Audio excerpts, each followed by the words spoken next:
OMG presents 3 Blind Dates, Dating by Numbers Series, Book 1, by Meghan Quinn. Read for you by Ava Erickson and Aiden Snow. Prologue. Noely. Just state my name? Yeah. Give us a quick rundown on who you are, what you do, your interests, and what you're looking for in a man. I nod and clear my throat. Sitting tall, my hands resting in my lap, I speak directly into the camera. Hi, I'm Noely Clark, and I'm one of your Good Morning Malibu hosts. As you know, I'm single and in the market for love.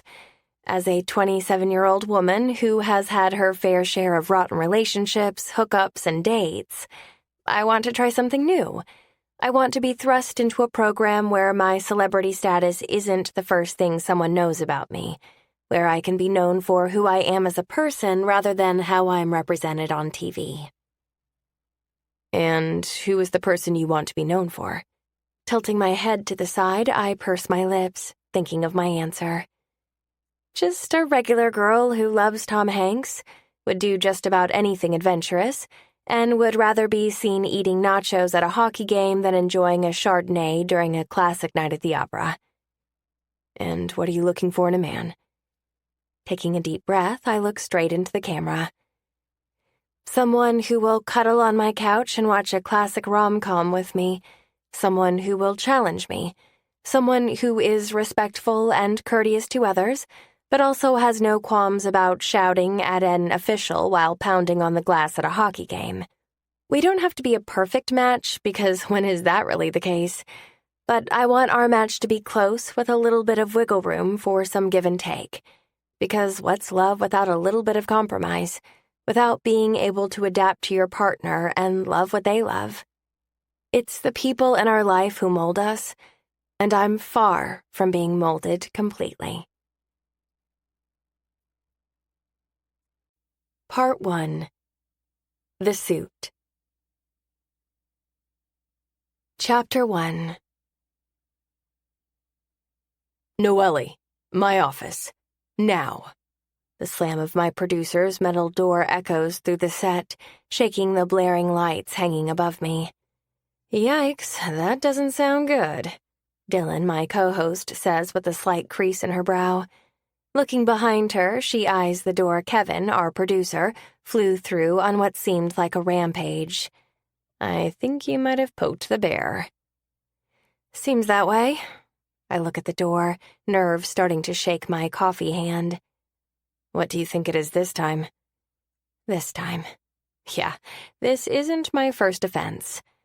I rack my brain for what I've done in the last 24 hours that could land me in Kevin's office. It could be a plethora of things. Like I said, not my first offense. If I wasn't so loved by the viewers, I'm almost positive Kevin would have fired me 3 months in on the job. But 2 years later, I'm still the youngest co-host for a morning show in the country. Maybe my youth is the thing getting me in trouble. I do tend to push the limits on what's acceptable in Kevin's eyes. Dylan looks me over and pokes my boob. Maybe it's your dress you wore today. It's really low cut. I adjust the straps that continue to pull apart, giving my boobs their own personal morning show. Carla and wardrobe said it was fine. Carla also thinks conservative dressing is wearing a bra over a t-shirt, so you can't take her word for it. Dylan thinks for a second. Maybe it's because you said penis on air this morning. I can say penis. Can't I? I make a mental note to look over the list of words I can't say on air again. It's not like I said cock or a throbbing man-sword. I used the medical term, penis. That's legit. Yeah, about a guy who was jogging by you this morning. You said his penis was swaying like the wrecking ball in Miley Cyrus's music video, and he needed to wear man panties rather than free-balling it. I chuckle and shake my head. I mean, women in Malibu have to be warned. I'm lucky I was able to swerve away from such an attack. I could have been bruised if that thing caught me in the arm. Bruised, Dylan. Bruised. Dylan rolls her eyes just as Kevin pops out of his office and grips the doorway, his bald brow spitting fire in my direction. Noely, what the hell do you not understand about the word now? That doesn't mean when you feel like it, it means right fucking now. Oh, crap. Yep, sorry. I scramble to stand in my ridiculously tall heels and cringe at Dylan, who is covering her mouth and chuckling at my less than graceful attempt to stand. Be right there, boss man. Just 1 second. I grunt, riding my shoes, brushing my skirt over my legs, and with my head held high, I walk into his office where I quietly shut the door, not wanting to make more of a scene than necessary. Sit. Kevin points to a chair in front of his desk with the pencil in his hand. And if you know what's good for you, keep your mouth shut. Okay, this could be about the penis or the dress, but then again, I've said vagina on air before and that didn't seem to get the same reaction. And I've worn worse on the show. This has to be something else. Something I'm not thinking of. Something that... Explain this. A white CD case is tossed onto Kevin's desk in front of me. He leans back in his chair and bites on his pencil, waiting for an answer. I eye the CD and start to panic. What the hell is on that?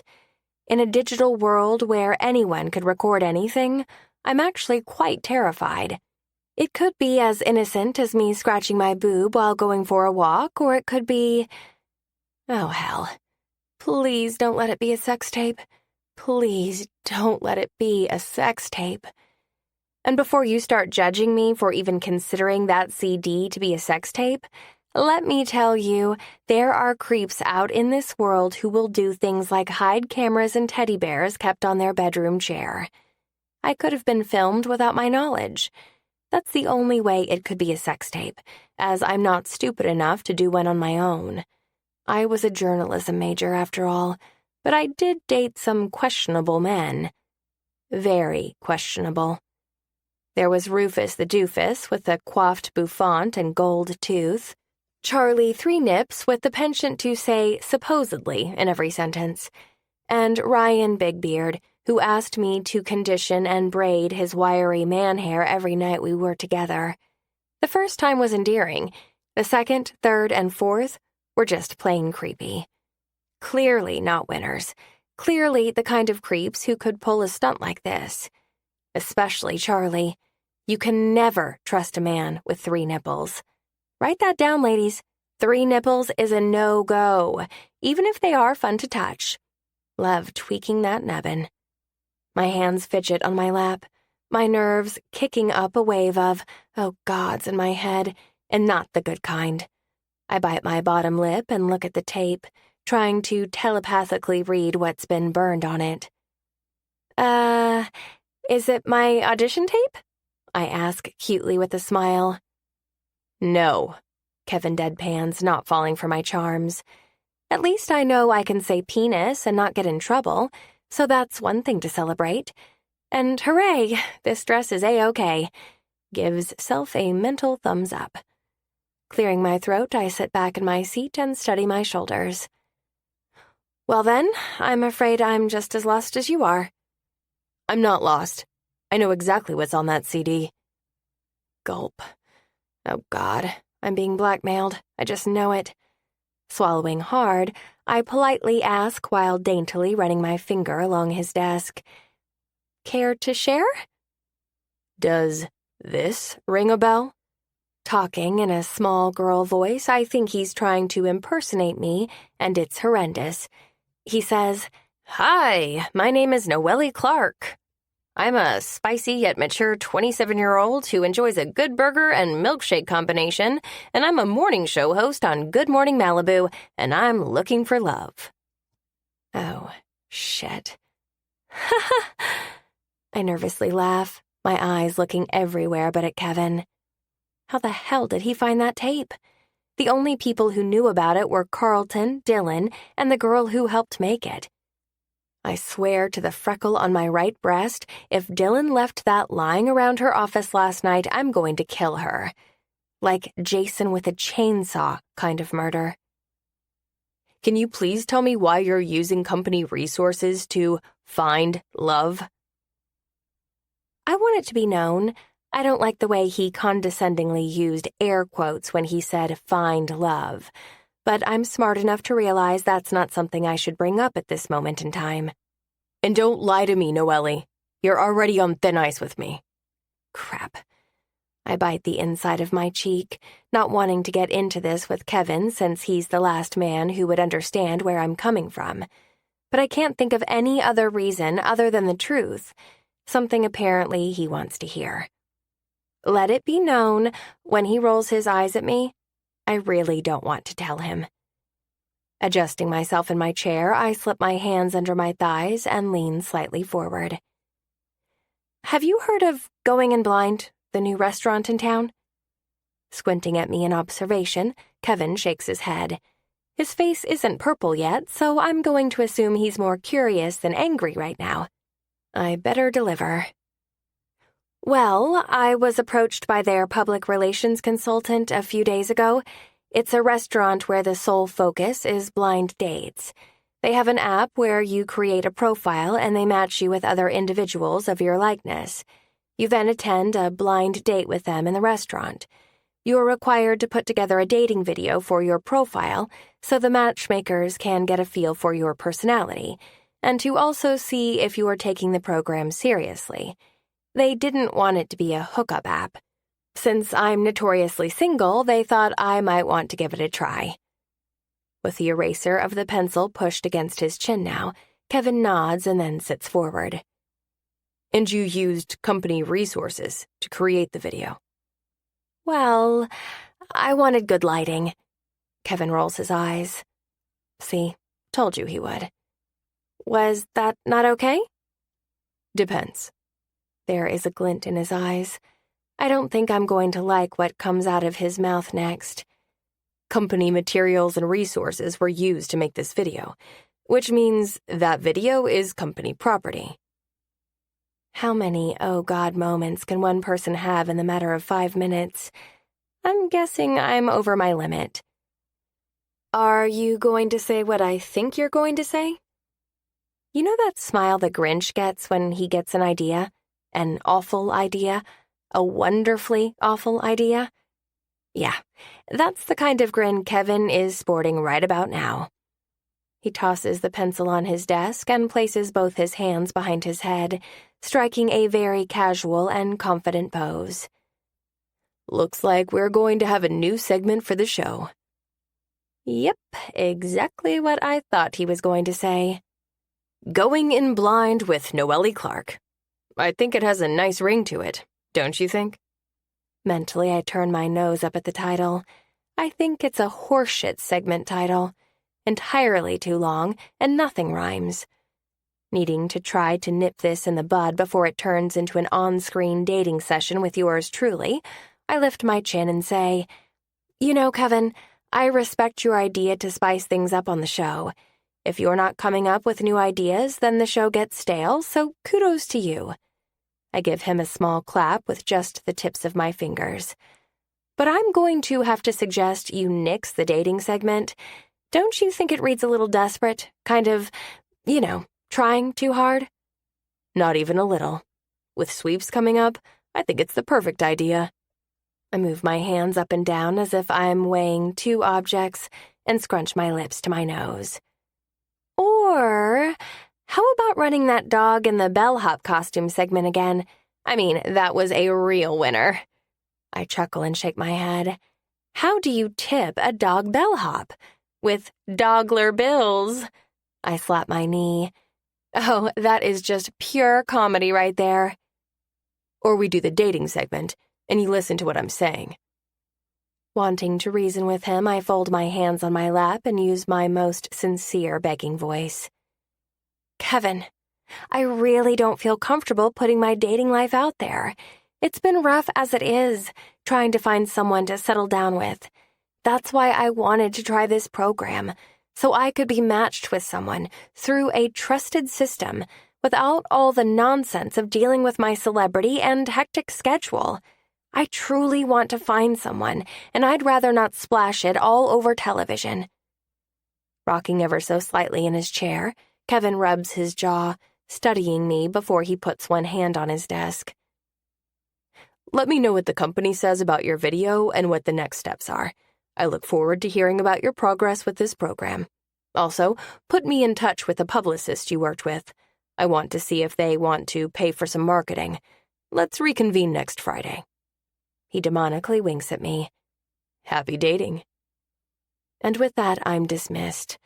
Looks like my sincere begging got me nowhere. I stand from my chair and head for Kevin's office door when he stops me. And don't play the woe is me card, Noely. You're getting away with murder on this one, and you know it. Company property and resources are not to be messed around with for personal gain. Consider your dating segment paying your penance. He clears his throat and says, See you tomorrow morning. Squeezing my eyes shut, knowing he's right even though I hate him for it, I see myself out of his office and head to where I left Dylan, in our directors' chairs.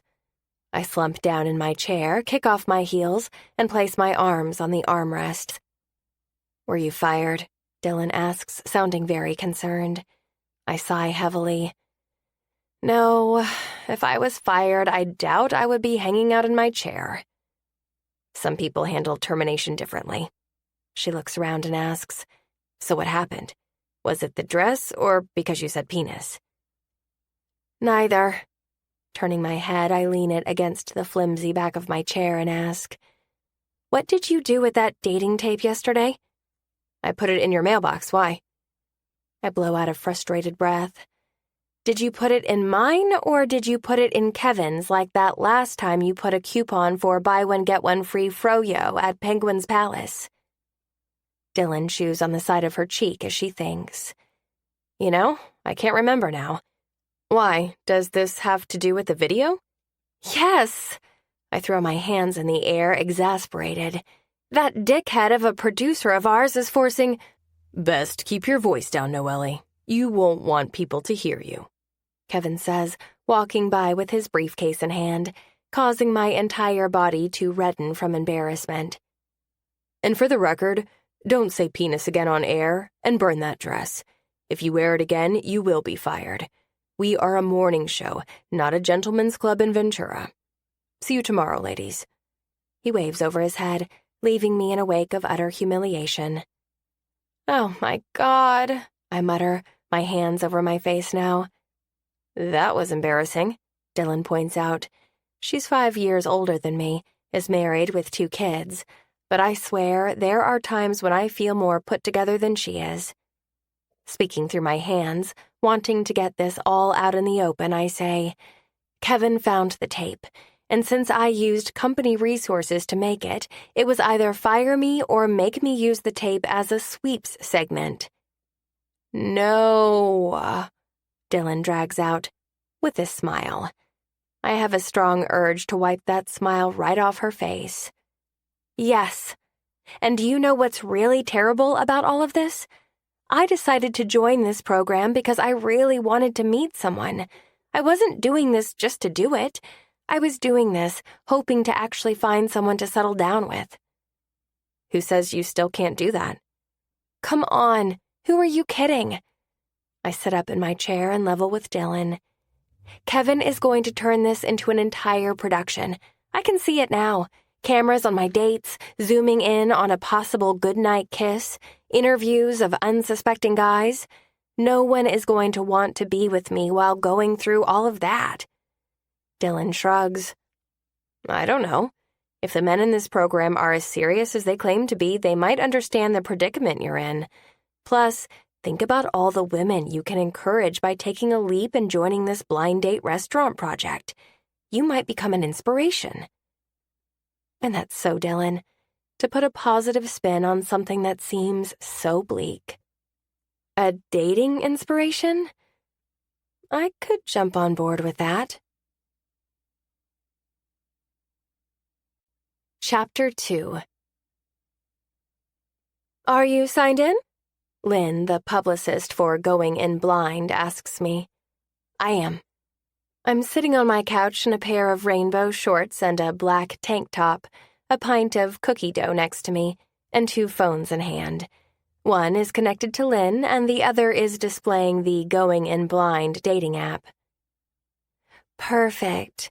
As you can see, it's pretty self-explanatory. Your profile is already set up with your avatar and the information you gave us. The video you made is just for us, so other daters won't be able to see it. We want all daters to really go into this program just like any other blind date, not knowing much about looks, but only information a friend might tell you about them. Make sense? What about my name? Did my handle choice pass? Yes, ma'am. You can see it at the top there. In the top right corner, there is a picture of a Christmas tree, my avatar, and next to it, written in pink, is my handle, Shop Girl. I smile to myself. I know what you're thinking. What the hell does Shop Girl have to do with me, a co-host of a morning show? Let me ask you a question. Have you ever seen You've Got Mail, the best romantic comedy ever produced? If you haven't, stop what you're doing and go watch it now. I'm not kidding. Go watch it. If you are well-versed in the world of rom-com, then you know Shop Girl was Meg Ryan's handle in the movie. I figure if Kathleen Kelly, the owner of the shop around the corner, could find love through an unconventional way, so can I. Let's just call it a little hint of luck. And the Christmas tree avatar, well, that's just a play on my name. You know, Noely, Noel, Christmas, Christmas tree. Clever. So freaking clever. That excites me. I'm glad it was available. Yes, since we're just getting started, we still have a lot of usernames available, so if you click on your profile avatar at the top, you will see all the information you gave us about yourself is listed. Blonde hair, hazel eyes, 5'5", and an extrovert. Loves a good corn on the cob, the food, enjoys hockey and baseball, is infatuated with Tom Hanks, and will tell you if there is food in your teeth. It's the neighborly thing to do, after all. I'm happy with it. We really didn't get to say much, only the very basics, and had about 50 characters to use for a brief description about ourselves. I think I did a pretty good job. It looks good. What's next? I take a scoop out of my raw cookie dough pint and plop it in my mouth. I went to the spin studio today. Cookie dough is my reward. Since we have everything set to go on your end, we're going to run your profile through our system and set you up with some dates. The system might give you multiple dates or one at first, depends on the matches, but the first one will be the person who best matches your personality and what you're looking for in a man. That's what we've witnessed within our beta testing so far. So, you're saying my first match should be the man of my dreams? Lynn chuckles. Well, not necessarily, but he should be pretty darn close. Once you both match up, there will be a time and date offered on the app to have dinner at the restaurant. If you accept the date, you must attend. If you are a no-show, you will be kicked out of the program. We don't want people to get discouraged from dates not showing up. This is so daters can truly find their match. That's so great to hear. Will there be a way to talk to the person before the date? I see there is a messenger app on here. There is. You can talk to the person before you meet, but we encourage our daters to wait until the actual date for a more authentic experience. Authentic means awkward, but hey, I want to do this the real way, so I'll stay away from messaging my dates. Awesome. Anything else I need to know? Lynn pauses, and I'm sure she's looking at some sort of checklist. I would too if I was doing her job. Yes. At the end of the date, the app will ask you if you want to meet with your date again. If you say yes, the app will suggest 3 second date options around the city based on your compatibility and interests. Wow, really? Yeah, we're committed to making this process easy on our daters, so we offer ideas for your second date. But after the second date, you're on your own. That's fair, I chuckle, feeling a little invigorated, slightly nauseous, and a tad excited. I say, I can't wait to get started. Do you think there'll be a match for me soon? We work pretty fast on our end. Within 24 hours, you should have a notification on the app. Wow, you do work fast. I can't wait.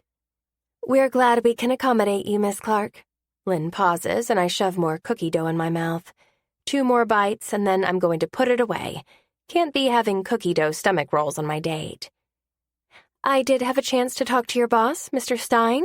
He wanted to put together a piece on the restaurant and use you as a test subject. Of course he did. I hold back the huff that wants to escape. I informed him that filming is not permitted in our restaurant, but if he wants to do a piece on our dating program, we would be more than happy to sit with him and give him a one-on-one interview. Well, thank you, Lynn.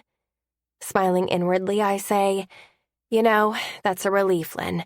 I wanted to keep this side of my life private, so I'm happy I won't have to share my dating experience with the world, at least firsthand. I'm sure I'll be asked about it, but at least I'll have some privacy from how awkward I'm sure I'll be." Glad to help, but I do want to ask you a question. You're in this for the right reasons, right? I would hate for you to be matched with someone when this is just publicity for you. I sit up and loathe that I have to prove my sincerity. Thanks, Kevin. Turd. I'm absolutely in this for the right reasons. I honestly didn't want anyone at my job to know because this is personal, but also because I knew they'd want to use it to the show's advantage. I'm truly sorry Kevin got hold of it. I hope he didn't upset you. Not at all. We set the ground rules, and he can take us up on the interview if he wants. His choice. He will. I have no doubt in my mind. I let out a long sigh and say, I have an early morning, so I need to go. Thank you for taking the time to walk me through the app. I'm easily confused, so I wanted to make sure I wasn't setting up a date with a trout set to be one of your main courses. Lynn chuckles. I can guarantee that will never happen. Have a good night, Miss Clark, and if you have any questions, please don't hesitate to ask. I say my thank yous and good nights and hang up. Tossing my work phone to the side, I bring my personal phone close to me and lean back on the couch, getting comfortable, willing the phone to notify me with a match. I know it will take a little bit of time, but I'm all about instant gratification and therefore have zero patience. Continuing to refresh my dashboard, I talk to my phone. Who's going to be my ultimate match? Are you going to be a laid-back surfer boy who's lived his whole life in Malibu? Are you going to be a teacher with a thick stapler in your pants? I giggle to myself. Maybe a doctor who loves doing pelvic exams? Wouldn't mind one of those. After refreshing my dashboard about 20 times, I black out my phone and toss it to the side with the other one. Closing my eyes, I rest my head on the couch cushion and think about the possibility of actually meeting someone. I don't know when it happened exactly, but coming home one night recently, as I entered my apartment, it struck me how quiet it was. I am surrounded by noise at work, so you'd think I'd want quiet when I get home. But it wasn't that sort of quiet. It was the quiet that confirms no one awaits you as you walk through the door. The quiet that confirms you'll be cooking and eating dinner on your own again tonight. The quiet that bounces off the walls when you watch TV and laugh at the stupid humor. The quiet in bed when no one farts next to you. Oh, hang on. That one I want to keep. The quiet I don't want or like anymore is the one that is my everyday quiet. Because it's become lonely. I haven't had the best of luck in the dating department. Clearly, my radar for good men is terrible. I attract the worst kind of men, from the clingers to the stealers. Yes, I've had men steal from me before, to the perpetual criers. And now that I'm famous in Malibu for my morning talk show, the pool of good men has really narrowed. All I want is someone amusing who can laugh with me, a man who can also connect with me on an intellectual level. If he happens to be handsome, with big hands, impeccable style, and a deep voice that can rock my socks off in bed, then, hey, I'll take it. Chapter 3. And we're out. Good show, everyone, Marcia, one of our producers, announces. I turn toward Dylan, who's already reaching into her dress and unclasping her bra. The production crew rotates around us, cleaning up and preparing for tomorrow's show, ignoring Dylan's impending freeing of her breasts. They're used to it by now. They know when the show's over and the red light has been turned off, Dylan is reaching into her shirt or dress and taking off her bra. I just wish when she did it, she didn't grunt like a pig digging for truffles. Can't you wait to do that when you're in your dressing room? Never, she huffs, moving from side to side. This sucker is really gluing itself together. Lend a girl a hand. She nods for me to help her out. Yeah, I'll pass. I pull out the drawer to the coffee table in front of us and snag my phone. I forgot it was in my hand when I walked on set and quickly stored it away before we went live. 5 text messages, most likely all from my brother, a few emails, and... Gah! A notification. I squeal and quickly open up the Going in Blind app. A notification? For... what? Dylan grunts. Going in blind. I have a match.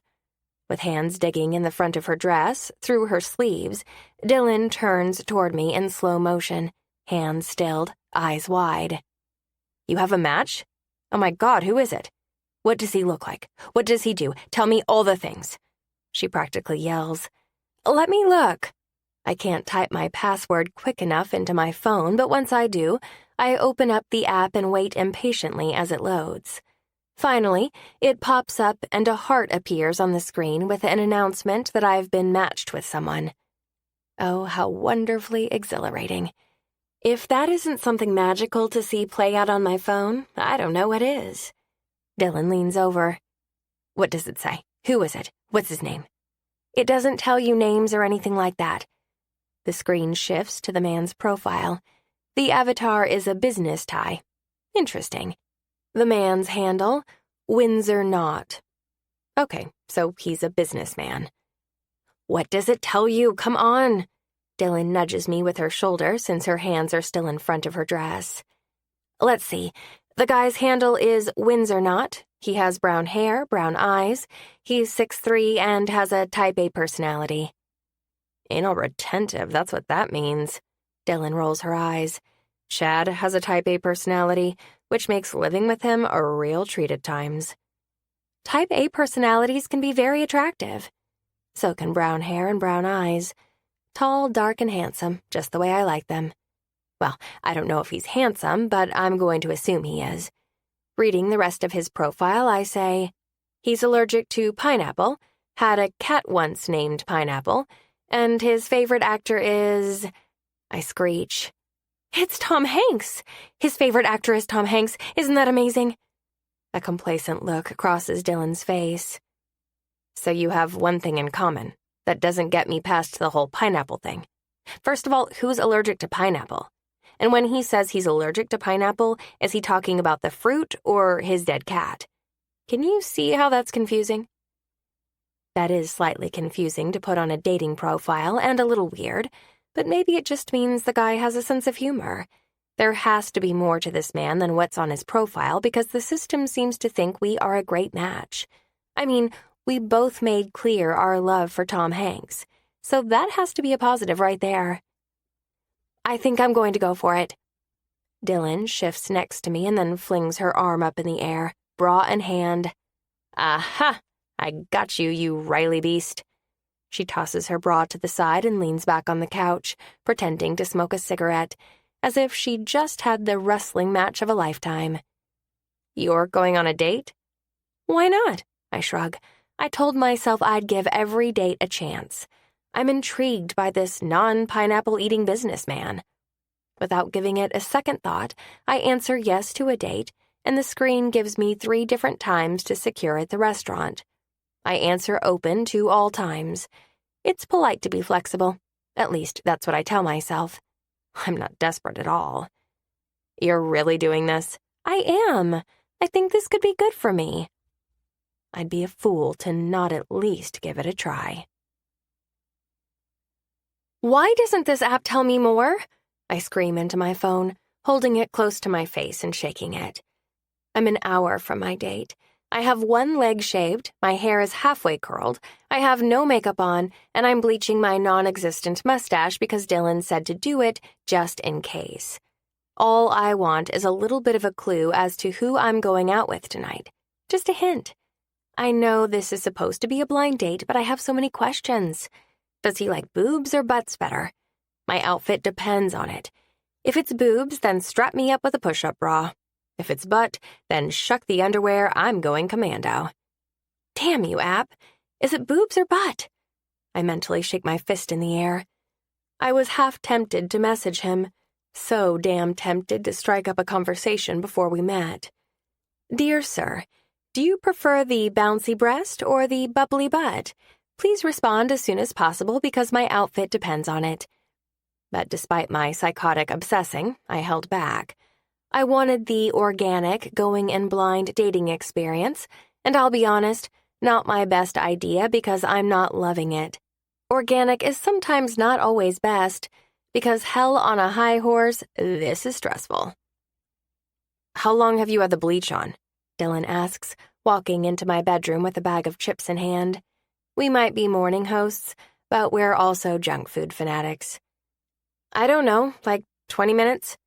Dylan is mid-chew and she says, 20 minutes? It's only supposed to be 10. You're bleaching your skin now. What? I fling my body toward my bathroom and bury my face under the faucet of my sink, spraying my face and half-done hair with water, trying to clean all the bleach off my upper lip. Chuckling behind me, Dylan shakes her head. I'm just kidding. You can't bleach your skin with that stuff. Standing from the faucet, face dripping, I turn on Dylan and reach out my hand only to clasp it around her neck. I'm going to kill you. Laughing some more, Dylan swats me away. Come on, you need to lighten up. It's just a date. What's the worst that can happen? I turn toward the mirror and examine my upper lip. I could show up with a bleached upper lip, looking like Santa Claus with a porn stash, scaring my poor date away.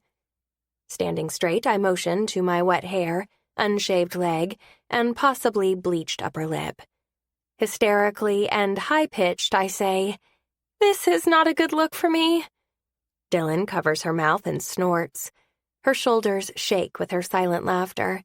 I know she means well. Hell, I would laugh at her if she were in my place, but right now all I want to do is bleach the hell out of her nostrils. I sigh and rest my hands on my bathroom counter. I really want this to work out, Dylan. I miss being in a relationship, being able to rely on someone, connecting with someone. I miss intimacy. And hell, I miss sex. Sensing my seriousness, Dylan places her salt-covered hand on my back. Thankfully, I'm wearing my robe. You're getting yourself worked up, sweetie. You need to relax. If this guy isn't the guy, it isn't the end of the world. But Lynn said my first match is the match I meant to be with. She said that? Dylan's questioning look tells me she doesn't quite believe that statement. I nibble on my lip. Well, something like that. Going back to my tub, I start to shave the other leg. According to the program, he's supposed to be the best match for me. Yeah, within the program right now, there might be others who give it a try later, too. There are millions of guys who aren't doing this going in blind thing. Just remember that. She has a valid point. If you go on these 3 dates and nothing happens, then nothing happens. It's okay. It doesn't mean you're destined to a life of solitude and loneliness. It means the right guy might be later in your future. Don't put too much pressure on yourself over this, okay? Kevin can't interfere, but he'll prod you afterward. And as this is for fun, enjoy it. And hey, if you get some free meals out of it, that's a score in my book. Dylan reaches into her bag of chips and stuffs her mouth. If only the viewers knew the real Dylan. She seems so refined on television, but in person she has no qualms about picking her teeth with a toothpick at the dinner table. Believe me, it's a nighttime ritual. And weirdly, her candidness is what makes us such great friends. Settled slightly, I continue to shave my leg. Will you help me get my hair back in gear? I don't want to be late. Sure. She wipes her hands on her yoga pants and reaches for the hairdryer. Hold up. I turn toward her, razor in hand. Wash your chip-covered hands first, And please don't bring that hairdryer near me while I'm in the tub shaving my legs. Playfully, Dylan chuckles at her mistake. Not into getting electrocuted today? Not so much. My phone beeps on the counter. I nod at it and say, "Can you see what that is? But wash your hands first." Dylan unabashedly rolls her eyes. So particular. "Use soap," I say as the water is turned on. "I'm not a child." Dylan washes her hands quickly, snags my phone, and says, "It's a notification from your Going and Blind app." "What?" I wash the soap off my leg and dry myself off. "Is the guy canceling? I bet he's canceling. Is that what it is? Just tell me and end my misery." "Good God, woman, get a hold of yourself." Dylan presses on my phone a few times and smiles to herself. Eagerly and nervously, I ask, "What is it?" Smile plastered across her face, she turns toward me and leans against my bathroom counter. "It's a message from Windsor Knot. He says, 'Can't wait to meet you in an hour. Hope you're as nervous as I am.'" Rays of heat course up my back as my stomach does a little flutter. That's cute and exactly what I needed. There's nothing worse than being a fumbling mess next to an overly confident person. That's kind of cute, isn't it? Very cute. He even used a smile emoji. Did he really? I snag my phone, and there it is, a smile emoji. You know, there's something to be said about a man who doesn't mind using a smile emoji. Makes him seem like he has a sensitive side. Chad uses emojis. The pointing finger one and OK sign, which indicates his intentions for the night. That's sweet? Staring at the message, I ask, "Should I send him something back? I said I wouldn't partake in talking before the date." "Yeah, but you don't want to be rude. Just send him a quick message, especially since he said he was nervous." I flatten my lips. "You're right." Thinking for a second, I quickly type something as I read it out loud. "Can't wait to meet you. Might be beating you in the nerves department. Wink emoji." I press send and take a seat at my vanity. Short and flirty, right? Perfect. Now let's do a low bun with your hair because I don't think we have time to curl it all. Work your magic, Del. I've got to get out of here in 15. Chapter 4. I didn't realize how close I was to the restaurant because I'm 10 minutes early. Does that make me seem desperate? No, I chastise myself. It shows that I respect the other person's time. Right? God, dating is the worst. There are so many unspoken rules you have to follow to not look desperate, or to not look like a psycho, or a creep, or horny, or...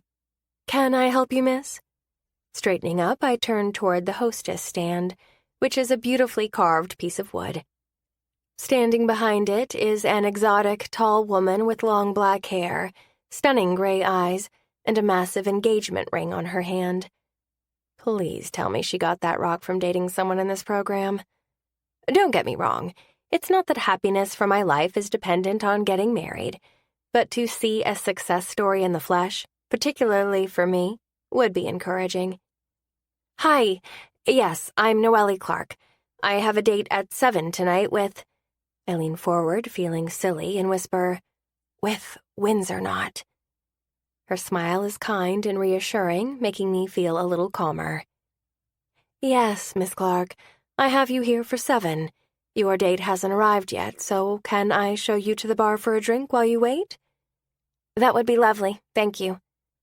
With my clutch tucked under my arm, I follow Tall, Dark, and Beautiful to the bar where a very handsome Asian man is standing with a towel draped over his shoulder and a bright grin on his face.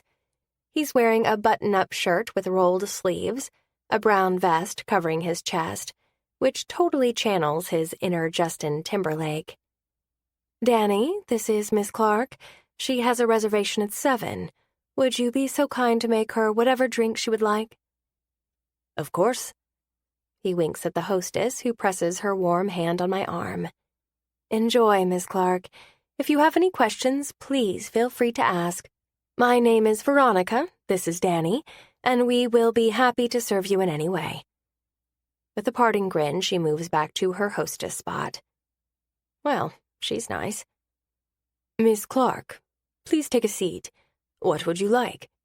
My tight, form-fitting red dress makes my hop onto the bar stool a difficult task, but with a pleading prayer to the dress gods and a swift jump, I situate myself, only breaking a minor sweat. I let out a sigh of relief and place my hands on the bar in front of me, scanning the glitzy bottles of muscle relaxant. How about a Moscow Mule? Coming right up. He gets to work, and I watch as he magically floats around the bar, pulling the ingredients. We recently bought new copper mugs, and I've been dying to use them. Yeah? Am I the first? Winking, he says, You are. If I didn't know any better, I would say Danny is a bit of a flirt. Either that, or he's super friendly, or simply made to be a bartender. From beneath the bar, Danny pulls out a shiny, hammered copper mug, and I'm instantly taken by the design. So sleek, just like its surroundings. The restaurant, with its white exposed brick, natural wood features, electric colors, and stone tabletops, is sexy, yet inviting. The friendly waitstaff is an absolute bonus. Every table is cornered off in its own spot, never getting too close to the other tables around it. And the mood lighting is on point with dim Edison bulb lights hanging from the ceiling and tabletop candles. I'm feeling the mood. Despite the welcoming atmosphere, I can't help but feel nervous, even after my brief exchange with Windsor Knot. There's something to say about a blind date. The anticipation, the unknown, the knowledge that you're having dinner with someone to possibly form a romantic relationship. It's intimidating, but exhilarating all at the same time. Could this be the last time I ever go on a first date? Will he like me? Will he want to get to know me? Butterflies float around in my stomach, and my cheeks heat as Danny places a napkin in front of me, topped by my drink with a lime slice on the side. Here you go, Miss Clark. Please enjoy. I smile politely. Thank you. When I take a sip, I'm instantly assaulted by the ginger-lime combination. Perfect. This is fantastic. Good. Danny winks again and, like an old-time bartender, starts drying a tumbler with a towel hanging over his shoulder.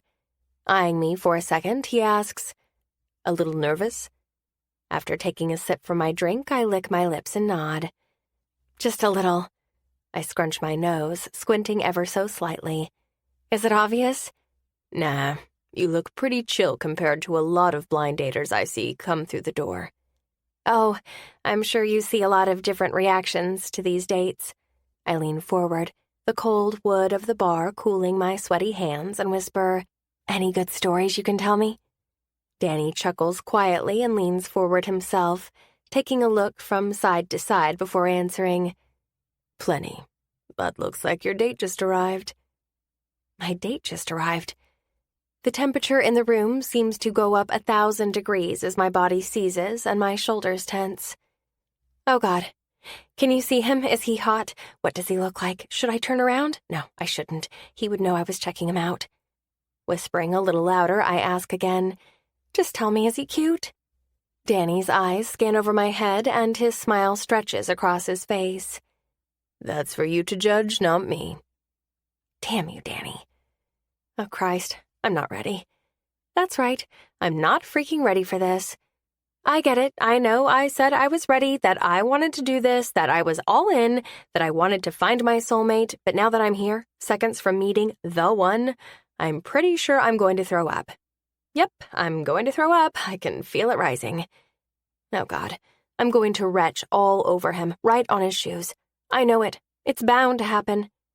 Relax, you're going to have fun, Danny whispers before he turns to the bottles behind him. As if the light hairs on my arm can sense it, they stand at attention as the sound of faint footsteps come closer. Click, click, click. The cement floor leaves zero room for sneaking up on anyone. Don't throw up, think compliments, think pleasantries, think, hello. Smooth molasses drips over my shoulders, as the most velvet of voices I've ever heard echoes behind me, pulling me away from the death grip on my copper mug and turning me in my seat to face one of the most handsome and polished men I've ever seen. Immediately, I'm drawn to his dark chocolate eyes, so shadowy I'm having a hard time deciphering where his irises begin and his pupils end. His strong, square jaw is peppered in well-maintained scruff, and his hair is just long enough to show how thick and full it is. And his style? Impeccable. A navy blue suit wraps around his broad shoulders and long legs, while a white pressed button-up shirt shows off a triangle of tan skin below his neck. Sexy. Handsome. Everything I could ask for. Clearing my throat, I awkwardly wave and say, "Hi." Smiling sincerely, he holds his large hand out to me and says, "I'm Jack, also known as Windsor Knot. Veronica told me you were shop girl." "Yes, that's me, but you can call me Noely." "Noely," he repeats, as if testing the sound on his tongue. "Beautiful name." Yep, hearing him say my name and beautiful together makes my cheeks flush. I've barely said a word to this man, and I'm already blushing madly. "Thank you." I hold back the giggle that wants to escape. He motions to the bar stool next to me. "May I join you?" "Oh, of course." I move my clutch to the other side of the bar, making room for him. Motioning to the bartender, he politely shakes the man's hand and says, "Jack." "Danny, what can I get you, sir?" Jack eyes the drink in my condensation-covered hands and says, "I'll have what the lady is having." "Right away." Danny gets to work once again as Jack turns in his stool to face me, one hand on the back of his seat, the other on the bar to his side. A casual pose for someone comfortable with his surroundings. Not to mention, he's giving off a confident vibe. A vibe I couldn't have predicted from the man who messaged me earlier while I was getting ready. I half expected for him to show up, already sweating with a nervous shake in his hands. But not Jack, not the man in front of me. He's stoic almost, comfortable in his own skin, unbothered by the situation we're in. Unlike me. My nerves ratchet up all kinds of embarrassing reactions caused by the gorgeous man in front of me. I can feel it. There's no denying it, especially by the way I'm tongue-tied, unable to say anything. I'm awkward. I'm awkward. I'm the antithesis of who I wanted to portray. I've thought about this moment, this date, the first one, in my mind. God, was I sexy and smooth with hair flipping, chest puffed out, and a stray finger grazing my date's arm. Instead, I'm clammed up like a fetus, hair pulled behind my neck, leaving me with a twitch instead of a hair flip. And my fingers, let's just say they're glued to my copper mug right now. There is no finger running. And my smile? There is no ease in my lips. It's more like my brain is telling my lips to show off my teeth rather than look like a prize to be won. I blame going in blind. They set me up with someone entirely too good-looking. How is a girl supposed to function when Mr. Impeccably dressed with the strong jaw is staring into your eyes, studying your every move? It's impossible. Leaning forward, Jack brings his head closer to mine, enveloping me in his fresh scent. "I don't know about you, but I'm really nervous right now." "Really?" I ask, swallowing hard from how close he is. "You don't look like you are."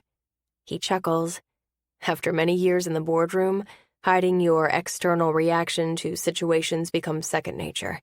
Believe me, the moment I saw you, my stomach started flipping." Handsome and suave. Okay, where did they find this man and what the hell do we have in common, besides Tom Hanks, that could possibly have matched us? I'm feeling like Kraft singles compared to his camembert. Trying to pull myself together and act like somewhat of an adult and not a sputtering, barely blossoming tween, I ask, "Boardroom, does that mean my assumption of you being a businessman is true?" I lift an inquisitive eyebrow at him right before I take a sip from my drink, holding the mug with both hands to avoid revealing the unsteady shake roaring through my bones. I guess I didn't do a good job of hiding it, did I? The boyish charm that follows his statement is endearing, especially the little peak of dimples in his cheeks. Dimples, the kryptonite for every woman. Not so much. I don't think you can deny it with the handle Windsor knot. Not sure there was a lot of competition with that name choice. Danny hands Jack his drink, which he takes with a grateful nod in Danny's direction. In fascination, I watch his lips wrap over the ledge of the cup, soft and wet. Sexy. So sexy. After he swallows, the liquid falling down the thick column of his neck, he asks, "What? You don't think Windsor knot is a popular name choice?" Not even in the slightest. I chuckle. He joins me, and the sound mixed with mine sounds harmonious, like the two noises were meant to be mixed together. Oh, I want to hear him laugh again. Badly. All right, what about your name? Shop girl. Does that have anything to do with your profession? I should be slightly insulted that he doesn't recognize me from my morning show, but then again, if he's a businessman, my 9 o'clock airing time doesn't necessarily mesh with his schedule. Shaking my head, I take a quick sip from my drink and set the mug on the bar, letting my hands defrost from the chill of the copper casing. Not even in the slightest. Let me ask you, Jack. Did I mention I really like his name? It's strong yet traditional. Have you ever seen the movie You've Got Mail? A slow, knowing smile starts to unfold over his lips. Casually, he sips from his mug, his eyes trained on me, his gaze unfaltering. Oh boy, he's dangerous. With those eyes and that look, yep, I'm surprised I haven't pulled a Dylan yet and ripped my bra off in public. When he pulls his mug away, he asks, "Have you failed to remember what's on my profile? Tom Hanks. He's my main man. I've watched every single one of his movies more than once. You've Got Mail being in my top 5 Hanks movies." I mentally applaud, going in blind. No, an applaud is too tame. I need something more meaningful. I mentally ass-slap them, right on the glute, hand to skin, leaving a red mark of love. Nothing says thank you like a branded red slap to the old buttocks. So then you know about Shop Girl? He nods. It makes so much sense now. He pauses and then asks, "Would you say You've Got Mail is your favorite movie?" I don't even skip a beat. Hands down, the best. Another smile peeks over the rim of his mug. I might just have to kiss the people who set up this date. Same freaking here. And not just because he loves You've Got Mail. "Noely, Jack, your table is ready if you would like to follow me," Veronica says, motioning to the dining space. Like a gentleman, Jack helps me from my stool and places his hand on my lower back, guiding me behind Veronica. The feel of his hot palm against my dress doesn't go unnoticed. Neither does the unexpected craving for him to lower his hand a few inches. Veronica guides us to the back of the restaurant, to a quaint table in front of exposed brick, lightly covered by vibrant hues of red. Jack guides me to my chair and pulls it out for me. His hand rests on the back of the chair when I sit, and he carefully helps me scoot in. I don't think I've ever had a man do that for me before. It was different, but nice. Really nice. Jack waits to take his seat as Veronica speaks. "Your waiter's name is Dennis. He'll be over to take any other drink orders you might have. Please let us know if you need anything." "Thank you, Veronica," Jack says politely. When she leaves, he takes a seat, unfolds the napkin in front of him, and places it on his lap. There is an air of elegance about him, a manner I'm not familiar with, but also not opposed to either, given my track record of dates. Wanting to follow his lead, I do the same with my napkin. A single piece of cardstock rests on each of our plates, indicating our dinner choices for the night. There are only 3 options: steak, lobster, and pasta. I'm surprised we don't have more choices given the hype of the restaurant, but after reading over the menu, I realize it doesn't matter how many options there are. I want all of them. This place is so nice. I look around, trying to start some kind of conversation. I eye Jack and ask, "Is this your first date, or have you been on others?" That smile shows up again, and I can't help but want to sigh. First one. What about you? Me too. I guess we're popping each other's cherries. The moment the words leave my lips, I cringe, but the crease in my brow is quickly washed away by Jack's chuckle. Yeah, I guess you're right. Leaning forward, he bites on his lower lip and says, "Please be gentle." I pat his hand that's on the table. "Don't worry, I'll use lube." He throws his head back and a good hearty laugh escapes him. God, I'm starting to become addicted to that sound. Kinky. Should I be worried? He finally asks when his laughter dies down. I'd watch your six. I wink at him and turn back to the menu. What are you going to get? I'm having a hard time deciding. He studies the menu, the intensity in his gaze strong, intimidating. I would fear him in the boardroom.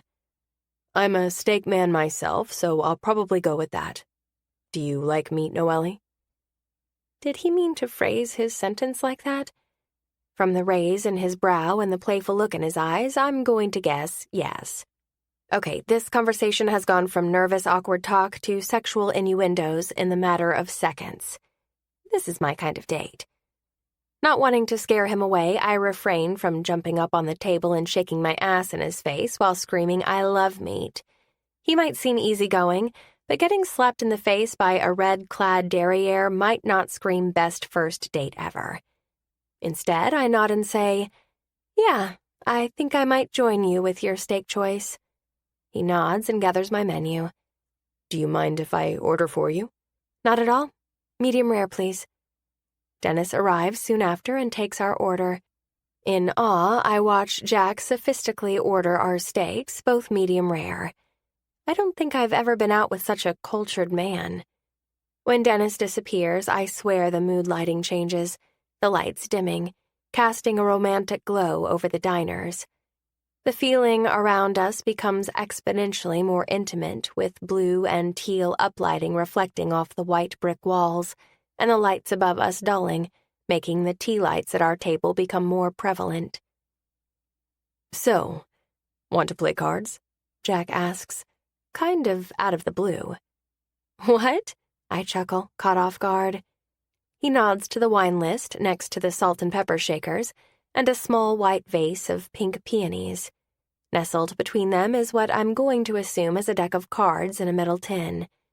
Without an answer from me, he pulls out the deck and starts shuffling while eyeing a small card in the box. Still shuffling, he glances up at me. It's Crazy Eights with questions. Have you ever played? Never. But hell if I'm not intrigued. I'm on my first blind date with a drop-dead gorgeous and humorous man, and we're about to play cards. I didn't predict this night to start out like this, but I'm really glad it has. Let the questions begin. Chapter 5. Okay, this is going to seem like a really weird thing to get all hot and bothered over, but can I just take a moment to say the way Jack is shuffling those cards, the way his large hands make the cards look minuscule, or the way his fingers gently shuffle with precision, it's kind of a turn-on. No, not kind of. It is a turn-on. I know. Weird. But I mean, fingers, gentle fingers, large fingers, thick man fingers. See what I'm getting at here? Clearing my throat and trying not to stare too long at his hands, I say, I've played Crazy Eights before, but not this version. Same, but it seems pretty self-explanatory. Looks like each card has a question on it. According to the rules, if I lay down a card, you have to answer the question and vice versa. If we lay down an 8, we get to ask the other person any question we would like, and they have to answer within reason. Within reason? I ask with a smirk. Well, I mean, nothing embarrassing, like... He pauses as he tries to think of an embarrassing question. He must have thought of something he doesn't want to share because he ends up chuckling and shaking his head right before he starts to deal the cards. Ready? He asks. You can go first. Hold on. What was going to be our embarrassing question example? You don't want to know. I really do. Sighing, he shakes his head and leans back in his chair. I have a feeling I'm not going to be able to get away with anything where you're concerned. It's good you realize that now. I grin and sip from my mug. He pauses, his eyes bouncing back and forth between mine, trying to read me. My example question was... He shakes his head some more and then huffs. Something stupid like, did you plan on returning that dress after our date? Immediately, I feel my cheeks heat. Oh my God. You know those times you have that nagging sensation that something doesn't quite feel right? Like, why does this dress feel as though something is sticking out of the left shoulder strap? Next time, do something about it. I reach to the side of my shoulder, and there it is. The unwelcome piece of dreaded cardboard that I embarrassingly forgot to take off before I put on the dress. I was in such a whirlwind of not wanting to be late that I completely forgot. Red doesn't even begin to describe the color eclipsing my cheeks. Not even thinking, I yank on the tag and pop it off with one swift pull. I shove the tag in my clutch and smile awkwardly. Well, that would be an embarrassing question now, wouldn't it? Trying to even the playing field, I ask, so, would something like, did you know you've had a toothpaste ring around your lips this entire time fall along the lines of embarrassing? Jack's face blanches as he quickly wipes around his mouth, causing me to laugh obnoxiously louder than I wanted. Waving my hand in front of me, I say, I wasn't talking about you, it's just an example. His hand stops mid-wipe, and his eyes mirthfully narrow in on me. Oh, you little tease. I chuckle a little harder. Hey, at least yours was only a joke. I was the one with the tag hanging off my clothes. Be glad you didn't walk in here with your fly down or something. Now, that would have been unrecoverable. He pauses for a second and bites his bottom lip. Now you have me growing paranoid over not zipping my fly. Would it be entirely too rude if I did a quick zip check? Not if you check my teeth for lipstick. Deal. He looks down at his crotch, gives himself a fist pump for clearly zipping up, and then turns to me. I smile brightly, and I'm given a thumbs up. All clear. Well, thank God for us being able to pull ourselves together enough for this date, minus the clothing tag. He waves me off. We'll veto that mistake from this date. You were trying to make a good impression with the new dress and forgot one minor detail. The intention was there. So honorable. I press my hand to my chest and then pick up my cards, sorting them by suit. Eyeing me over his cards, I notice Jack studying me, his dark, penetrable eyes burning through me. He's an interesting man because some moments I can see the businessman in him, the intensity I'm sure he uses at work, or a sense of sophistication one would have after spending many years winning and dining potential partners. But there is also a soft, easygoing side to him, and that's the side I like the best, even though his intense stare sets off a flight of birds in my stomach. Instead of returning his look, I focus on my cards. What I wouldn't give to know what's going through his mind right now, what he must be thinking, what he's assessing about me. I'm sure he's good at reading people. He has to be in order to be a successful businessman.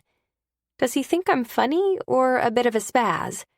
I really hope he thinks I'm more funny, endearing, rather than the crazy who wears dresses with tags.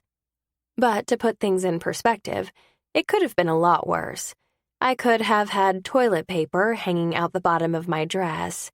Impossible, you may think? Nope, unfortunately, it's not. Ladies first. He flips over the top card on the deck and motions for me to go. 5 of clubs.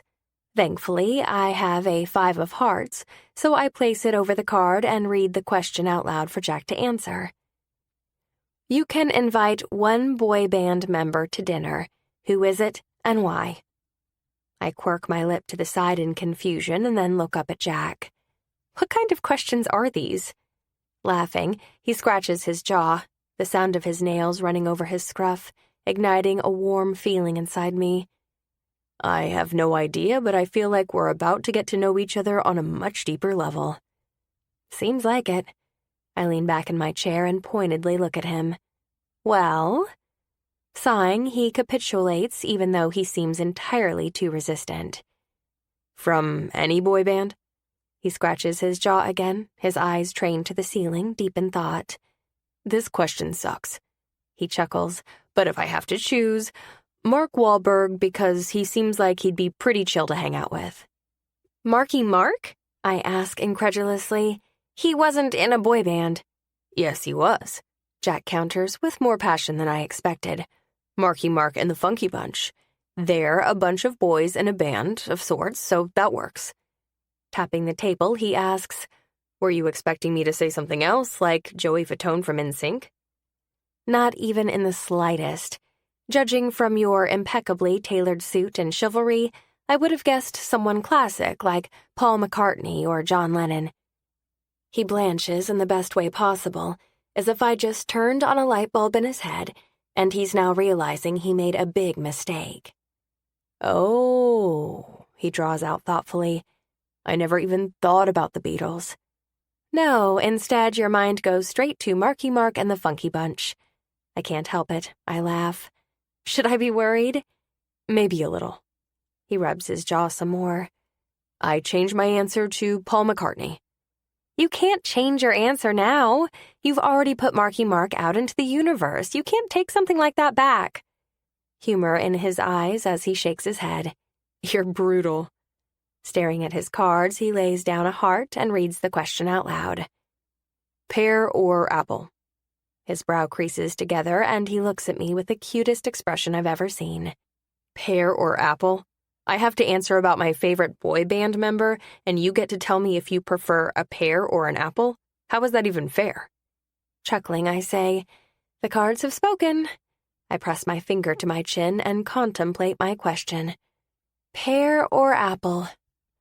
Pear or apple? That's a real doozy. Oh, come on. Jack leans back in his chair and crosses his arms. Laughing, I answer, pear. I can't even believe you were able to make such a tough decision. Sarcasm drips from his mouth, and I like it. I press my palm against my chest. How dare you? I barely made it through that question. I might need another Moscow Mule after that. I might need another Moscow Mule if I keep getting questions like, what boy band member do you want to take to dinner? God, he's funny and so easygoing. I don't know why, but going into this date, I thought he'd be a little more uptight. Maybe because his handle was Windsor Knot. Either way, I'm relieved. Eyeing his heart, I lay down another on top of his and burst out into laughter when I read his question. What's your most embarrassing moment to date? He tosses his cards on the table, face down, and calls to our waiter. Another Moscow Mule, please. A fit of giggles takes over me, filling the air between us as his smile stretches across his face. Who knew blind dates could be so fun? Half my steak is gone. I've had 2 Moscow Mules, and my grilled veggies have been consumed. The man sitting in front of me has charmed me all night with his quick wit, out-of-nowhere intensity, and funny facial expressions. And I can't help but wonder, where did this man come from, and how has it taken me this long to meet him? Why is he still available? Jack sets his knife and fork down and studies me for a second.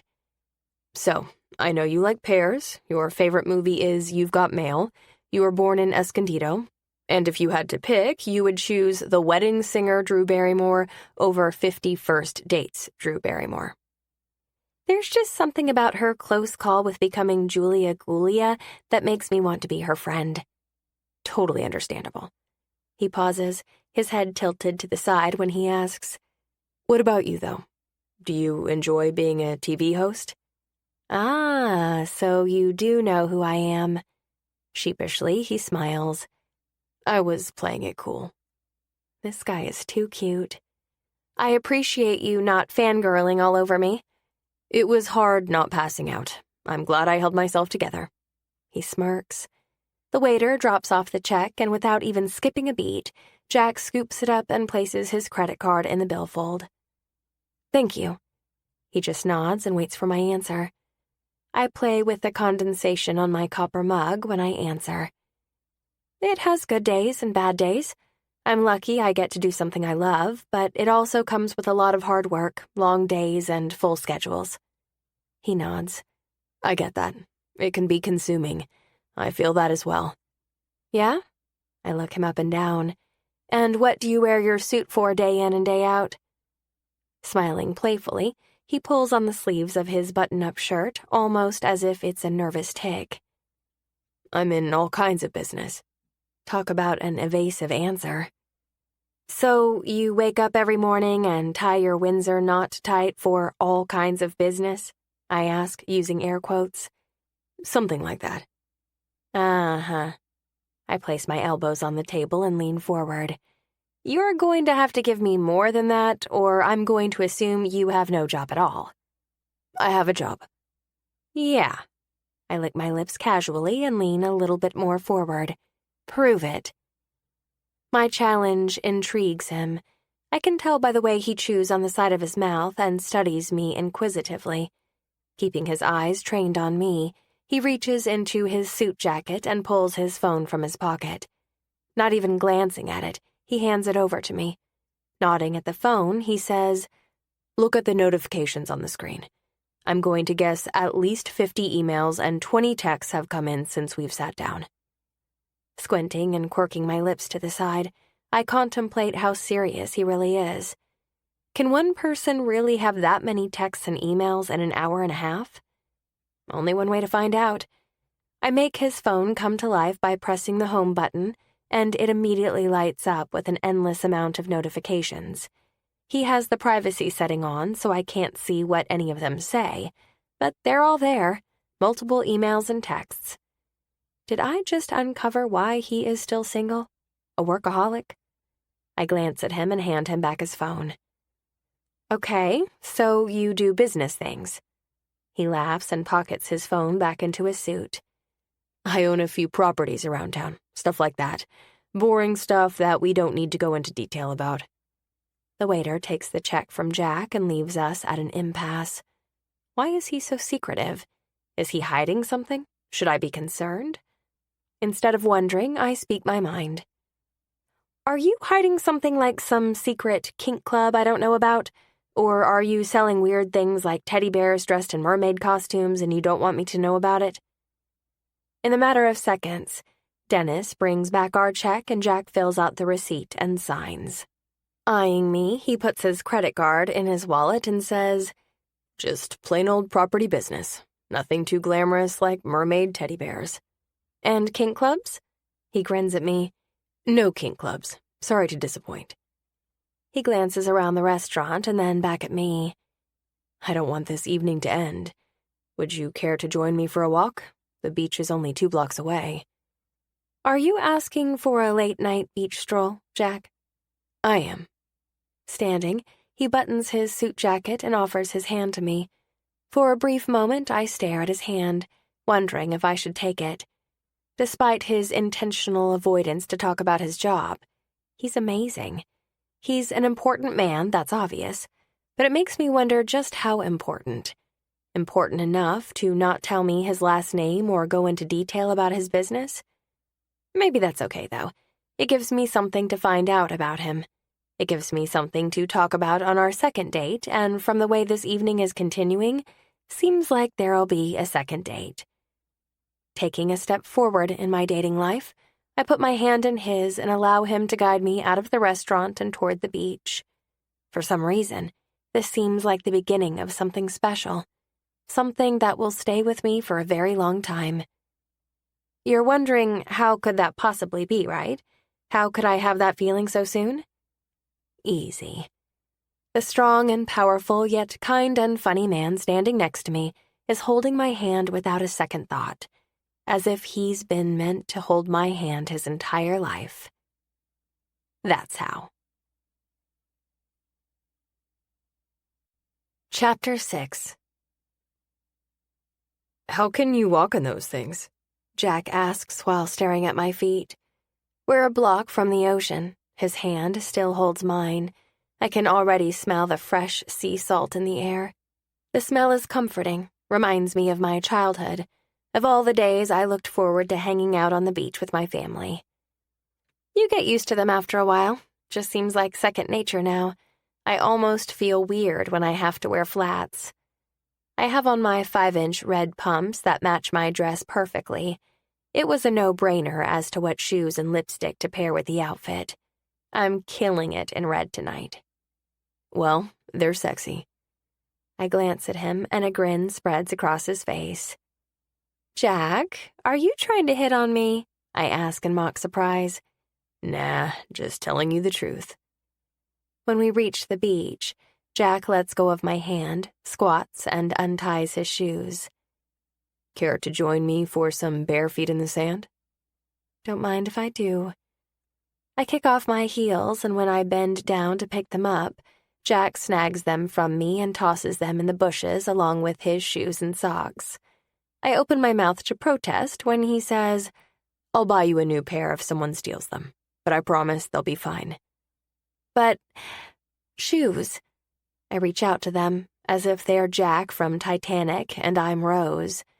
I want to call out, I'll never let go, but my impatient date tugs my hand toward the beach. Mentally, I tell them not to talk to strangers and to keep their heels sharp. You grew up in Escondido, so does that mean you went to Oceanside a lot? Jack's question pulls me away from my abandoned shoes and toward the ocean in front of me.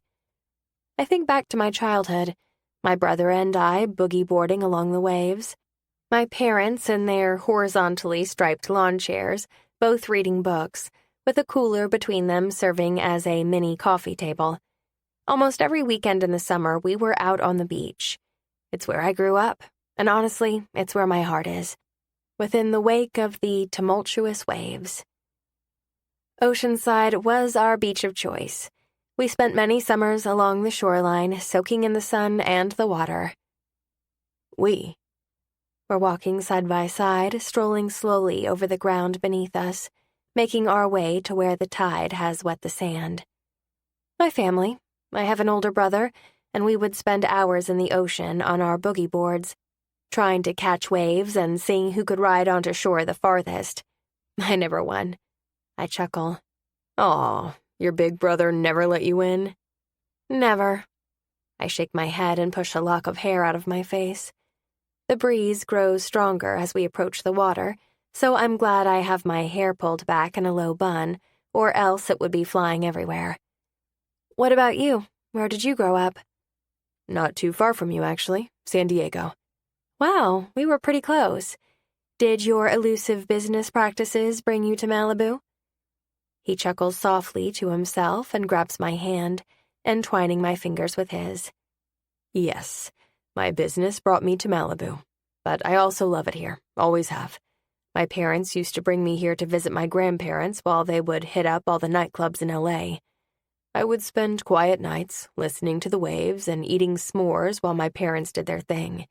They were all about dating each other, even when they were married. That's sweet. He nods. They are a beautiful example of true love. True love, huh? I might just have to add romantic to Jack's growing list of why he's so great. We reach the water's edge and Jack spins me in place, shocking me until his hand lands on my hip, and he pulls me in close. Heat vibrates through my body from how close he is, how his scent is surrounding me, how his hand grips my side with such strength, as if he's trying to claim me as his, right here in the middle of the beach. I'm about to ask him what he's doing when he begins shifting us side to side, leading me to a romantic dance under the glittering stars. The tide rolls in, splashing our bare feet as the sand molds and melts around our toes. As if what we're doing isn't on the top 5 most romantic things ever, Jack casually asks, Was it fun growing up with a brother? I'm an only child, and even though I had cousins, my grandparents and my parents gave me their undivided attention. I always wondered what it would have been like to have siblings. Loving this moment, this natural and almost raw moment between us, I move my hand so it's gripping the back of his neck. pulling me in a little closer. It was nice having someone to commiserate with when our parents were driving us nuts, and when I was younger, it was great to have someone to play with. But our teenage years? Yikes, there were too many hormones flinging around our house. It hasn't been until recently that we've gotten along, and a lot of it has to do with my brother's wife.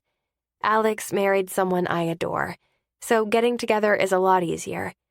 I guess there are pros and cons, but I know when my parents get older, it's going to be nice to have someone to lean on, you know? Completely. When was the last time I simply walked along the beach? As he tells me more about his family, I start to relax even more. He was reticent about business, but thankfully not about his family. Maybe I don't have anything to worry about after all. The hand on my hip moves farther down where it splays out across the width of my lower back, coming closer to my rear. And once again, my body heats from my wet toes to my wind-blown low bun. We dance for what seems like forever until I break the silence. Can I ask you a question? Shoot.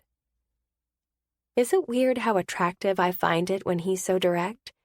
Seems like an odd thing to find attractive, but it makes me think he's a shark when it comes to business, probably ruthless, and for some reason that's exciting. How old are you? His chin runs along my hair as he chuckles close to my ear. Isn't that a dating faux pas? Asking someone to reveal their age? Pushing away slightly, I look at him and smile softly. I think that's only with women, so men don't count. Leaning in close again, I continue.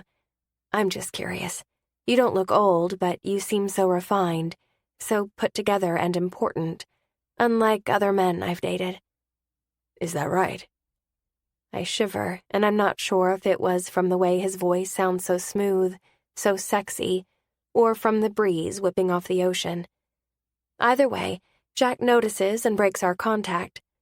Before I can ask what he's doing, he removes his jacket and places it over my shoulders, encasing me in his toe-curling scent. Taking my hand again, he leads me toward the top of the beach where the vegetation meets the sand, and to my surprise, sits down, pulling on my hand to join him. Shoulder to shoulder, we sit together, my hand still wrapped around Jack's with his thumb slowly making lazy circles along my knuckles. God, that feels so good. So good that it's raising goosebumps along my skin. I'm 31. Not geezer status, but old enough to have experienced some things. 31, huh? I bump my shoulder with him. Man, that's getting up there. He scoffs. Yeah, might as well start digging my grave now, huh? He buries his wet feet into the ground, and I do the same, feeling the warm sand beneath my toes. Let me guess. You're 27.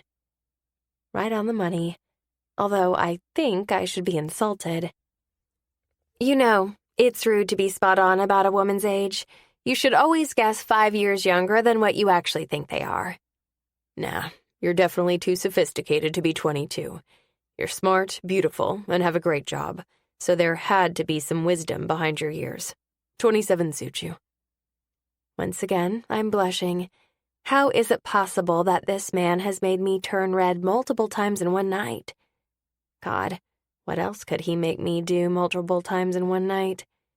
From the size of his hands, I'm going to guess some pretty amazing things.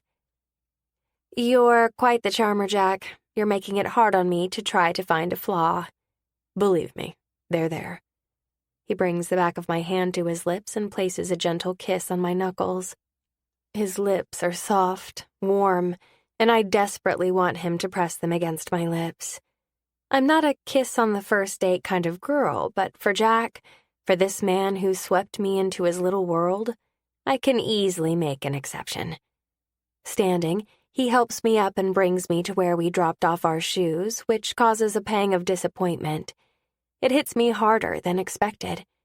I'm really not ready for this night to end. It seems so strange. I only met this man a little over 2 hours ago, and yet I want more time with him. I want to talk more, to have more time holding his hand, taking in his scent, to listen to the deep rumble of his chuckle. Told you your shoes would be fine. Letting go of my hand, he leans down and picks up our discarded footwear.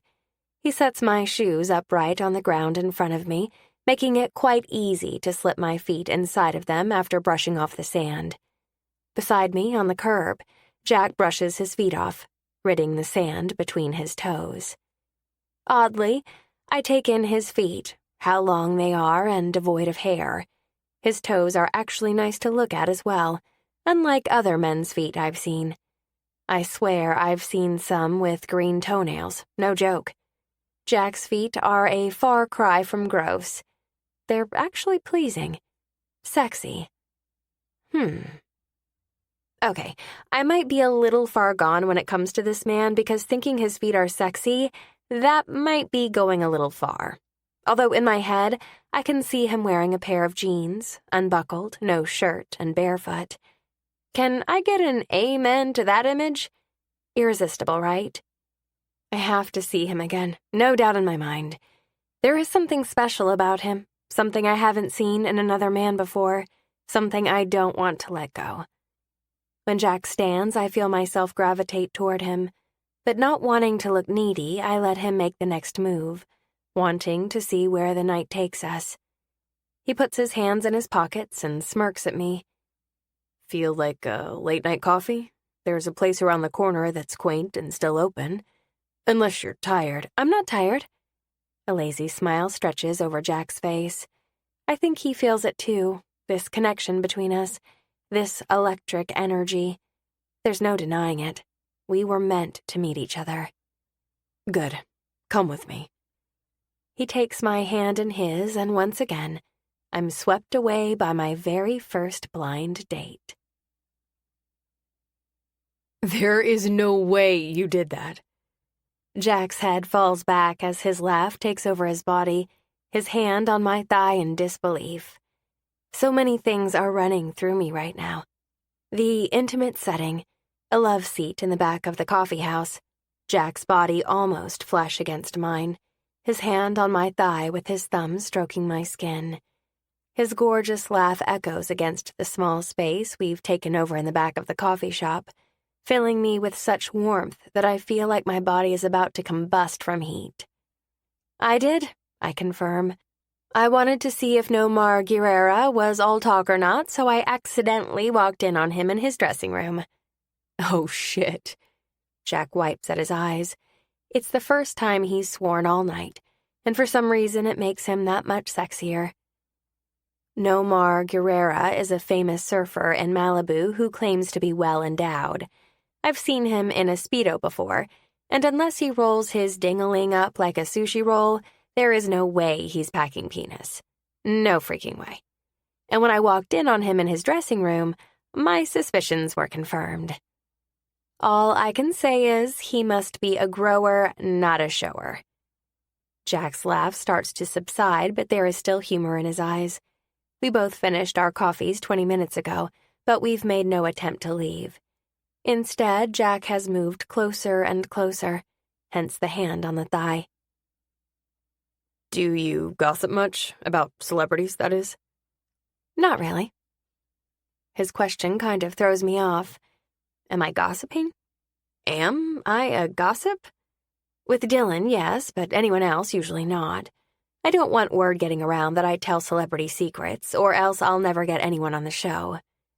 I have to be confidential with information I learn, because no one likes to talk to a morning show host who likes to gossip. Makes sense.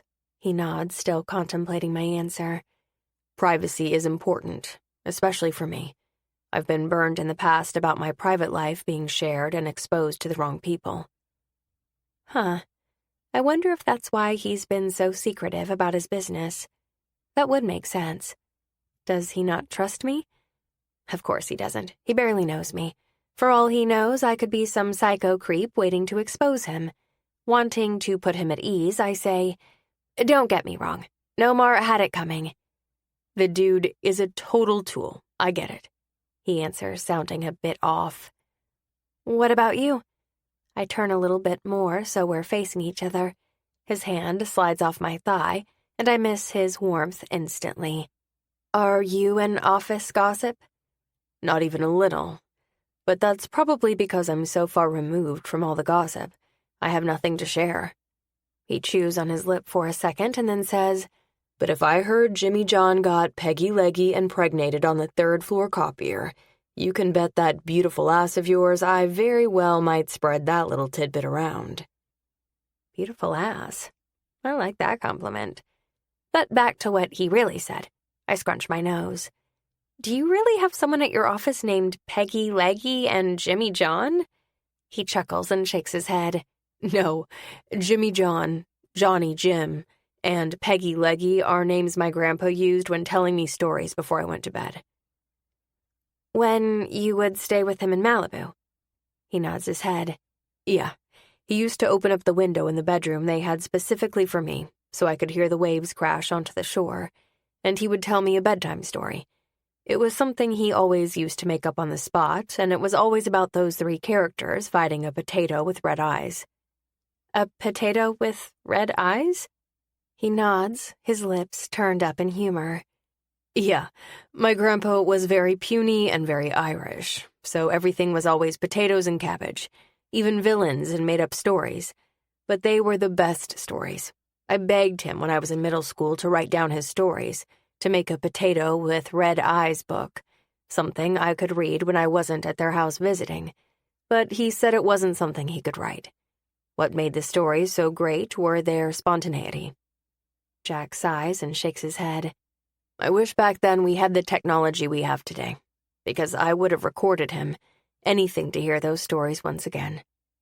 Immediately, I reach out to him and place my hand on his leg, stroking it softly, my heart breaking from the sadness in his voice. "From the way you're talking, I take it your grandpa has passed."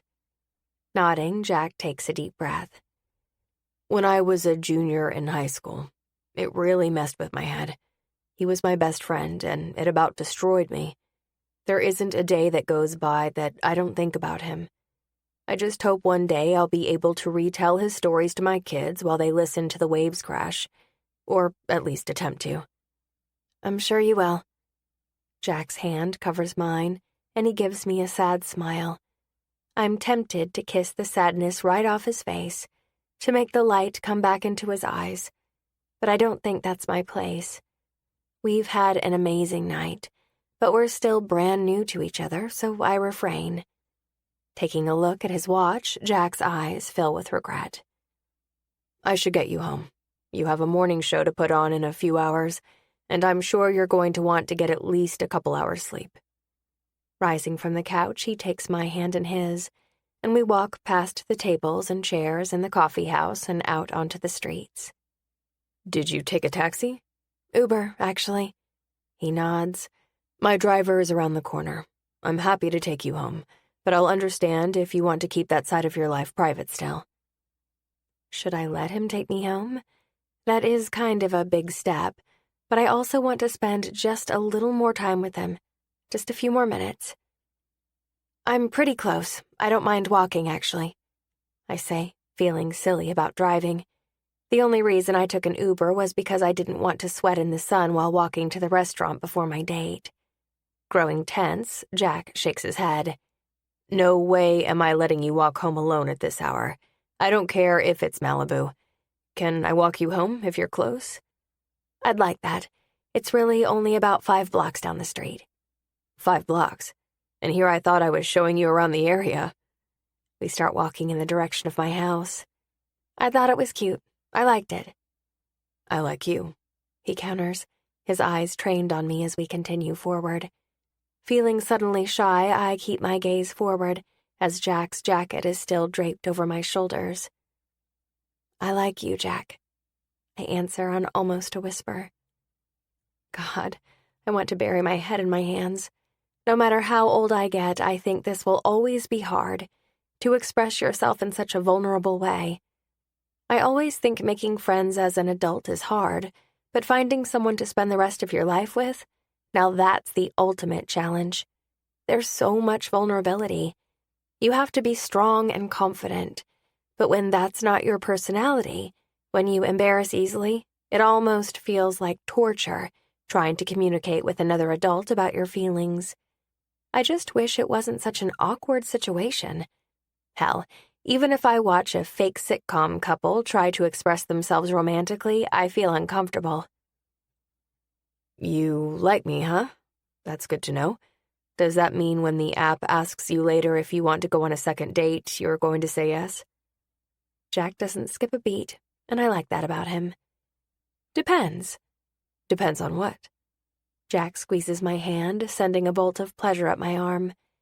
Depends on if you're going to say yes. For a moment, Jack is silent, as if he's really trying to decide if he's going to say yes. There's no way in hell I would be able to say goodbye to you forever tonight. I not only want to see you again, but I need to see you again. A long exhale escapes me.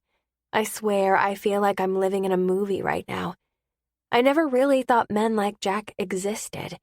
I always thought they were a fictional character made up in someone's head. But here he is, in real life, asking to see me again. I can't say yes fast enough. I would love to see you again, I tell him sincerely. We exchange a quick glance, both our smiles stretching across our face. The rest of the walk, we're silent, and it surprises me how much I like the simplicity of enjoying each other's company and the feel of our tandem steps and clasped hands. When we reach the gate to my house, I turn toward Jack and say, "This is it." I release his hand and hand him his jacket back. The loss of his smell surrounding me, hugging me, sends a bone-jarring disappointment through my body. How creepy would it be to ask to keep the jacket? Creepy. You've known him for a few hours. Don't try to claim his clothing just yet. Taking in my quaint cottage house, Jack cutely smiles. It's beautiful, just like you. When he turns back toward me, he steps forward and cups my cheek, his eyes searching mine. My breath hitches in my chest from his proximity, from the anticipation of his lips pressing against mine, sealing our night with a kiss. What I wouldn't give for that picture-perfect ending. I feel like I've experienced his mind, his humor, his spontaneity. Now I want to experience him physically, and not just little touches, but something more. I want to know what he tastes like, what the scruff on his jaw feels like under my fingers, caressing the soft skin on my cheek. I want to tangle my fingers into his short hair, to grip tightly onto his neck, and not release him until I'm fully sated by his mouth. I had an amazing time tonight, Noely. One of the best nights I've had in a long time. I press my palm over the hand that's cupping my cheek and rub the back of it with my thumb. This has been one of my best nights in a long time as well, I tell him honestly. I actually can't remember having this much fun before. I'm glad. Moving in even closer, Jack leans forward and gently presses a kiss against my cheek and then pulls away, deflating my hopes in the matter of seconds. Thank you for tonight, Noely. Sleep well. Stepping away, Jack puts his hands in his pockets and keeps his eyes fixed on mine as I try to comprehend what just happened. No kiss? Did he just kiss me on the cheek? Something a friend or a mere acquaintance would do? Stunned, I press my hand against my cheek where he kissed me, and no doubt, look as confused as I am. Hands still in his pockets, he shrugs his shoulders. All in good time, beautiful. Now get in your house before I do something I regret. What if I want you to do something you'll regret? I ask, feeling a little foolish for being so brazen, but also wishing he wasn't so far away. That he would give me a tiny taste of what I know would most likely be one of the most soul-searing kisses I'll ever experience. He takes another step back, as if he doesn't trust himself. The man must have some strong willpower because right about now, I'm 2 seconds away from flinging my body at him. If I start, I won't stop. I know myself too well. You've consumed me tonight, Noely, and I know if I kiss you, if I feel your lips against mine, there is no way I'd be able to say goodnight like a gentleman. So, from a distance, I will say, thank you for an amazing night. I look forward to our second date. With a wink, he pulls his phone from his pocket, dials a number, and says, "I'm ready." Like magic, a car appears and Jack hops in, his lip print on my cheek the only thing he's left behind. Good God, that man is dangerous. Dangerous for all the right reasons. Our second date can't come soon enough. Chapter 7. "There you are," Dylan says, flopping down in the makeup chair next to me. She hands me a paper cup full of coffee and takes a sip from her own cup, which I know is half coffee, half chocolate milk. She can't stand the bitter taste of coffee, but is a beast without the caffeine. So I introduced her to chocolate milk in her coffee, and it seems what works for me works for her. I also like to put hot cocoa in my coffee, too. That's a special nugget of info just for you. "What happened to our morning breakfast together?" Dylan asks, pulling a muffin from her pocket and handing it to me. She likes to mother me. A lot. And I enjoy it on occasion, but I don't enjoy it when she starts lecturing me about safe sex and STDs, or when she takes out a napkin, dabs it on her tongue, and tries to wipe something off my face. I can go without those motherly moments. Natasha, the queen behind my hair and makeup, is trying to tame the wet mess of hair on my head. I turn toward Dylan and point to my eyes. See these bags? They need some attention, and it's going to take a lot of makeup to cover them up. A horrified expression passes over Dylan when she takes in my face. "Ew, your eyes look like they oozed under your skin and gathered into little pockets below your lashes." She goes to poke them, but I swat her hand away. "What are they?" She pauses, and then a giant smile crosses her face. "Oh my God, you had your date last night. Please tell me it went well. It did, right? Did you invite him back to your place?" You did, didn't you? You invited him back to your place. Oh my God, you slept with him on your first date, you little hussy, you. Thank God Natasha signed an NDA before she started working with us, or she'd have some pretty juicy material to sell to the tabloids on a daily basis. I didn't sleep with him. You know me better than that. You're right. You wouldn't sleep with someone on the first date, but it went well, right? Dylan pokes my shoulder with a knowing smile. I can't help but grin over my coffee. I've had a permanent grin on my face all morning. Yes, I was a little disappointed I didn't get my goodnight kiss. Well, goodnight kiss on the lips, but his reasoning for not kissing me satisfied me. Hell, it more than satisfied me. It made me feel special, sexy, absolutely irresistible, and that's one of the best qualities a man can give a woman. Jack did it with a simple look and his devastatingly charming words. Taking a sip of coffee, I rejoice as the hot liquid cascades down my throat. It went really well. Ha, I knew it. Dylan bounces in her chair, excitement billowing over. I'm 10 years deep in my marriage, and don't get me wrong, I wouldn't trade it for anything, but I need to know everything. I want to know what dating is like today. Did he woo you? Was he funny? Oh, God, is he hot? Please tell me he's hot. He's hot, I nod, trying not to giggle. God, I feel like a teenager. He was impeccably dressed, first of all. He was dressed in a suit that expertly wrapped around his body in all the right ways. He's tall with brown hair and deep, deep brown eyes, making him seem all kinds of mysterious. But he's funny, outgoing, and his laugh... God, Dylan, his laugh, it's deep and rumbly and so freaking sexy. I love a good laugh, Dylan sighs. Chad has a good laugh. I can appreciate a man who doesn't mind bellowing out a loud chortle. What did you guys... Excuse me, Miss Clark? These were sent to you this morning. From the reflection in the mirror, I see a beautiful bouquet covering the person holding them. Turning in my seat, I take them as Dylan squeals next to me, saying, He must have pulled some serious strings to get those delivered this early. She's right. He had to have paid a lot of money to have someone deliver flowers this morning, which makes them that much more special. I thank the PA and inwardly squeal. Pulling the card from the flowers, I read the handwritten note from Jack. Good morning, Noely. Last night, I got absolutely zero sleep because I couldn't stop thinking about you. I should have kissed you, and I'm regretting my decision now. Please forgive me, and if you accept our second date, you are being warned now. I'm claiming that kiss I so stupidly forgot to capture last night. Jack. I press the card to my chest and sigh. Yes, I freaking sigh. I sigh so hard because there's no denying it, ladies. Jack is sigh-worthy. Dylan nudges my shoulder. What does it say? You're killing me here. Smelling the flowers, I hand Dylan the note, not wanting to read it out loud. While she reads, I take in the bouquet Jack sent. It's unlike any bouquet I've ever seen. There is a beautiful balance of greenery with pops of purple and pink flowers. Absolutely stunning. He didn't kiss you last night?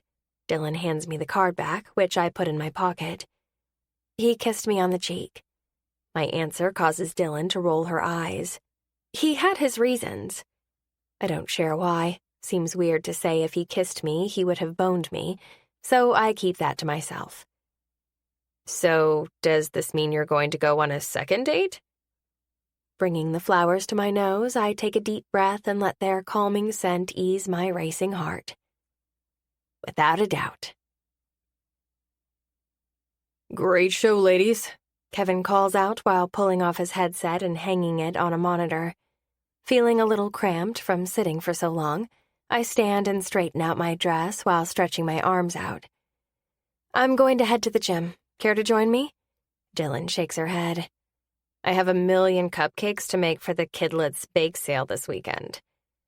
I would suggest Dylan just buys them, but I know better. She likes to be involved in everything when it comes to her kids, even if it means she's shackled to the kitchen, mixing multiple cupcake batters from scratch. She's supermom, and I admire her for it.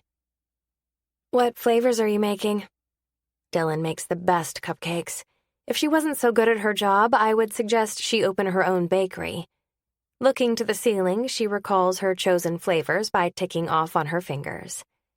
Let's see. Orange creamsicle, lemon blueberry, and strawberry shortcake. Going fruity this go-around. Dylan shrugs. I went chocolate last time, so thought I'd switch it up. Lift some extra weights for me. I'll be thinking of you when I'm taste testing. I point at Dylan while walking away. Bring me a lemon blueberry tomorrow, and I won't tell our trainer you're eating cupcakes instead of working out at the gym.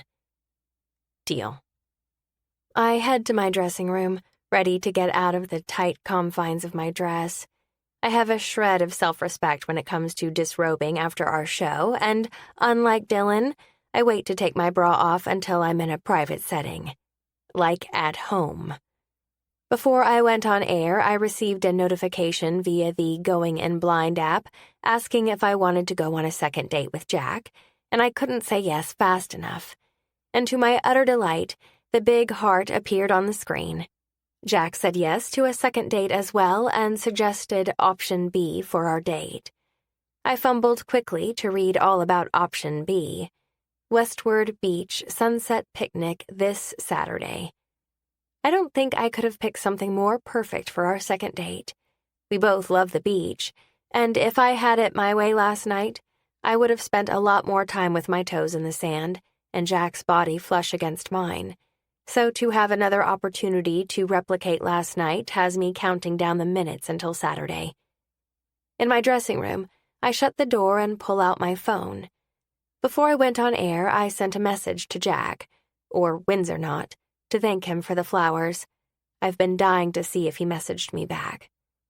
When I open the app, I'm rewarded with a little inbox notification. My mind drifts to You've Got Mail and one of Meg Ryan's early emails in the movie where she talks about the excitement of hearing those 3 little words. You've got mail. I feel it. I understand it. The anticipation of waiting for that special person to connect with you again. In an age where instant gratification is the norm, it's a beautiful thing to have to wait for a little mailbox to light up. Having 0 patience, I open his message. Shop girl, you are more than welcome for the flowers. I have a confession. I've done absolutely nothing at work this morning and you're to blame. Not only did I get 0 sleep, but I wound up watching your show. Unable to take my eyes off you, off those lips I didn't get to taste. It wasn't until my assistant snapped at me that I turned the TV off and tried to get some work done. You've ruined me, shopgirl. Jack. Normally, I would find his response a little cheesy, but after spending a decent amount of time with Jack last night, I know cheesiness is the furthest thing from the truth when it comes to him. So far, he seems genuine and calculated. He wouldn't say something to garner a reaction. He truly means it, and that's what's making my heart flutter a mile a minute. I sit on the couch in my dressing room and type out a response. Wins or not, I would like to take the blame for your lack of productivity this morning, but I'm afraid I'm going to have to place the blame on you. Maybe if you actually kissed me last night, you wouldn't have to daydream about what my lips taste like. My suggestion? Next time you see me, kiss me. Noely. I flick a piece of lettuce to the side and scrunch my nose at the salad bowl on my lap. Last night's steak put a little dent in the calories for the week, so the bland salad I ate for dinner has me wishing I listened to my stomach while picking up my takeout and grabbed the giant Rice Krispies treat that was calling my name. It doesn't help that Dylan has been sending me pictures of her cupcakes all evening either.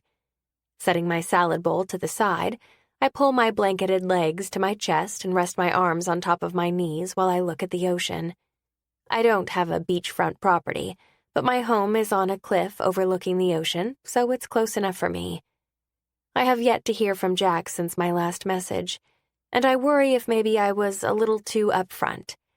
No, it was perfect. I refuse to second-guess myself during this process. I've been second-guessing my entire dating life. It's time I say what I want to say and do what I want to do. If I want to find a true partner in life, then I need to act myself. And Noely Clark would have easily given Jack a hard time for not kissing her. Smiling to myself, I take in the waves crashing into the rocks just as my phone rings. Kevin. Ugh, what does he want? Kevin, what do I owe the pleasure? Do you hear the sarcasm in my voice? Hope I didn't interrupt your beauty sleep. Lord knows you need it. I breathe out heavily with my nostrils flaring. I know he's joking, but the man's taunts are touching my last nerve lately. Just enjoying a crappy salad for dinner. What's up? Kevin clears his throat and says, Got a call from the Earthquakes. My ears perk up. The Earthquakes, or Quakes for short, is LA's professional hockey team, and whenever we get a call from them, it means they want an interview. These are my favorite kinds of calls because outside my job, I'm a huge hockey and baseball fan, so when I can combine my career with what I love, it's always a plus. Oh, do they have a player they want us to interview? Not just a player, but Hayden Holmes. Be cool, oh my God, be cool. But, Hayden Holmes. I get to interview Hayden Holmes. He's the up-and-coming rookie traded to the Quakes over the off-season from Philadelphia. It was a huge gain for the Quakes because he has so much promise.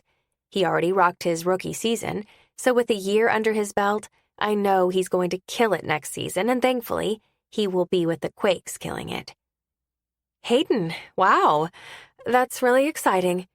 I play it cool even though my nerves are dancing around in my belly. I don't usually fangirl much, but this is a big deal. He is a big deal. Yes, since they called last minute, we're going to put him on as a surprise guest tomorrow. Their publicists have already sent over a basic outline of what to talk about with him, so I'll email that over. Give it a glance, but it's like every other athlete interview we've done. Okay, so he's on tomorrow. What segment are we cutting then? Frittatas with Dylan. We're moving that to Friday, turning it into Frittata Friday. Oh, I'm sure she'll love that. All right, so then we should be good to go. I'll check the email and do a little research on Hayden before tomorrow morning. No need. I had Duncan put together a quick rundown for you, and I'm emailing that. Kevin pauses for a second before he says, And for Friday, I also have a little 10-minute segment worked in while you're eating frittatas to talk about your little dating adventure. Come on, Kevin, I huff. He has to be over that by now. You're not going to get out of this, Noely. I've talked with Lynn at Going in Blind. She's working on a special segment with her team, but in the meantime, it will be a great personal piece for our viewers. If anything, you can encourage other singles out there to join the program. I mean, you did have your first date, didn't you? You can talk about that. And if I don't? Kevin sharply exhales, irritation seeping into my ear. Noely, don't make me act like an ass to you, okay? Been there, Kevin. Been there. Fine, but I'm not going to like it. Should have thought about that before you used company equipment. See you in the morning. He hangs up before I can respond. Typical Kevin. Maybe it won't be so bad. If anything, I owe it to Going and Blind for matching me with Jack. Who knows, maybe my story could help others. Searching for love is a daunting task, so maybe a little added encouragement from someone who's been through the program is just what some of our viewers need. Speaking of Going and Blind, eager to see if Jack messaged back, I open the app and am rewarded with a notification in my inbox. Once again, my stomach starts to do somersaults. Jack wrote back. Shop girl, your boldness doesn't go unnoticed. Being a gentleman was my #1 priority, but now I know who I'm dealing with. I'm prepared to drop the gentleman act and take what I want. This Saturday, it's going to be you, me, the open waves, and my lips on yours. Until then, put me out of my misery and tell me something about yourself I don't know. Spare me and give me a detail about you to help me get through these next few mundane days. Jack. Leaning back in my lounge chair, the sky around me falling to a midnight blue, I snuggle under my blanket and type out a response, my smile never fading. Wins or not, have you ever wondered what it would look like if you took a hockey puck and split it in half? What you would see inside?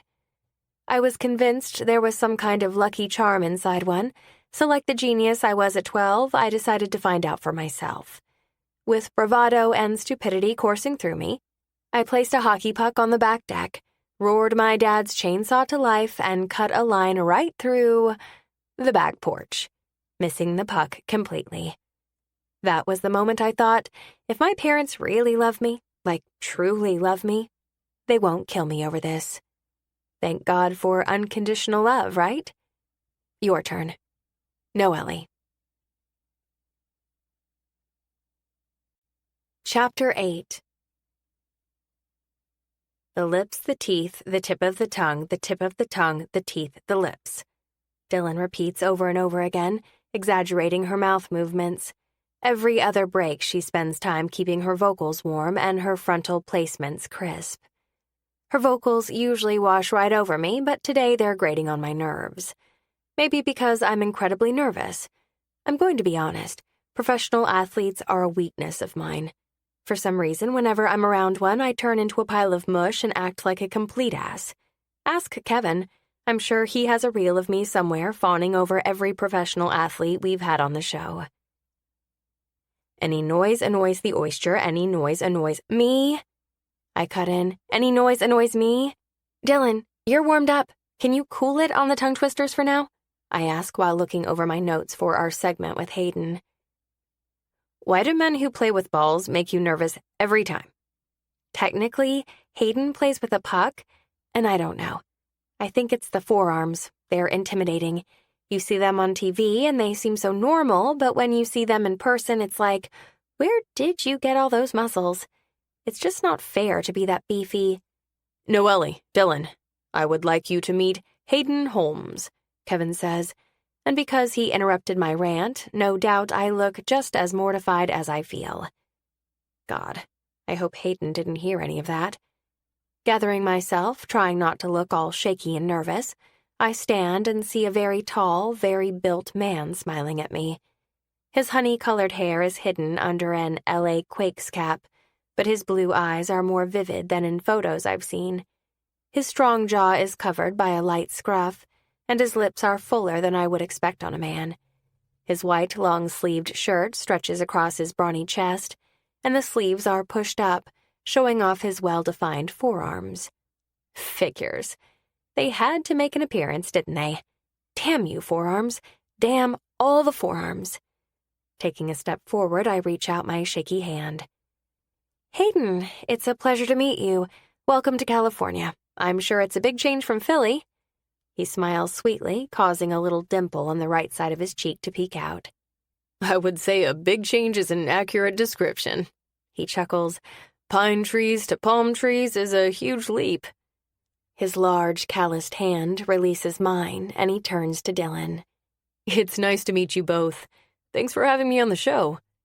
Ignoring Hayden completely, hand still in his, Dylan nudges my shoulder with hers and says, "Oh, the grip on this guy. Makes you wonder what else he can tightly grip." Rolling my eyes, I clear my throat and try to be the professional one between us. "Do you have any questions about your interview? Are you feeling good about it?" Releasing Dylan's hand, he loops his thumbs in his belt loops and says, "I'm feeling good. My agent went over everything." "Perfect." "Noely, on in 20. "Okay," I nod at Hayden. "You might want to scoot out of camera shot until we call you." Chuckling to himself, he backs away while giving me a wink, which only sends a heat of awareness up my spine. Leaning toward me, her lips practically inside my ear, Dylan says, "Oh my God, he totally winked at you." I ignore her, not wanting to make a big scene in front of the man who is standing 10 feet away. "Did you hear me?" Dylan repeats. "Yes!" I whisper shout at her. "I heard you hissing in my ear. Now drop it." "He wants in your pants. 3, 2, our director points at me. Feeling a little flustered, I tried to put on my professional Good Morning Malibu face and read off the teleprompter. "Welcome back. Like we said at the top of the hour, we have a special surprise guest with us today." "That's right," Dylan cuts in, "and he's a treat for both men and women. Isn't that right, Noely?" A flush creeps up my face, and I just pray the lights wash it out. I don't know if it's Dylan's ribbing, or Hayden's gaze from the sidelines, or knowledge that Jack might be watching, but man, oh man, my tongue feels swollen, and my words sound garbled in my ears. Yes, sure." I clear my throat and tap my cue cards on my legs. Looking around, Kevin gives me the universal sign for keep going, so I quickly turn to the prompter again. "If you haven't been paying attention this summer, you might have missed one of the biggest steals LA made, and we have our very own LA Quakes signed star-studded hockey rookie from last season, Hayden Holmes, joining us this morning." I stand with Dylan and start clapping along with the rest of production. "Please welcome the newest LA Quakes forward, Hayden Holmes." Stepping onto set, Hayden waves at the camera, that boyish smile probably melting the hearts of every Good Morning Malibu viewer. Leaning in, Hayden presses a kiss against my cheek while his hand grips my side, sending my nerves into overdrive. Dylan reaches for a light peck as well, and then we take our seats.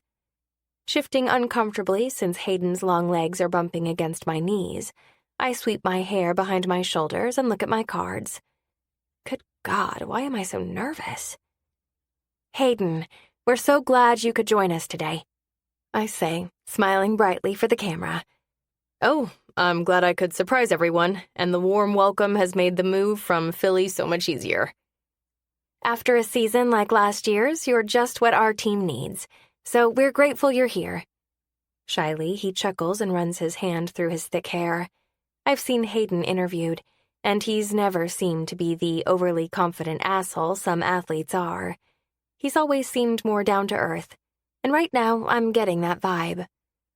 For the next 5 minutes, we talk about his upcoming training, the guys on the team, and his transition from snow to sun. He laughs with Dylan, speaks dearly about the fans, and charms everyone in the studio. "And we're out," Kevin calls while looking down at his clipboard. I let out a long breath as if someone was pulling on an imaginary corset wrapped around me and let go of the strings. "Thank you so much, ladies." Hayden stands and looks at his phone. When he sees the time, he cringes. "I have a radio interview to get to. I hate to interview and run, but I don't want to be late." "Not a problem at all," I answer. "Thanks for stopping by." "Thanks for having me. I'll have promotions send over some tickets for you guys." With a brief hug, he bids us a goodbye and takes off, one hand stuffed in one of his jeans pocket, the other making a call on his phone. "He's dreamy," Dylan pathetically sighs next to me. Did you see his muscles flex under his shirt? I'm pretty sure his pecs were sending out some kind of Morse code to me during that entire interview. Lick me, lick me. I just wish my boobs were more adept in communicating, because I would have signaled to Chad through the camera that Hayden was my new hall pass. You didn't have to ask him if he was single, I chastise. That was a little personal. Are you kidding? Of course I had to ask if he was single. That's our duty on Good Morning Malibu, to ask the questions no other news channel will. Why do you think we sit here on these light pink couches, mimosas in front of us, and tissues popping up from the back of the couch? Because we're the show that brings you tears, laughs, and hunks. All the hunks. She pats my leg. Now, do you want me to ask for his number for you? I dramatically roll my eyes. No, Dylan, I have a date with Jack this Saturday. A date I'm really looking forward to. I want to see where that goes with the suit. Oh, is that what you're calling him? The suit? I like that. Exasperated, I pat Dylan on the head and leave for my dressing room before she starts taking her bra off. I'm not in the mood to witness and hear her struggle. The minute I reach my dressing room, my phone rings. Checking out the caller ID, I smile to myself. Alex, how are you? I put the phone on speaker and sit in my vanity chair to take off my earrings and makeup. Hey, sis, I'm doing good. I love my brother dearly, but he doesn't call often.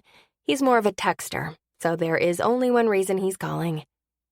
So, I caught the show this morning. The smile I'm sporting grows even wider. Yep, I know exactly why he's calling. Oh yeah? What did you think? Did you like the music segment about the best tunes to use in the bedroom? Are you going to try those out with Lauren? Didn't catch that segment, thank God, but I did catch the last. Shocking. With Hayden Holmes? Yeah. Hell, sis, you have the best job ever. How were you not worshiping at his feet while doing that interview? I would have easily started bowing in front of him if I were you.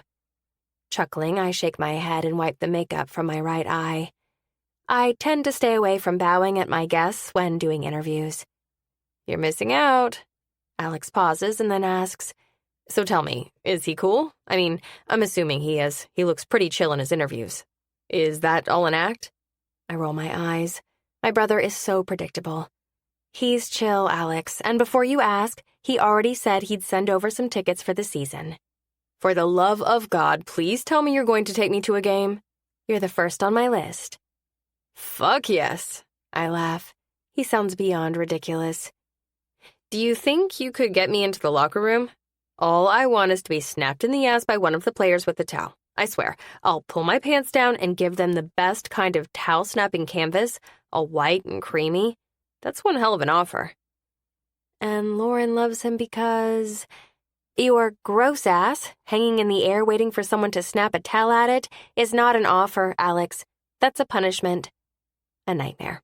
I should know. I've been subjected to it before. I'll pay them. Desperation drips from his voice. Laughing, I say, you need to get a life. I have to go to my spin class. Give Lauren a hug for me. Wait, Alex desperately calls out. Do I still get first dibs on tickets? Exhausted, I say, yes, Alex, you get first dibs. Can I get that in writing? Without an answer, I hang up. Brothers, why are they so annoying? I have much better things to do than assign tickets I don't have to my desperate brother.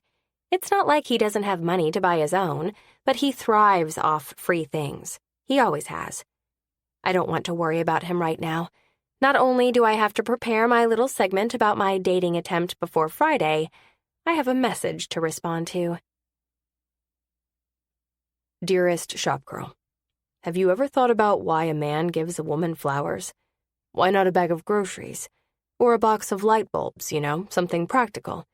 Instead, we spend, or at least I do, an hour picking out the perfect bouquet. One that I not only think will make you deeply appreciate the gesture, but one that represents your beauty.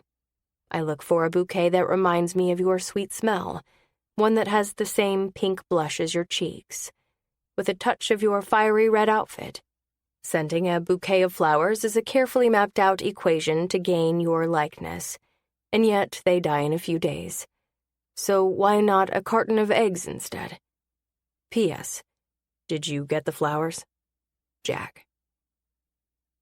Dear bouquet aficionado, a carton of eggs? A box of light bulbs? Practical, yes. Romantic, not so much. I can go out and get myself a carton of eggs anytime I want. But flowers, those are special. There is something about receiving a bouquet from a man that sends a thrill of excitement through my body. It tells me I was on his mind. It shows me he cares. It gives me the impression that not only did I make my mark, but he wants to woo me. So is that what you're doing, Jack? Are you wooing me? P.S. I got the flowers and they were gorgeous. Thank you. Noely. Dear Woo-E, there is something you need to know about me. I'm a ruthless businessman. In the boardroom, I'm a brilliant shark who makes split-second decisions about multi-million-dollar deals. I've made grown men cry using only words, and I don't take no for an answer. I get what I want when I want it.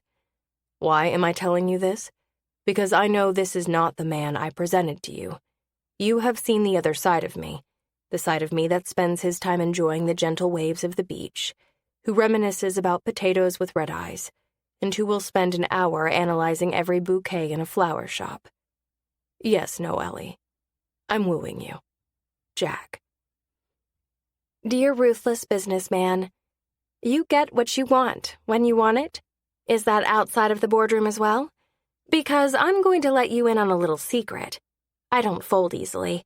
Even with your big bad wolf businessman attitude, I will challenge you.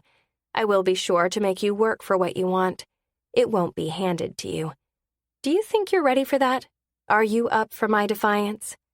Noely. Dear Defiant One, what's wooing without a little challenge?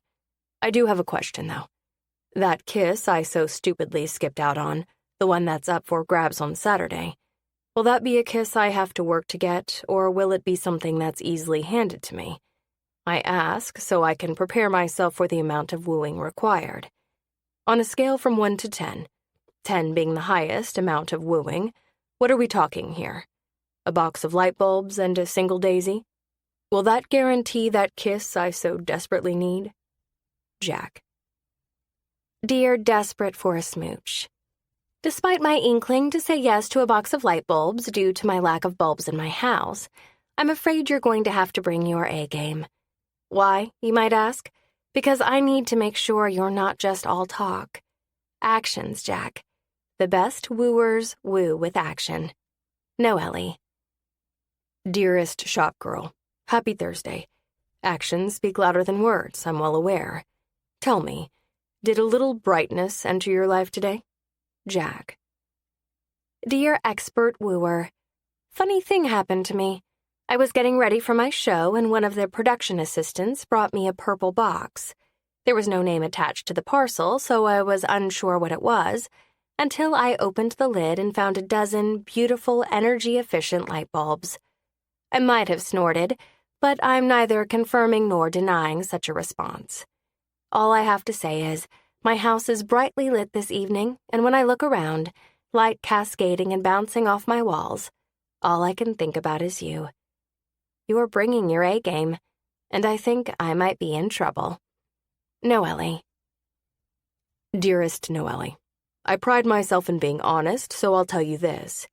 You're in trouble. I have my eyes set on one thing and one thing alone. You. This Saturday, you, me, and a kiss that needs to be claimed. I'm coming for you, Noely. Jack. Jack is out for blood, and I can't help but be giddy about it. What will his A-game be like? Is he going to turn up the heat? God, I hope so. Some people might have scoffed at a box of light bulbs, but for some reason it was so fitting for him, and now I feel a little intimidated. What's Saturday going to bring? Is he going to kiss me when he first sees me? Or is he going to prolong it, make me wait? I don't think I can wait, which means I'm going to have to bring my A-game as well. Seems like there is some primping in order. Time to make myself irresistibly hot. And I know just where to start. Chapter 9. Dylan, I screamed through the phone. "Dylan, get over here now. Like, stat. This is an emergency. Do not dawdle, don't pick up donuts from the corner shop, and don't even think about bringing any kind of recording devices. Just get over here now." I'm kind of naked. "Then put some clothes on. For the love of God, just get over here now." "But I put the bath salts in my bath already." "Oh, my God. I'll buy you more. Just get over here as fast as you can." I hang up my phone and try to calm my racing heart. I close my eyes briefly, then open them and squint to look in the mirror. Squint because squinting makes it all better. At least, that's what I tried to tell myself. What was I thinking? When I take in the squinted image in front of me, I tried to tell myself it's not that bad. What I did wasn't a giant mistake. I'm making a statement, but... oh my God. There's a knock at my door, and I whip my head around to see who it is, as if I can see through my wooden door. Dylan's not that fast. We live pretty close, but it takes her at least 10 minutes to put on underpants, so that can't be her. Unless she came naked. Is it Alex? I called him in a desperate panic because Dylan wasn't answering her phone. I left him a concerning voicemail about how my life is over with no explanation why. I probably scared the crap out of him. Knowing he's going to kill me if I don't open the door, I take one last look in the mirror, a full-eyed look, send prayers to the heavens above for any kind of transformation, and open my front door. "I don't need your ribbing." My voice falls from my lips as I stare at a perfectly executed Windsor knot. Horrified, utter mortification eclipsing me, and the need to hide myself, I screech like a hyena and slam the door shut, right on Jack's beautifully handsome face. "Oh God, oh God, oh God!" I start twirling in circles, holding the top of my head, trying to figure out what to do. He can't see me like this. He probably already saw me. Even though I like to believe I was lightning fast in closing the door, I know I wasn't. I stared at that damn Windsor knot for far too long. There's another light knock on the door. "Noely?" Oh, God, he's still there. What am I talking about? Of course he's still here. He probably wants a picture of the freak show he just saw. He probably wants to make sure it really is me who answered the door and not some creepy stalker looking to murder innocent victims. This is not the A-game I wanted to bring to the table. Not even close. Unless he's interested in dating a psychotic clown. Yes, you heard that correctly. A psychotic clown. Well, psychotic clown, or maybe Little Orphan Annie, or maybe Rose Nyland from The Golden Girls. Any of those will do. But I'm leaning more toward psychotic clown due to the crazed look in my eyes. What did I do, you ask? I tried to bring my A-game to the table, but instead I brought a lady version of a cotton ball. I permed my hair, okay? I decided to do an at-home perm to give myself luscious waves, but instead I'm staring down an uglier version of Justin Timberlake's top ramen noodle head days. Giant mistake. Huge, like colossal. Like my shoulder blade length hair is now bouncing buoyantly at my chin. And my bangs? Oh, hell. Note to all women out there, don't try to perm your bangs. You think they're going to turn into pretty waves? No, they are Tootsie Rolls curled straight to my forehead. It looks like I stuck my finger in a light socket for a good 2 minutes until I thought my hair was styled. There's another knock at the door. Noely, open up. He's not going away. Jogging in place, looking around, I try to find a solution. A baseball cap is going to make the ends stick out more, and I don't feel like channeling my inner Monica Geller when she was in Barbados. Think. I scan my entryway and see one of my scarves hanging on a hook. A scarf. Yes, perfect. I snag the fabric, look in my entryway mirror, and start wrapping the scarf around my head, scooping up the curls and trying to tame them. Somehow, through all the twists and turns and rush to get the scarf tied and the combination of fluff protruding from my head, I managed to form a scarf cone on top of my head, and with each attempt to down the point at the top, it pops back up. Noely, come on, open the door. Christ, he's persistent. Knowing this isn't going to get any better, and he most likely isn't going to go away, I resign to scarf conehead and open the door, hand on hip, chest puffed. Maybe my confidence will distract him. Wrong.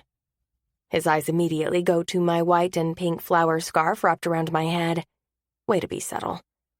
With his eyes pinned on my accessory, I take in his impeccable suit. The fabric looks so soft, yet pressed to perfection, crisp and tailored to his every muscle. And that tie? When we went on our date, he was sans tie with 2 buttons undone. But for some reason, seeing him in a tie, cinched to his powerful neck, it does all kinds of things in my belly. The suit. If I learned one thing from spending time with this man and writing messages back and forth, it's this. Confidence is key. So instead of slamming the door on his face once again, I tilt my chin up, hand on my front door, and say, "Jack, what a pleasant surprise. What do I owe the pleasure of this visit?" Eyeing me skeptically, he points to my head and asks, "What's going on there?" Well, he isn't very gentlemanly. Didn't his mom ever teach him to not point out someone's flaws? "Oh, this?" I chuckle and press my hand against my scarf cone. "Trying something new for the show. I think it might be too tall for getting a good shot with a camera, but we'll see." Stepping forward, invading my space, his eyes trained on my head, he reaches and undoes my scarf with one flick of his fingers. While my hair bounces around my head, I'm unable to deny the euphorically clean smell permeating from the man in front of me, or the way his roaming eyes sexily take me in. Lifting his hand, he wraps one of the curls around his finger and lets it spring back. He's not laughing. He's not even smiling. He's just observant, studying me. It's making me squirm to the point that I start to ramble. "So, as you can see, I did a thing." I touch my bouffant hairdo. "Not sure if it's really me or Reed's morning show host." I shrug. "But, you know, Jack, what's life without trying something new, right?" He still studies me, his eyes rotating between my face and my hair. What the hell is he thinking? Speak up, man. "What do you think?" I fluff the bottom of my curls with my palm. "Should I dye it red and learn to juggle?" Taking another step forward, Jack laces his hand with mine, the one that's fluffing my hair, and brings it to his chest as his other hand floats to the back of my neck, pulling me in close. My breath catches in my chest, my body stiffens, as he leans his head forward and slowly lowers his lips to mine. He's going to kiss me, even with this hair. Inches from my lips, his minty breath tickles me when he says, "I couldn't wait until Saturday. Forgive me." And in seconds, his lips are slowly nipping across mine, gentle and soft. I melt, right here in my entryway with my light socket hair. I melt into a giant puddle of swoon. One hand clasped to his chest, I trail my other hand to his lapel and grip tightly, not wanting him to go anywhere. At first, he's slow, methodically learning the way around my lips. But I can sense the minute he's familiar from the way his tongue enticingly runs along my lips, parting them automatically. A low growl erupts from him as he pulls me even closer, and his tongue dives into my mouth, seductively sending chills up and down my body, capturing me into a wave of bliss. My veins heat up, my skin prickles with awareness. My muscles turn into liquid, barely holding up my body. Never in my life have I been kissed like this, with such passion, with such assertiveness, with such an all-consuming effect I can't remember where I am.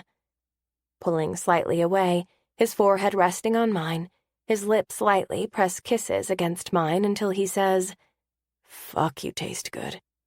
The somersaults in my stomach are on overdrive, and the mishap of my hair is far from my mind, until I hear from the doorway, "Holy hell, what did you do to your hair?" I squeeze my eyes shut as Jack turns around, his hands still wrapped around me, bringing me with him. "Oh, hell." Dylan pauses, and when I peek over at her, she's taking Jack in. starting from his polished shoes to his tie to his perfectly styled hair. Forget your hair, who is this stunning piece of man you have in your entryway? Leaning forward, hand blocking her mouth from Jack, and whispering loudly, she asks, "Is this Windsor knot?" Lips pursed, I nod. Ooh, he is handsome. She sets down a canvas bag and grips Jack's tie, invading all his personal space. I whack her hand away, but not before she can give it a bit of a tug. Look at that, cinched up real nice. "Can you not touch him?" I chastise. "Don't you sass me." Dylan points a finger at me, and that's when I realize she's wearing her pink terry cloth robe and slippers. Jesus. I flew over here to help you, ignoring my peaceful bath, thinking you might have tried to pierce your own nipple or something ridiculous, so if I want to touch Windsor knot, I can. Tightening the knot on her robe, she faces off with me, urging me to pick a fight. Not wanting to get into it with Dylan, I capitulate. "Jack, this is Dylan, my co-host. Dylan, this is Jack." Curtsying like an idiot, Dylan bows her head and says, "Pleasure to meet you. I've heard nothing but sexy things about you." "Is that right?" Jack looks at me, and of course I am blushing. Again. "Well, it's a pleasure meeting you, Dylan. I'm not used to seeing you in such casual clothing." She winks at him. "You're getting a real behind-the-scenes look at the Good Morning Malibu cast. Lucky you." Directing her attention to me, Dylan tisks. "What did you get yourself into this time, Noely?" Not wanting to have this conversation in front of Jack, I turn toward him and say, I don't want to kick you out, but there are some pressing matters, Dylan, and I have to tend to." "She's talking about her hair, Jack." I take a deep breath, reminding myself Dylan is here to help. Smiling brightly, Jack gently pinches my chin, his touch soft and sweet. "Not a problem," he whispers. "I'll see you Saturday." Leaning down, he presses the sweetest of kisses on my lips, lingering longer than expected, then pulls away. With a sexy wink, he adjusts the cuffs on his button-up shirt and gives a curt nod to Dylan before taking off, leaving me in a sexually aware stupor. Not even sure if he's out of earshot, Dylan says, "That was freaking hot. The way he kissed you like that? God, he's fine." He sure is. Smiling, I shut the door and face the mockery of Dylan. There is no doubt in my mind. She's not going to let me live this one down. "Home perm?" she asks. I nod. She rolls her eyes and shakes her head before bringing her canvas bag to my couch where she dumps it out. A plethora of towels and Neosporin fall out, along with a bottle of cherry vodka, a nail file, saran wrap, and olive oil. No idea what she thought she was getting into, but I'm glad she's here. "This was stupid. You know that, right?" "Well aware." "Okay, as long as we're on the same page. Do you have coconut oil and a leave-in conditioner? We have a leave-in mask to make." We spend the next 20 minutes creating a mask, saran wrapping my head and blow-drying the wrap. Dylan eventually leaves, telling me to leave the mask on for an extra 10 minutes before washing it out, just to make sure the curls dissipate. Please let this work, because even though Jack didn't seem to mind, I don't want to go to our date on Saturday with this hair. Or hell, I don't want to go on air looking like this. Although knowing Kevin, he would turn it into a segment of warning women about home hair treatments. Yeah, I'm going to keep this mishap on the down low. After washing my hair 5 times and conditioning it once again, I rest on my bed, playing with my wet yet relaxed hair. God bless Dylan. Curious, I open up the Going In Blind app and see a message in the corner, as well as a new match. Huh, that's odd. I didn't think I'd still be offered matches. Not interested, wanting to focus completely on Jack, I open his message. "Dearest Noely, that hair is very becoming of you. Jack." Cheeky, cheeky man. Smiling to myself, I type him back. "Dear Jack, if you know what's good for you, you're going to ignore what you saw tonight and remember me as the girl in the red dress with the red shoes and red lipstick. And straight hair. Noely." It doesn't take him very long to write back, which makes me think he's been waiting for a reply. Dear Lady in Red, so on Saturday, if I ask you for tips on giving myself a perm, your answer is going to be... Snorting, I type back, Dearest Jack, pushing your luck, Mr. Suit. I'd be careful if I were you, especially if you want a second kiss. Noely. Dear Noely, canceling my order for my at-home perm kit as we speak. Don't want to jeopardize that second kiss. Jack. Clever, clever man. Chapter 10. You know, Kevin, I was thinking, maybe we can fill the next segment with viewer questions. I've been stockpiling some and thought it would be fun to... We're doing the dating segment. His harsh tone and stern look shut me up. Walking away, he checked something off on his clipboard, and I'm frustrated. Why can't we talk about Dylan's personal life? She has 2 kids. Let's talk about her mom's struggles, because that seems way more fascinating than my dating life, right? Let me guess, he shut you down, Dylan asks, looking over her cards and sucking on a mint. It's her interview ritual. Didn't even let me finish your suggestion. I don't blame him. Viewer Q&A is a total bore. No one wants to watch that. Dylan shuffles through her cards and taps them on her legs. Don't worry, this will be painless, and hey, there's one thing to be happy about. Your hair doesn't look like a curly bush on your head anymore. She gives me a thumbs up, and I'm tempted to swat it away. We're on in 10, ladies. Take your places. Here we go. Kevin counts down and points at Dylan as a cue to begin. Do we have any single viewers out there? Anyone looking for love? Well, you're not alone. Our very own Noely Clark is in the market for a mate, but has had a hard time dating due to her busy schedule.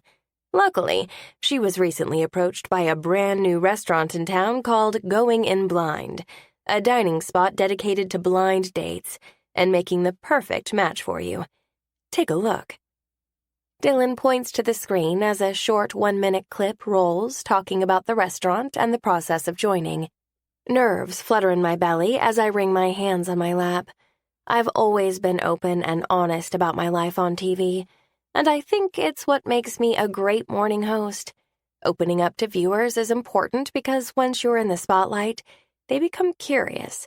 They want to know how you live, and I've been okay with that. Hell, I left the cameras in my exam room when I had to get my annual lady check.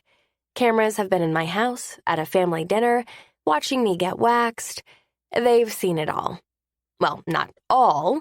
I've always stayed modest, especially when getting waxed, but you know what I mean. This little snippet into my life shouldn't bother me, but it does. I don't want to share this part of me, and I'm wondering if it's because my love life has been non-existent ever since I can remember. It's always something I've been sensitive about, never finding love in this crazy world. And now that I have a chance at it, I don't want to lose it. But it also involves someone else this time, someone even more private than I am. The music dies down on the pre-recorded clip they just ran. Dylan turns to me, an understanding smile on her face, and says, "Fascinating program. Tell us about it, Noely." Plastering a fake smile on my face and laying my hands flat on my legs, I say, I was a little skeptical at first, going on a blind date set up through an app, but I have to admit, it's a novel idea. It gives you the experience of a blind date without having to let down your friend or mother or relative because the date didn't work out. Because we always think we have the perfect person for you, right? Dylan chuckles. The worst words to hear from a friend in a relationship are, "Oh, I have the perfect guy I want you to meet." I roll my eyes and shake my head.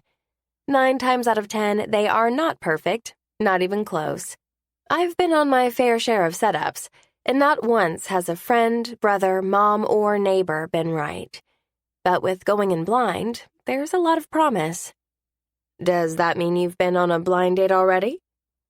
Dylan clearly knows the answer to that question already, but the viewers don't. Therefore, I must answer.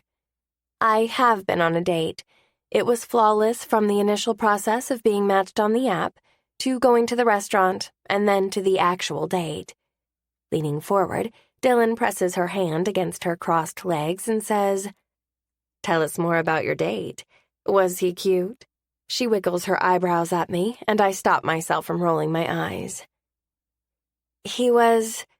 I looked to the ceiling, trying to recount Jack. He was everything I was looking for in a man.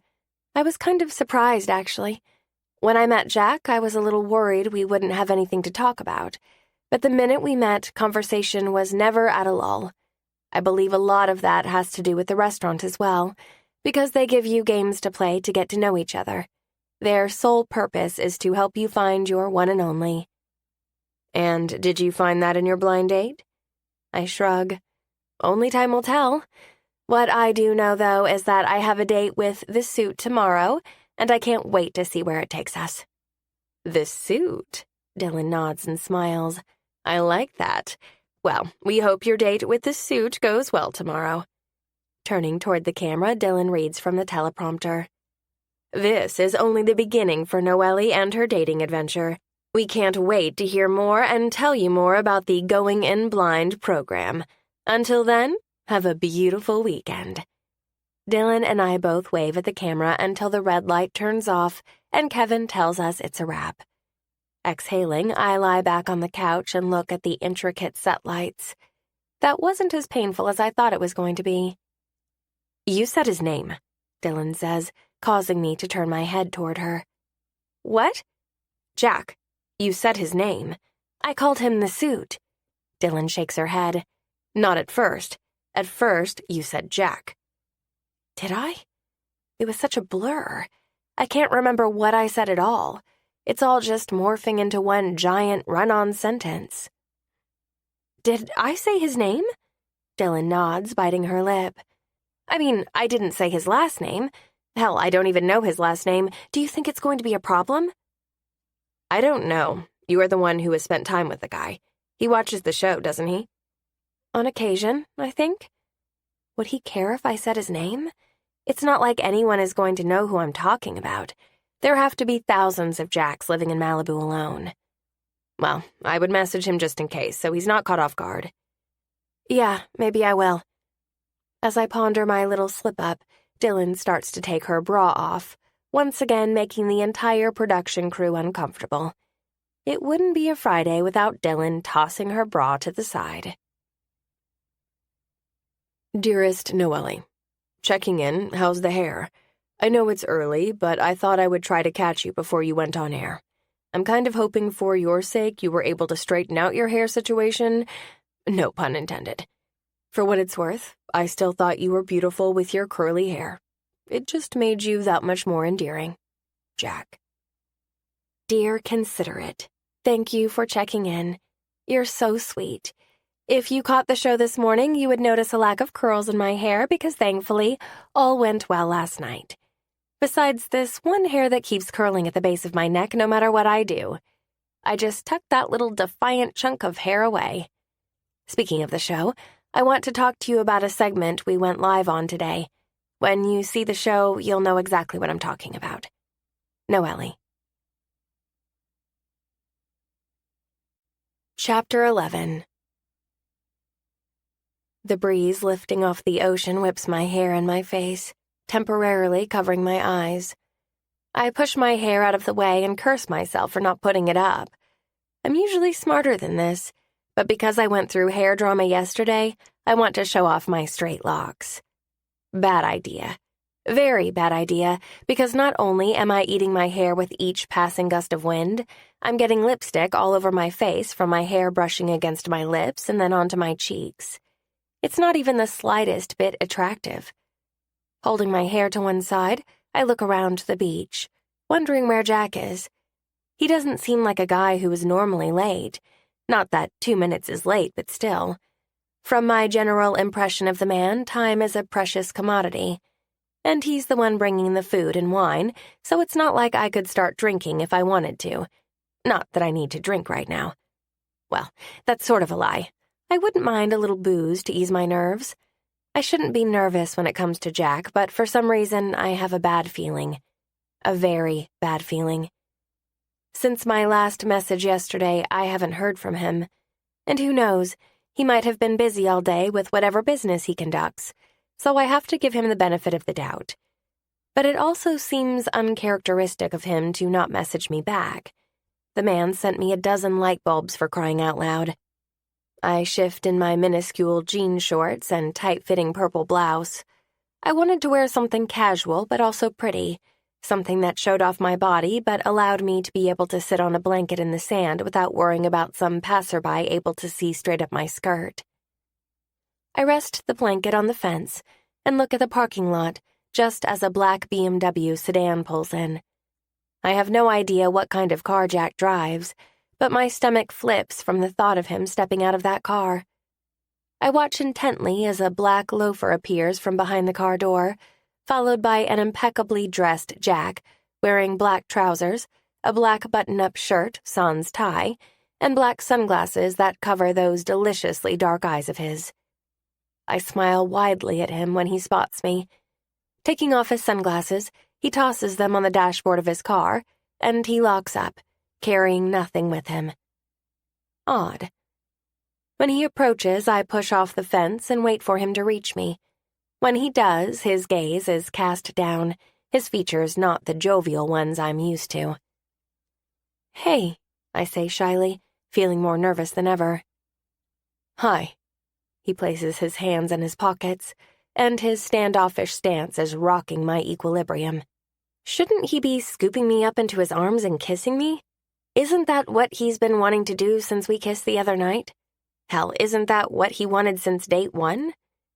Unsure on how to read this man, I take another step forward and ask, "Is everything okay, Jack?"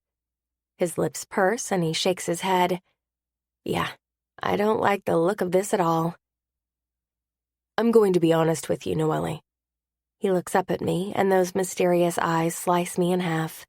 They're stern, unforgiving, almost scary. "Do you remember what we talked about on our first date?"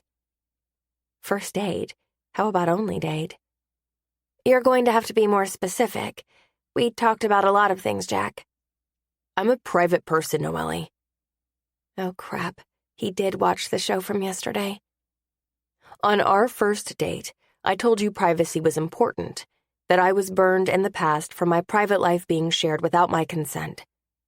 Stepping forward again, I say, Jack, I'm so sorry. It was a slip-up and I feel awful. I really meant to just call you the suit, but I was so nervous, and when I'm nervous, I don't think, and things just fly out of my mouth. I hope you don't think I did this on purpose, because exposing you like that is the last thing I would want to do. His eyes are trained on the ground between us. But at least it wasn't your last name, right? There must be thousands of Jackson Malibu. I think you're safe. I tug on his shirt, trying to lighten his mood, but it doesn't work. 2 people have already asked me if I was the Jack you were talking about. What? My voice reaches decibels only dogs can hear. How is that possible? They both knew I was taking part in the dating program, so they put the 2 and 2 together. Oh, God. I'm so sorry, Jack. I didn't even want to do the segment. It was my producer who kept pushing and pushing. I can't do this, Noely. He shakes his head, and my body goes stiff from his words. Stroking his jaw, he lets out a frustrated breath. I can't have my life in the public eye. I don't want it in the public eye. I've spent a great deal of time trying to step out of the spotlight, trying to make my investments the center of attention and not the man behind them. It's taken a long time, but I'm finally there. He continues to stroke his jaw, his eyes pinned on mine now. I like you, Noely, a lot, but you're too high profile for me right now. I'm in the midst of something big, a business that is on the verge of exploding into something amazing. I can't jeopardize that, for anything. If it doesn't work out, I'm not the only one affected by it. I've hired 50 employees to keep everything in check, and I can't possibly hurt them, not after all the hard work they've put into this project. Is he really breaking up before we get started? Jack, I'm sorry, I really am, and I will do whatever I can to help fix things. Just tell me what I can do. I bite my bottom lip and hate that I'm getting emotional over this. I don't want to say goodbye to you. I really think there is something special between us. Can't you feel it?" He nods, and a brief glimpse of hope springs inside me. "There is something special between us, but I can't pursue it." He shakes his head. "I won't jeopardize anything. I never should have gone on the first date to begin with." He sighs and runs a hand over his face. "I just couldn't stay away." Shaking his head, he steps away, causing my heart to slightly crack. "I have to go." Looking me up and down, he says, "Take care, Noely." When he turns around and heads to his car, I'm almost too shocked to do anything. But before he can close his car door, I call out to him. "So that's it, Jack? You're going to be just as evasive in stopping this as you were in sharing anything about you? Because of privacy? Even if what we can both see between us seems so good?" "It's much more than that." Well, hell if I know how it can be after one date, one kiss, and a few messages. "Yeah? Like what?" I fold my arms over my chest, growing angrier by the second. "It would be a conflict of interest, Noely." A conflict of interest? What the hell is he talking about? Before I can ask, he's shutting his car door and starting the engine. I watch as he places his sunglasses over his eyes and backs out of the parking lot, kicking up dust in his wake. I'm stunned. I stand there for a few minutes before I finally say to no one, "You've got to be freaking kidding me." Shaking my head in disbelief, I repeat a little louder, "You've got to be freaking kidding me." Throwing my arms to the sky, I stomp toward my blanket, snag it along with my keys, and head to my car. A conflict of interest? Privacy? Not wanting to be burned? What in the ever-living hell is he talking about? And what's even more frustrating is that the man refuses to talk about it. I don't need to know his social security number or anything, just a little explanation, something more than his evasive answer. But no, the suit can't possibly share that side of him. Well, guess what, Jack? You're dead to me. Once in my car, I pull out my phone from my back pocket and open up the Going in Blind app. Without even giving it a second thought, I look at the second match sent to me. I have no idea if they normally send daters second or third matches, whether this is normal or not, but it's as if they knew I'd be needing another attempt. Rebel with a cause. I study the profile. It doesn't say much. He is adventurous, loves homemade brownies, and does a lot of philanthropic work. Interesting. And what's even more interesting is his profile emoji. It's a motorcycle, something that seems like the complete opposite from the suit. Just what I need. I'm still completely confused how someone who was very forthright with what they wanted to do with me can so quickly turn off that passion. He sent flowers, light bulbs. He gave me hope. And now that hope has dulled, much like my apartment when I throw out all the stupid bulbs I didn't need in the first place. One down, hopefully not too many more before I give up completely. Looks like we're about to get cozy, Rebel. Part 2. The Rebel. Chapter 12. I might have gone a little overboard. I catch a glimpse of myself in the reflection of Going in Blind's front door and cringe. When I dressed for my blind date tonight, I might have angrily dressed, meaning I put on the sluttiest thing I owned, sexified my hair, and donned the tallest heels I possess. I read like a classy hooker looking for a good time. Notice how I said classy and not trashy? Huge difference. Even though my boobs are spilling out of my tight black dress that ends mid-thigh, my makeup isn't smeared, and I'm wearing underwear. Full-butt underwear. See the difference?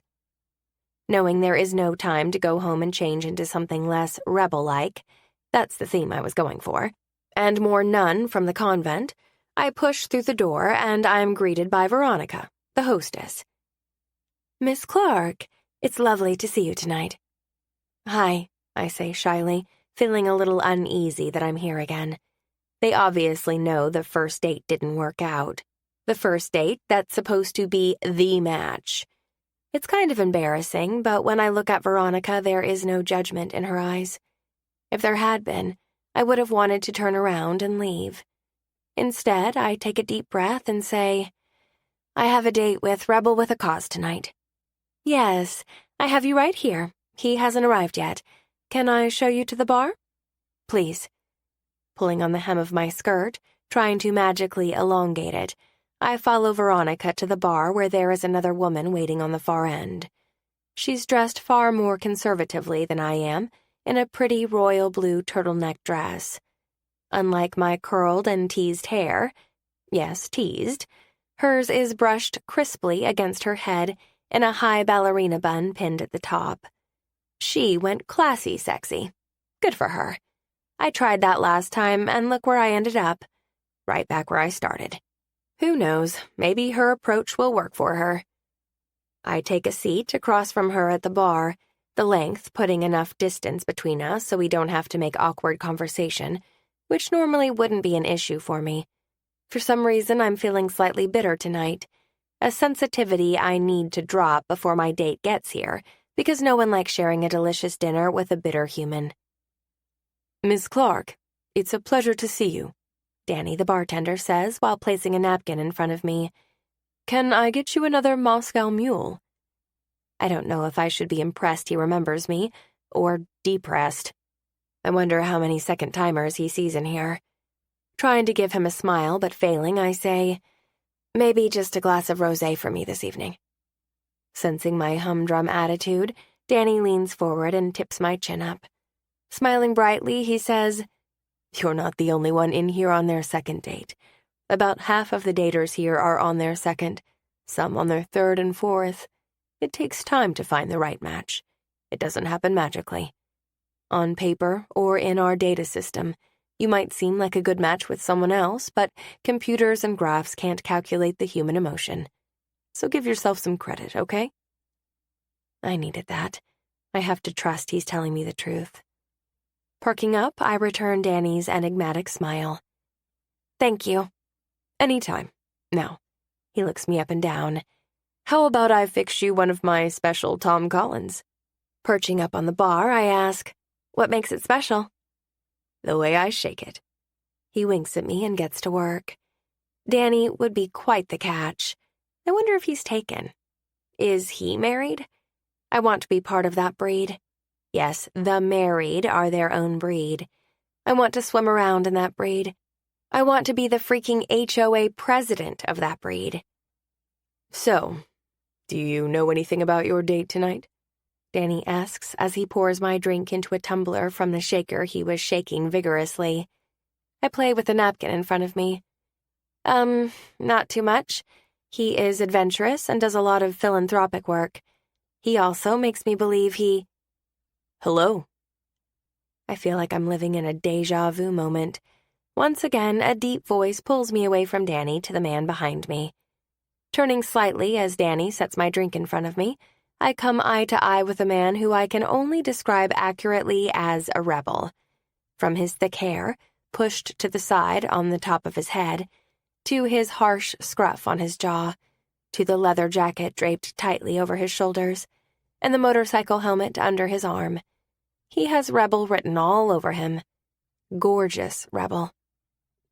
Rebel with a cause? I ask, hoping this extremely attractive man is my next date. Shop girl. The way he asks, his voice scratchy, yet sexy. That's me, but you can call me Noely. I hold out my hand for a shake, which he takes but doesn't let go right away. I'm Beck Wilder. It's a pleasure to meet you, Noely. Beck Wilder. Why does that name make my toes instantly curl? I believe our table is ready, if you would like to follow me. Veronica showed me the way. I'd love to. Turning to grab my drink, Danny gives me a quick wink, which helps settle my nerves, and I allow Beck to take my hand and help me off my bar stool. Right over here. He weaves me past a few high tops until we're at a table next to a wall, giving us a small amount of privacy. As I sit, I watch Beck take off his leather jacket, revealing a white button-up shirt with the sleeves rolled and at least 3 of the buttons undone, showing off a necklace strung together by a leather band. It's hot, like really hot, especially bouncing off his tan skin. And now Beck has removed his jacket. I take him all in. My question to Going in Blind: what's with all the hot muscular men in this program? Is that a requirement? Must have man pecs to apply? Not that I'm complaining, it's just slightly intimidating. Letting out a short breath, Beck picks up the menu in front of him and gives it a once-over. Oh, damn. I love lobster and mashed potatoes. Those are my weakness. What about you? Looking over his menu, he eyes me with a devilish look, one that speaks of pure charm and trouble. I don't think I've ever had lobster. I've had tons of crab, but lobster not so much. Is it good? Amazing. You should give it a go, and if you don't like it, I'll eat your portion. Smiling wickedly, he takes my menu and stacks it on his. Well, if you take my lobster, I get your mashed potatoes. As if I just slapped him across the face, Beck sits back in his chair and holds his hands up. Whoa, let's not get too hasty here, okay? Taking a man's treasured mashed potatoes is a huge dating faux pas, and I don't think you want to commit a dating faux pas, do you? Enjoying his humor, I cross my arms over my chest and ask, I don't know. What kind of offense is that? Is it like a slap on the wrist? Or is it like a giant curse that will hover over me, destroying any kind of chance I have at dating someone again? He rubs his chin and studies my question. The pretty spectrum you just painted is kind of extreme, but if I had to choose, I would say it falls along the line of a slap on the wrist. Ah, okay. I bite on my cheek, trying to hold back my smile but failing. I think I'll take my chances then. Risk taker. I like it. He tips his water glass in my direction and takes a sip as the waiter takes our order. 2 lobsters with extra mashed potatoes, just in case. Eyeing the cards to the side, I wonder if I should offer to play, the same way I played with Jack. But before I can ask, Beck dives right into our date. Noely, tell me, what brought you here, to this program? The way he's leaning forward, his eyes set on mine, ready to listen intently, makes me feel comfortable, as if he's truly here for the right reasons, to get to know me. The tension I've held in my shoulders eases, and I play with the straw in my drink, starting to feel less anxiety-ridden and more flirty. But because of how open I was with Jack, I'm also a little cautious. I won't lie to Beck, but should I be less forthcoming? Even after all I shared with Jack, it hadn't been enough for him to want to stay. Okay, knock it off, Noely. Deep breath. Here goes nothing. Honestly? He nods. I haven't had the best of luck when it comes to dating, and with my busy schedule and my inability to pick the right guys, I thought I would give blind dating a try. It's nice how they run this program. It makes you feel comfortable, giving you a safe place to meet for the first time. I agree. What about you? Why are you blind dating? Leaning back in his chair, Beck scratches the side of his jaw as he studies me. Honestly. I gave you honesty. I smile at him. Fair enough. He takes a sip of his water, puts it on the table, and continues to lean back in his chair, striking a very casual pose. I'm recently divorced, but it's been over for a long time. 8 years, actually, since we've been together. 8 years? How old was he when he got married? Because his eyes may look weathered, but his face is still young. Chuckling, he points at my head and says, I can see your pretty little head trying to do the math. Let me help you. I married my high school sweetheart at 18. We were married for 2 years before we decided to get a divorce. It's taken 8 years to finalize it all, for reasons I won't bore you with. But now that I'm out in the dating world again, I have no idea where to start. My buddy works behind the scenes here and suggested I give it a try. Looking me up and down, his heated eyes taking me in, he says, I have to admit, I'm glad he suggested it. That look, That dark, sultry look is detrimental to any woman's libido. There is an unmistakable bad boy quality about him with a side of alpha that's hard to miss. It's evident in the way he sits, in the way he's confident yet casual. Is that what I want? I had thought Jack was my ideal man, but I was so wrong. How can I be matched to two completely different men? But he's a 28-year-old divorcee, and it makes me wonder what went wrong. Were they too young? Or was there something else that split them up? It's obviously way too early to dive deep into the failures of his marriage, so I tried to keep the topic light. Were you apprehensive at first about joining the program? Hell yeah. When I was dating in high school, dating apps weren't really a thing. I mean, that was over 10 years ago. Back then, I saw a girl I liked and I let her know.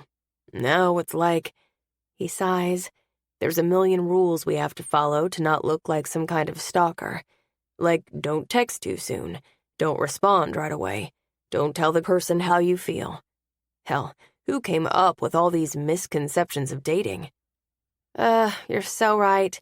It's like people don't want to look too desperate. They want to play it cool. But who cares? If you like someone, then you like them. Let it be known, right? Exactly. Studying me for a second, Beck leans forward and pins me with those sexy, sultry eyes of his. Let's make a deal, right here. By the end of the night, if we think this could go somewhere, if we enjoyed our time together, we let it be known. None of this running around the rules bullshit.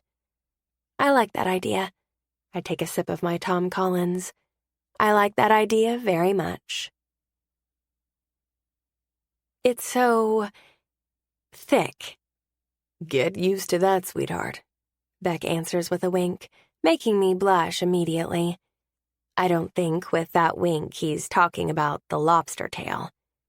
Clearing my throat, obviously flushed from his comment, I ask, how do I eat this? Easy. Just take the lobster meat off the top and set the tail to the side. Cut up the meat and dip it in that delicious little bucket of butter to your right. That's it? That's it. Looking over at my lobster, he asks, Want me to taste test yours for you? Make sure it's not poisonous? Nice try. I wave at him with my fork. Stick to your own plate there, mister, or I might take it upon myself to dive into your mashed potatoes. With a stern look, he points his knife at me and says, Listen, do you see this plate between us? He motions to the extra pile of mashed potatoes we asked for. A plate so large I don't know if two people would be able to eat it on their own. This right here is the communal plate, okay? If you're feeling frisky and the need to eat off any other plate besides your own, this is where you want to go. He points to his plate. See this pile of goodness? This is my plate, so I suggest you stick to your side, Noely, or else you won't know what might happen. Is that right? I challenge him with a grin. And what might you do if I cross into your territory? Stab me with your fork? Without even taking a second to answer, he says, Yes. Yes, I will. I will stab that dainty little hand of yours with no regrets. Savage. Damn right. He plops a butter-dripping piece of lobster in his mouth and smiles. Oh dear, that smile, that look right there, it's going to get me into some trouble. I just know it. So, tell me about your job. You're a morning show host. What's that like? Beck asks, shoveling a pile of mashed potatoes in his mouth. For how fit he is, he eats like a ravenous man-child, butter and mashed potatoes all over his face. And for some odd reason, I find it endearing. Another thing I like about Beck, he doesn't know who I am or what the show is about. It almost seems like he's been living under a rock for the past 8 years. I wonder if that has to do with the divorce. I dip a small chunk of lobster in my mouth and chew before I answer. It's fun. Some days. There are other days when I'm so tired it takes all the effort in the world to put on a good face, smile for the camera, and be engaging. Yeah, I can imagine. Having to be on for a long period of time is hard. But don't you get to meet cool people? I do. I smile shyly. We do a lot of interviews with celebrities and athletes. I actually just did an interview with Hayden Holmes. With fork midway to his mouth, Beck tilts his head to the side and asks, "Who's that?" What? What? Did he just ask who Hayden Holmes is? I can't. What's happening to your face right now?" Beck asks, pointing at me. "This right here?" I motion with my hand over my face. "This is called the look of someone in shock. How in the world do you not know who Hayden Holmes is?" "I don't have cable." He shrugs. "I live off Netflix and Hulu. Who is Hayden Holmes? Is he in a new movie or something?"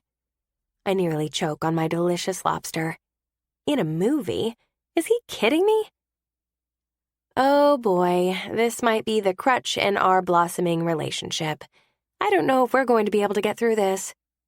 Uh-oh. Bex places his silverware on his plate and levels with me. "Did I just screw up everything?" I playfully nod, to which he holds up a finger to me. "Give me a second." From his back pocket, he pulls out his phone and starts typing away. His finger scrolls over the screen where he stops to read something. Once he's done, he places his phone back in his pocket and says, "You know, I thought you said Hunter Holmes, not Hayden Holmes. My mistake. Man, you got to interview Hayden Holmes? Holy shit! He's like the most promising player for the LA Earthquakes this coming season. Word on the street is he's going to help turn the team around." A snort bubbles out of me and I cover my nose in embarrassment, which only causes Beck to smile endearingly. Can I also point out that it's making me giggle for far too long that he called the Quakes by their full name? A non-hockey fan wouldn't know any better. Earthquakes. See, more giggling. "Don't you just love Google?" He takes another bite of his lobster, looking cockier than ever. "It's a real lifesaver. Or should I say date saver?" "You have to be quick, okay? First thing that comes to mind." "That's why you call it rapid fire," I add with a cheeky grin. "Cute."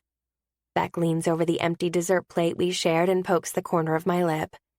"Are you ready, smartass?"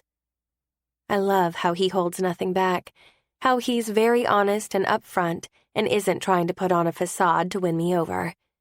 From the very beginning, I feel like I've gotten the real Beck, the no-holds-barred Beck, the sarcastic and button-pushing Beck. I like it. I like it a lot. Preparing myself for his rapid questions, I say, "Okay, go." Gripping the sides of the table, he levels his gaze with mine and starts shooting off questions. "Middle name?" "Jane." "Real hair color?" I chuckle. "Dirty blonde." "Third grade teacher?" "Mrs. Dole, and she was a rotten hoe bag." He raises an eyebrow at me but continues his questions. "Waffles or pancakes?" "Waffles." "Book or movie?" "Movie."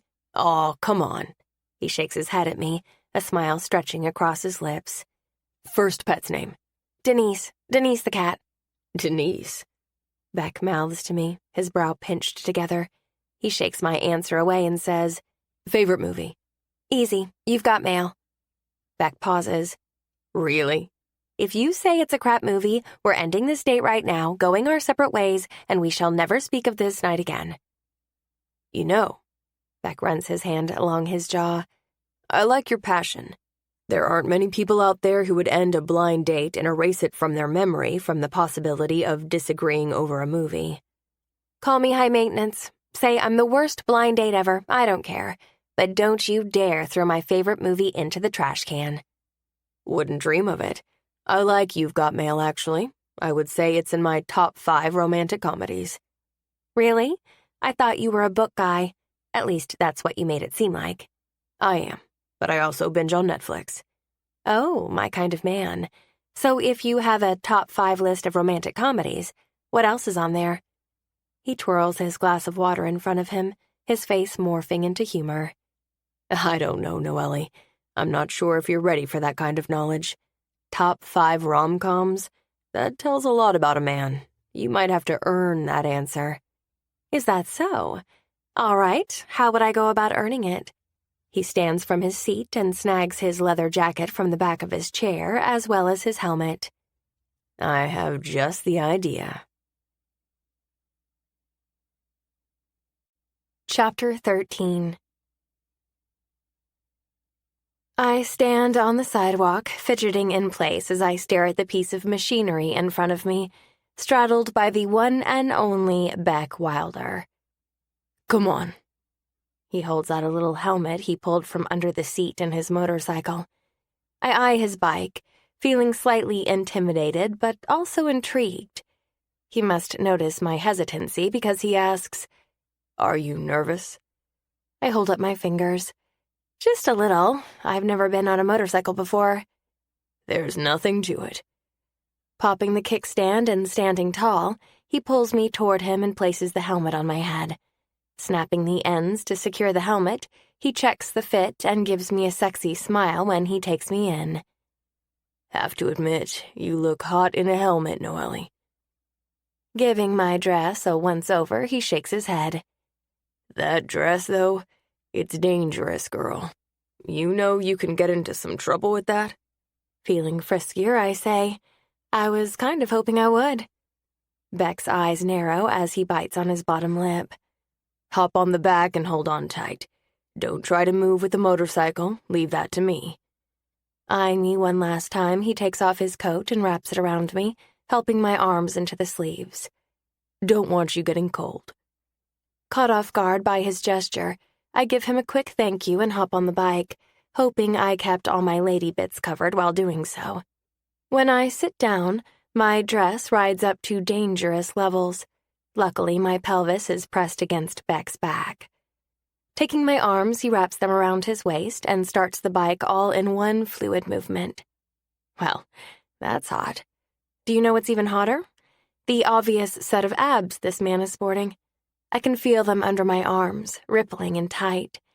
Given he ate a pile of mashed potatoes tonight, I'm going to guess he must work out a crazy amount, especially from how his back muscles flex under his white shirt with the start of his bike. I wanted something different. I wanted something adventurous. I might just be getting that right now with Beck Wilder. Like a bullet out of a gun, we shoot off into the street, causing me to grip even tighter onto Beck's waist and press my cheek against his back as the wind whips past us.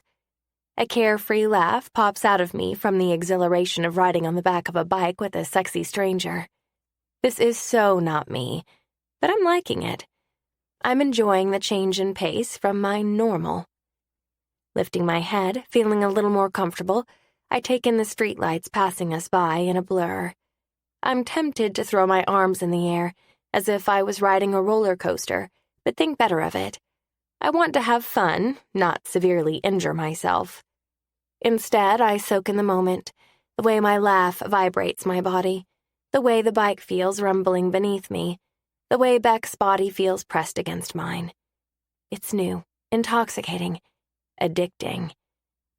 After what seems like an hour, but more like 20 minutes, Beck slows down and pulls into a parking spot on the side of the street. He backs up against the sidewalk and cuts the engine. Removing his helmet, he looks behind him and says, "Wait right there." He kicks out the kickstand and dismounts from the bike. He rests his helmet on the handles and then takes me in, a large smile spreading over his lips. Thank God I wore the granny panties. Fuck, you look hot on my bike. And I was right. That dress is about to get you into some trouble tonight. He removes my helmet and holds out his hand. Careful of the pipes on the side. They're really hot. Not wanting to show too much off, I bring my leg over the bike and hop off with Beck's assistance. I run my hand through my hair, making sure I don't have helmet head, and then take off Beck's jacket, revealing, once again, the tiny little dress I wore tonight. Nodding appreciatively, Beck takes his jacket, stuffs it in the seat with my helmet, and takes my hand in his while tucking his helmet under his other arm. Come on, sassy. Where are we going? I tried to keep up with his pace, ignoring the way his palm feels pressed against mine. You'll see. My heart rate picks up as he leads me down a dark alley, barely lit by the street lamps behind us. Nervous, a bit scared, and certainly questioning my sanity, I shake in place as Beck knocks on a black door. As if in a movie, a slot in the door opens and two dark eyes with heavy eyebrows hovering over them appear. Password? Puedo bailar, Beck responds in a Spanish accent, turning my insides into mush, but for only a second, because where the hell is he taking me that requires a password to enter? All I can think is, this is it. Tomorrow morning they're going to find my half-harvested body along the beaches of Malibu with a note attached to me that says she didn't blind date well. The heavy clinking sound of a dungeon lock echoes through the alley, and Beck ushers me in. I know I should be stopping the progress down this dark tunnel with blind date number 2 and eyebrow security guard, but curiosity wins me over, and instead of being the intelligent human being who thinks rationally, I'm that girl you scream at while watching a horror flick. You know, the one who's a complete idiot and winds up getting killed off in the first 10 minutes. The one you yell at and throw your hands up in the air out of pure frustration. She deserved to have her head chopped off by that chainsaw. She should have saw it coming. We've all said it one time or another. So go ahead, say that about me, and when you do, please say a prayer as well that my organs are the only things harvested from my body. None of that Jack the Ripper kind of harvesting. As Beck easily glides me through the dark hallway, I can feel my palms starting to sweat against his, my resistance growing stronger and stronger the closer we get to a loud, booming door. Organ harvesting party. Yep, sitting right behind that door, the one where the zombie apocalypse is collectively starting. That's the end of me. Beck reaches for the door, and I close my eyes, saying a mental goodbye to everyone in my life, wishing I'd texted Dylan before I came on this date. When the door opens, I barely open my eyes to find a brightly lit room in red, orange, and gold hues, with salsa music blaring through this underground room, while a gaggle of different types of people move and shake their bodies on a lit-up dance floor. Smirking back at me, Beck asks, "Ready to get a little dirty, Noely?" Without waiting for an answer, he pulls me into the room, the beat of the music instantly sparking a wave of interest inside me. Beck starts shaking hands with patrons as we make our way down the stairs onto the main floor. This is not his first time, clearly, given how comfortable he is in the space. We reach a coat check and he hands the man behind the counter his helmet, as well as my purse. "Want something to drink?" he asks, leaning down to my ear so his scruff brushes against my cheek. "Yes," I answer, nerves heightening every move and press of his body against mine. "This way." As we make our way past the dance floor, I can't help but watch the couples grinding, twisting, and turning together. Can Beck dance like that? I give him a once-over and try to envision him grinding against me, his hips pressed against mine. My face flushes from the mere thought of our bodies touching so intimately. I have no idea if he can dance, but I'm kind of hoping he can, because I wouldn't mind being held closely against him on the dance floor. "What would you like to drink?" he asks me. Taking in the scene before me, I smile and say, "A margarita, please." Smart choice. Speaking fluently in Spanish, he orders drinks for both of us. He sounds so freaking sexy. When he turns back around, I ask, "You speak Spanish?" Looking out at the crowd, he nods.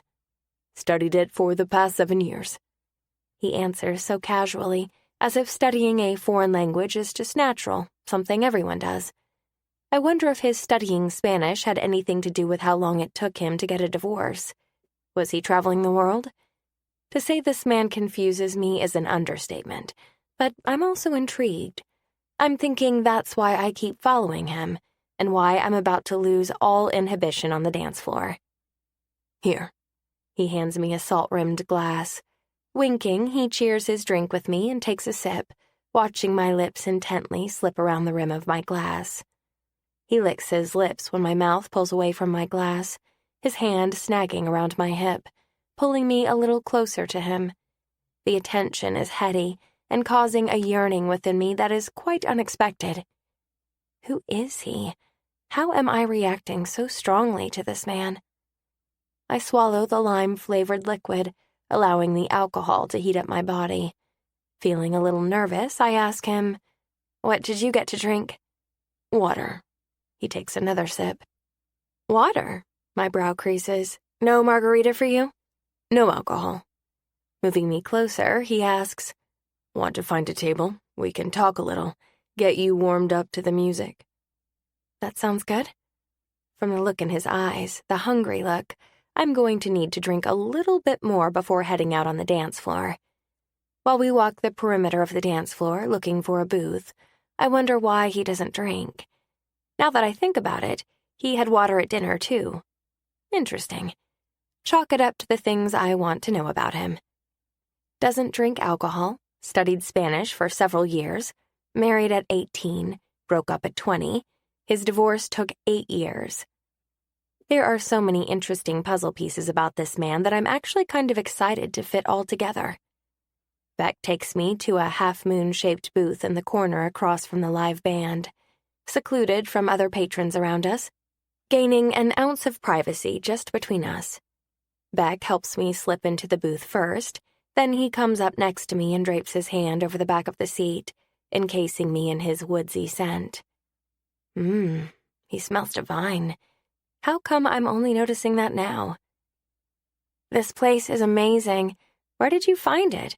I ask, taking a big gulp of my drink when Beck's hand behind me starts drawing small circles on my exposed shoulder. A friend told me about it a year ago. I try to come once or twice a month. Big dancer? He shrugs. I'm all right. I just like the atmosphere. I'm all about living in the moment, Noely. And places like this, where you can let loose and experience life, these are the places I enjoy the most. How could you not? The music alone makes you want to throw caution to the wind and shake your body.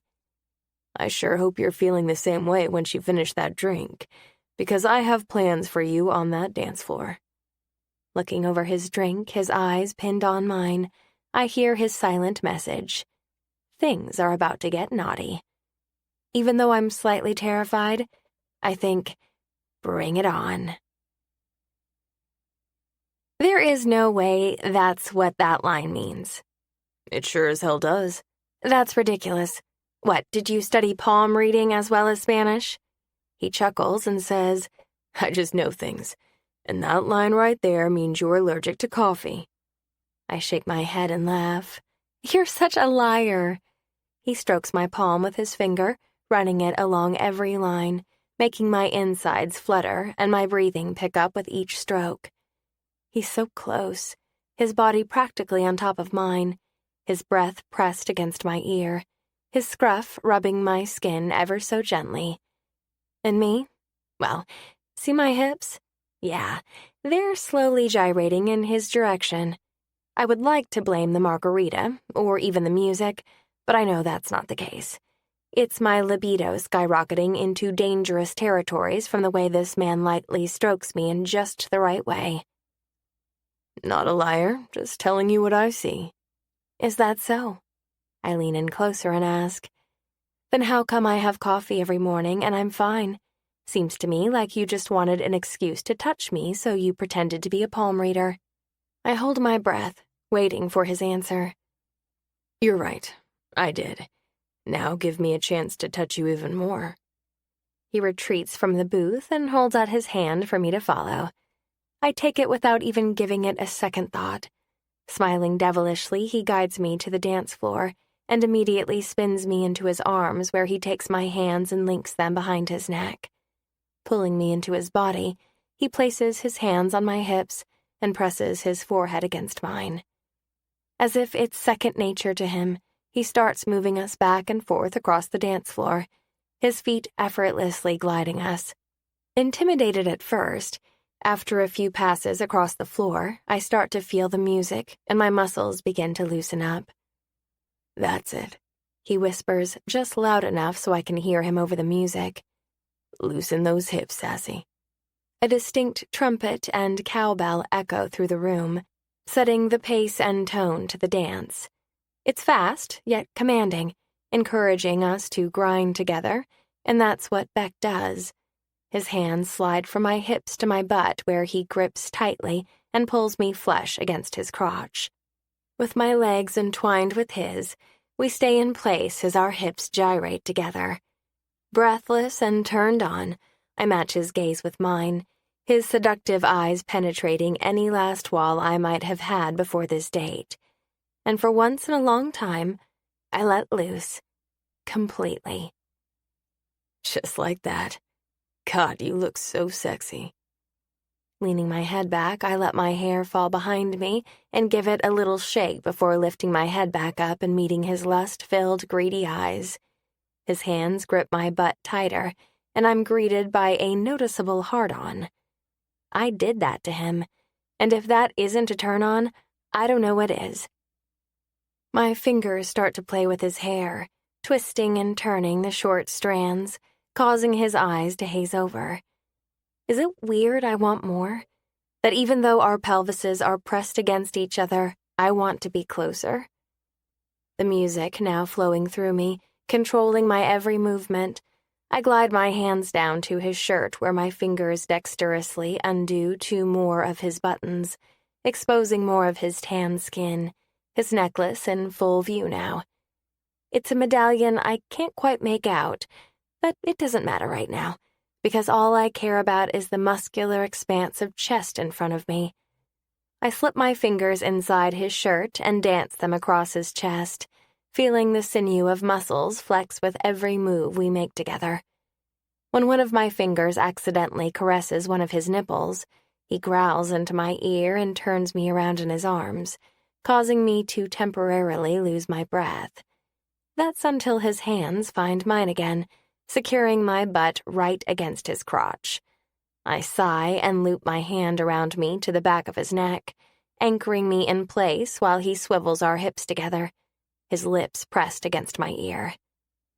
Fuck, you feel good against me, he whispers. His breath sends chills up and down my entire body as the music continues to guide me. I push my butt even harder against his erection, heavy and obvious, swiveling my hips, loving the way I can feel his excitement so easily. I love that I affect him like this. I've never been with a man so comfortable in his own skin that he doesn't care about how I affect him. It's like he's proud of it. Of us. It's extremely rewarding. Feeling the music, we dance slowly in tandem, letting the beat guide us. Still hanging on to him, my other hand now on top of one of his, he starts to feel the length of my leg, his body bending just slightly to reach the hem of my dress. When he moves his hand under the fabric, my breath stills for a second before he pulls away and lifts his hand back up my body until both of his hands reach my ribcage. Oh, God. His head peers over my shoulder, his eyes trained down the valley of my cleavage. I told you this dress was going to get you into trouble tonight, and the way you're moving against me, my self-control is slipping, sassy. Taking a deep breath, I move his hand farther up my body and say, "Then let your will slip." Fuck. He growls into my ear, letting his hand move to just below my breasts. I suck in a breath from the contact and wait for him to move a little higher, but he doesn't. Instead, he swivels his hips with mine and moves his hands down my sides until they're resting on my thighs, his thumbs closing in on the juncture between my legs. The heat level between us rises to inferno in the matter of seconds, and my skin starts to prickle with need. A yearning I haven't felt since Jack, but before that, since I can't remember. I don't know how much more dancing I can do with you, he says into my ear. I'm about to combust here. I turn in his arms and look straight at him. Then let's get out of here. The way the words fall off my tongue sounds so foreign to me, but then again, there's not a chance in hell I want to take them back. Chapter 14. Beck parks his bike and takes off his helmet as I do the same, letting the ocean breeze whip my hair around.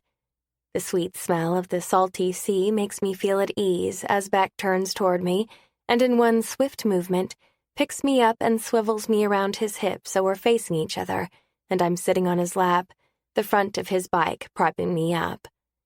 Tossing our helmets to the side, he gives me a once-over and then pushes down on the sleeves of his jacket until it falls off my body. When I suggested we leave the club, I was unsure where we would go next, or what we would do next, so I'm a little surprised that we are parked on a cliff just off the Pacific Coast Highway. Call me a little slutty, but a part of me thought we would be going back to my place, or even his place. Although, from the look in his eyes right now, he doesn't necessarily care about the where. Holding on to my waist with his strong hands, he looks me in the eyes and asks, "Have you had fun tonight, Noely?"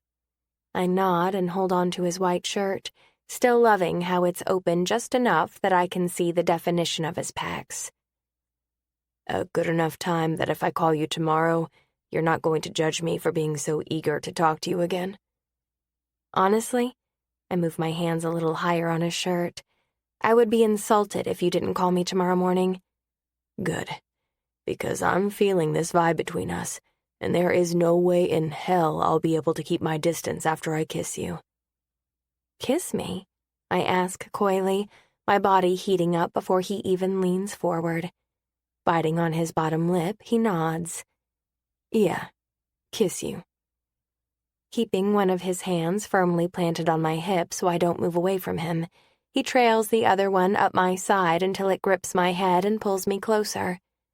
His lips are inches from mine when he says, "If you don't want this, you have 3 seconds to tell me no. I can't resist the pull between us. So tell me, Noely, do you want me to stop?" Not even a little, I answer, my hands pressed against his exposed skin. Closing in on those last few inches, he pauses right before his lips connect with mine, and the need to explode from the pent-up tension inside me is overwhelming until he leaves no room between us and kisses me.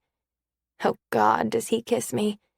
He kisses me with passion, with yearning, with a grip so tight on the back of my neck I can feel with the push of his thumb into my skin how domineering he would be in the bedroom. And I want that more than I've ever wanted before. I melt into his touch, into the way his mouth glides across mine, as if our lips are old friends, reacquainting one another. Leaning into me, he pushes me against the front of his bike, stretching me out and moving his mouth deliciously across mine and then down my neck. My eyes open in shock from his nipping, but before I can really focus on what he's doing, I'm caught up in the stars shining above me, and the ocean that splashes below me, and the way this man makes me feel warm, a little bold, and a whole lot of needy. For him. The hand on my hip slips further down my side until it meets the hem of my dress. While his lips kiss along my neck, to my ear, and back again, he slips his fingers under the fabric and drives them forward to my hip, where he plays with the thin strap of my underwear. My breath catches in my chest from the way his fingers expertly caress my skin, making chills spread across my skin with one flick of his thumb. And as I stare at the glittering sky, I keep repeating over and over in my head, I'm not this girl. I'm not the girl who gets this physical on the first date. But there is no way I can stop him. I'm desperate for it. For him. I want more. Sensing how relaxed he's made me, he moves his head to my chest where he starts to kiss along my collarbone. Very slowly, as if he's testing the waters, his hips start to mindlessly rock into mine, his hard-on evident with each tiny and gentle push forward. God, it feels good. So good, I whisper, loving how hot his mouth feels on my burning skin. You taste so good, he mutters, his mouth moving lower until he's kissing the swell of my breasts. Yes, more, lower. Hell, he mutters, stilling my hips that started to rock on their own accord. He lifts his head from my chest and takes a deep breath. His hand lifts from my hips and runs over his mouth in disbelief. I need to stop. What? Why? I ask, shocking myself. I should have stopped this the minute he twirled me around on his lap. Because if I don't, we might get caught for indecent exposure. And I'm sure your morning show producers wouldn't appreciate that. I didn't even think about the morning show. Why didn't I think about that? Sitting up straight, I tried to push down my tight skirt and shimmy away from the rebel himself before I allow him to stick his hand all the way up my dress to feel me up.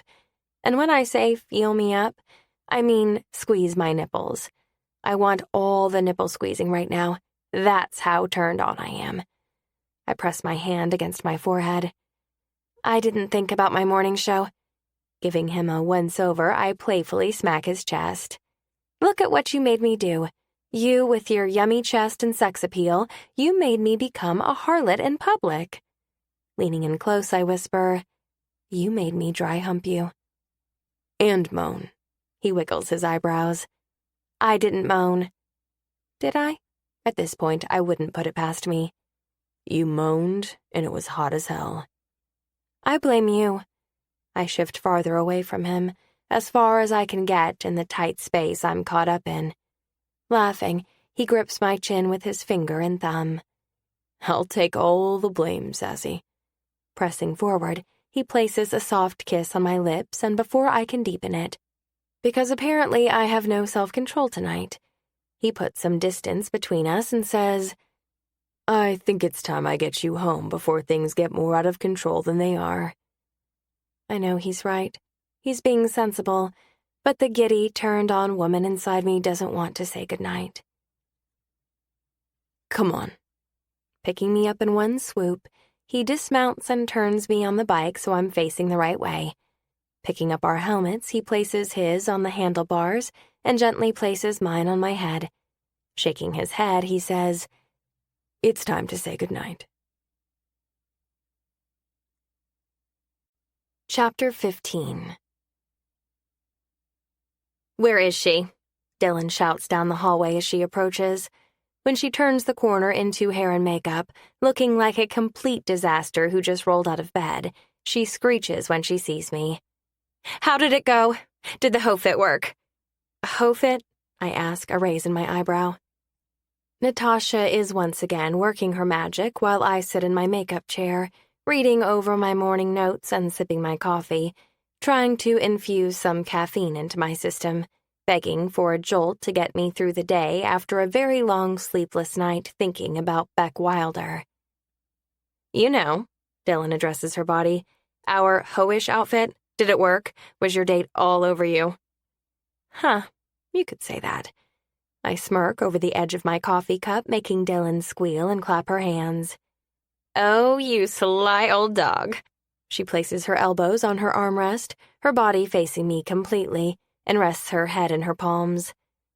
Tell me all about it.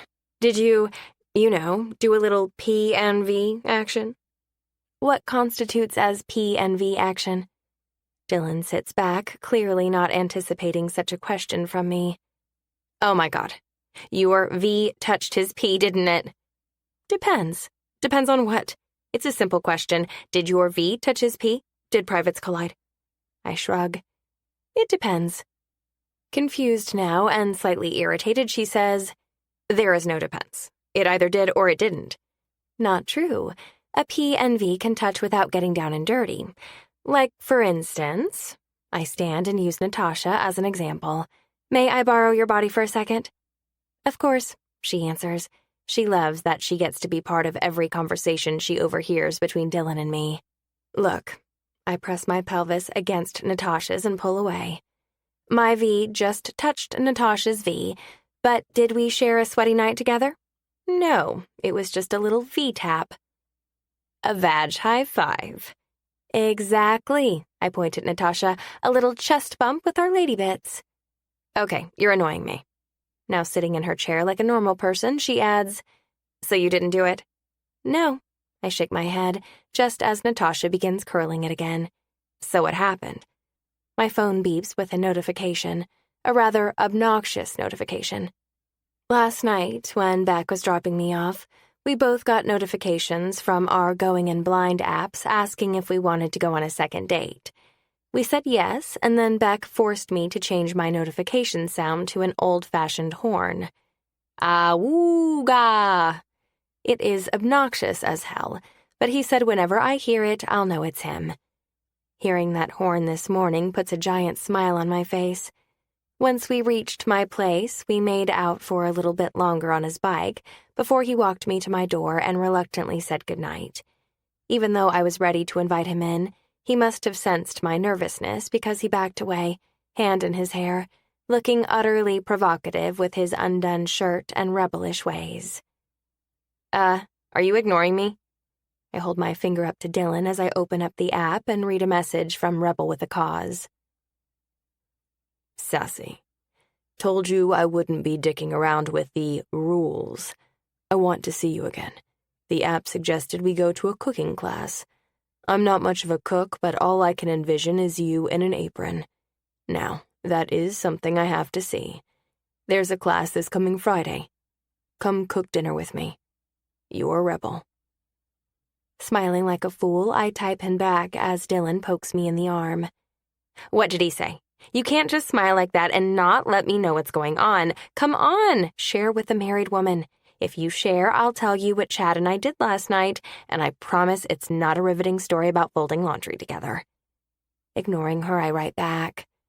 Rebel, me in an apron? That's what you've been envisioning? Clearly I didn't tempt you enough last night. I must do better next time. Sassy. P.S. Count me in for Friday. I press send and turn to Dylan. What do you want to know? Everything. Don't hold anything back. Start with the P and V. Rolling my eyes, I sip my coffee and say, his name is Beck. He's the epitome of a rebel with his motorcycle, dark look, and tempting alpha attitude. His past is mysterious. Divorced at 20. Had some kind of 8-year hiatus on life and doesn't drink alcohol. Doesn't drink alcohol? Why? I shrug. No idea. I didn't get into it. Thought it was too heavy of a question for a first date. My phone honks and I giggle to myself. Is that him? I nod. Sassy. Did I forget to mention you weren't wearing anything under the apron when I was daydreaming? That makes a huge difference. My mistake. I'll be sure to remember to include such vital details next time. You're Rebel. P.S. I can't wait to kiss those delicious lips of yours again. Rebel, your mistake has been forgiven but hasn't gone unnoticed.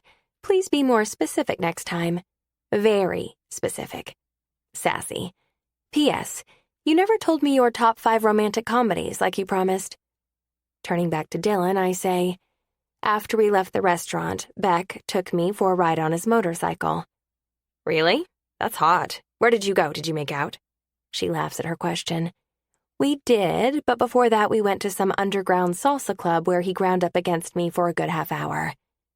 No, he didn't. Dylan slaps the armrest of her chair and bounces in her seat. He danced with you? Ugh. The only kind of dancing I can get Chad to participate in is Just Dance on the Wii.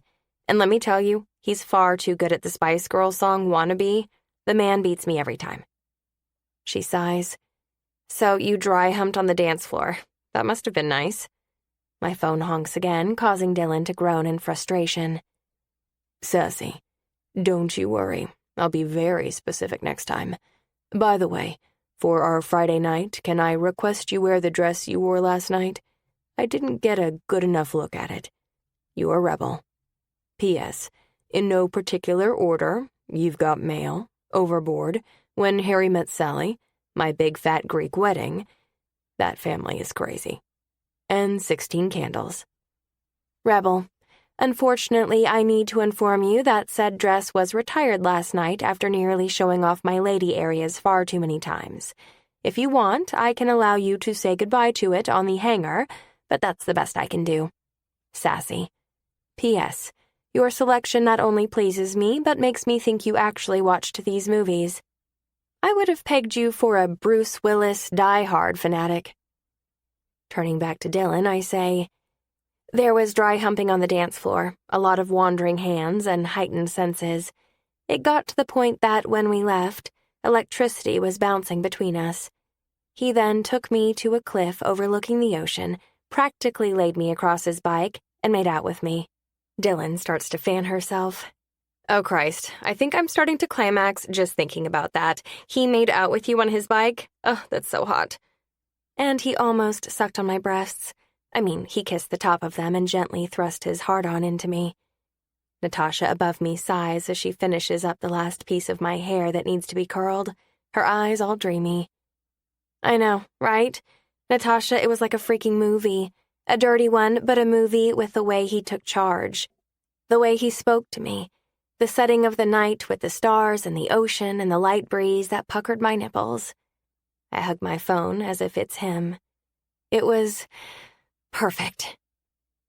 I'm not going to lie. Your dating life is turning me on, and I don't know if I should be worried, Dylan says, pulling a nail file from the counter in front of her.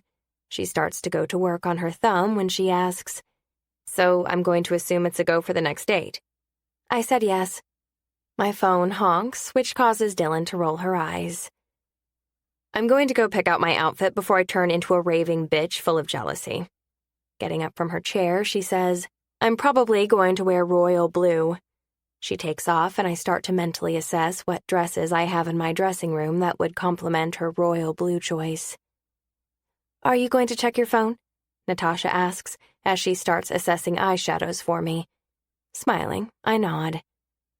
Sassy. Retired before being able to experience being slowly peeled off your body by me? Is there any way we can remedy that? You a rebel. P.S. Bruce Willis. It's the leather jacket and motorcycle, isn't it? Rebel. Like I said, the dress has been retired, but I'm sure the black lingerie that accompanied the dress last night wouldn't mind being peeled off. Sassy. P.S. It's the accumulation of the jacket, the bike, the alpha, the demeanor, everything. I spend the next 20 minutes talking to Natasha about the program and encouraging her to give it a try while she applies my makeup. She laughs my suggestion off, but from the curious look in her eyes, I can tell she'll look into it later. While in my dressing room, minutes away from going on set, my phone honks at me. This honking was a good idea because every time I hear the sound, a huge smile spreads across my face. Sassy. Consider it peeled. By my teeth. You're a rebel. P.S. Just admit it. You're attracted to me. Taking a second to catch my racing breath, I sit down on the vanity in my dressing room and type him back. Rebel, I'm about to go on air, turned on by you. I think you owe me something for the torture I'm about to go through. Sassy. P.S. Yes, I'm attracted to you. Now, you admit it. You want me. He writes back almost immediately. Sassy. It's cute how you think you make the rules between us. I think it's best that you know early on I'm the one who takes charge. The only thing I owe you is my tongue in your mouth and a whole lot of my hands on your tits. You're a rebel. P.S. I want you. Fucking bad. I might not know much about this man, like what he does for a job, where he lives, or what his story is, but what I do know about him, I like. And what I don't know, I look forward to finding out. At least for now, there is one thing I'm certain of. He keeps me on my toes, puts a smile on my face, and causes significant heat in my veins. Chapter 16. Toss me another biscuit, I call out to my niece, who has a glint in her eye and the determined look of a Major League Baseball pitcher. Plucking a biscuit from the basket in front of her, she cocks her arm back, and a little part of me sweats, because I can foresee where this is going. Whammy! Before I can decipher the incriminating sound coming from my niece, Chloe, I'm pegged between the eyes with a buttery, flaky biscuit. Chloe Michelle, my sister-in-law squawks as she walks into the dining room carrying 2 glasses of milk, one for me, I like milk, sue me, and one for the walloper herself. When someone asks you for a biscuit, you do not chuck it at their head. But Daddy isn't a good example for anything. In fact, he's been grounded ever since we've been married. So unless you want to be grounded for life, I suggest you take cues from me, your mother, rather than your immature father. Chloe turns to Alex and asks, Daddy, you're grounded? Leaning back in his chair, casual and unaffected by the fastball biscuit his daughter just knocked me with, he tosses a piece of broccoli in his mouth and nods. Yep, and do you know what happens when you're grounded for as long as me? What? Chloe leans in, her glass of milk halfway to her mouth. You lose your hair. He points to his early balding head. Chloe's eyes go wide, and her lip starts to tremble as she spins toward her mom. I don't want to lose my hair.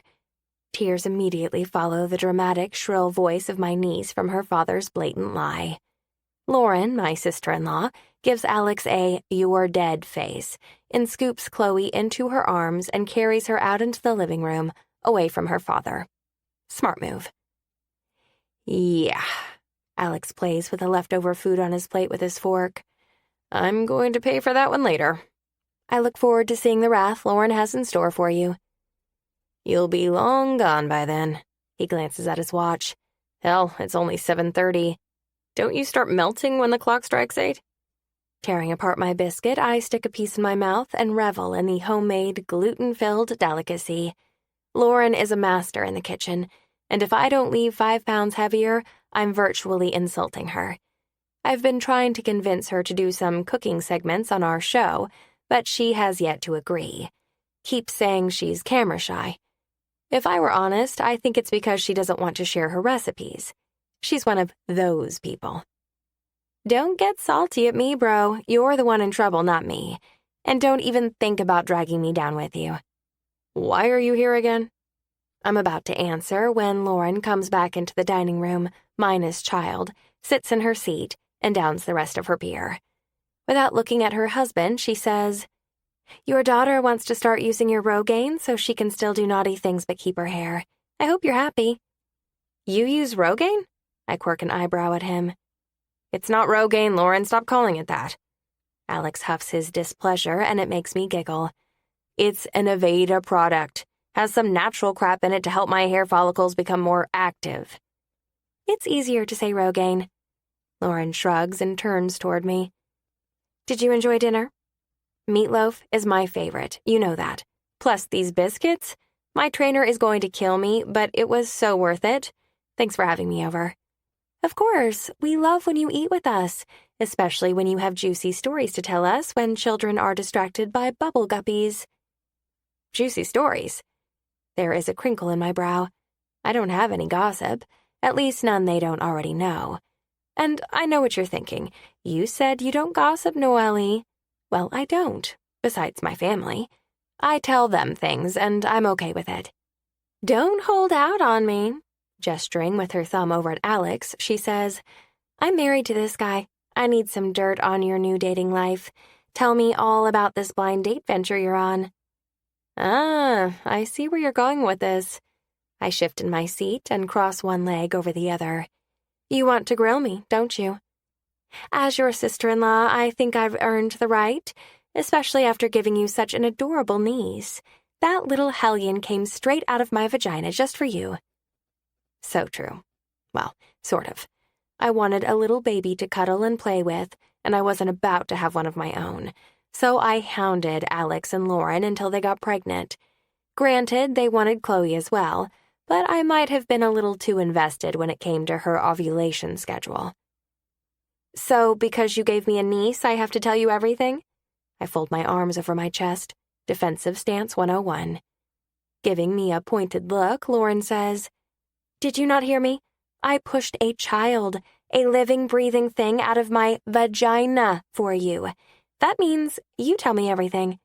She takes a biscuit and plops a piece in her mouth.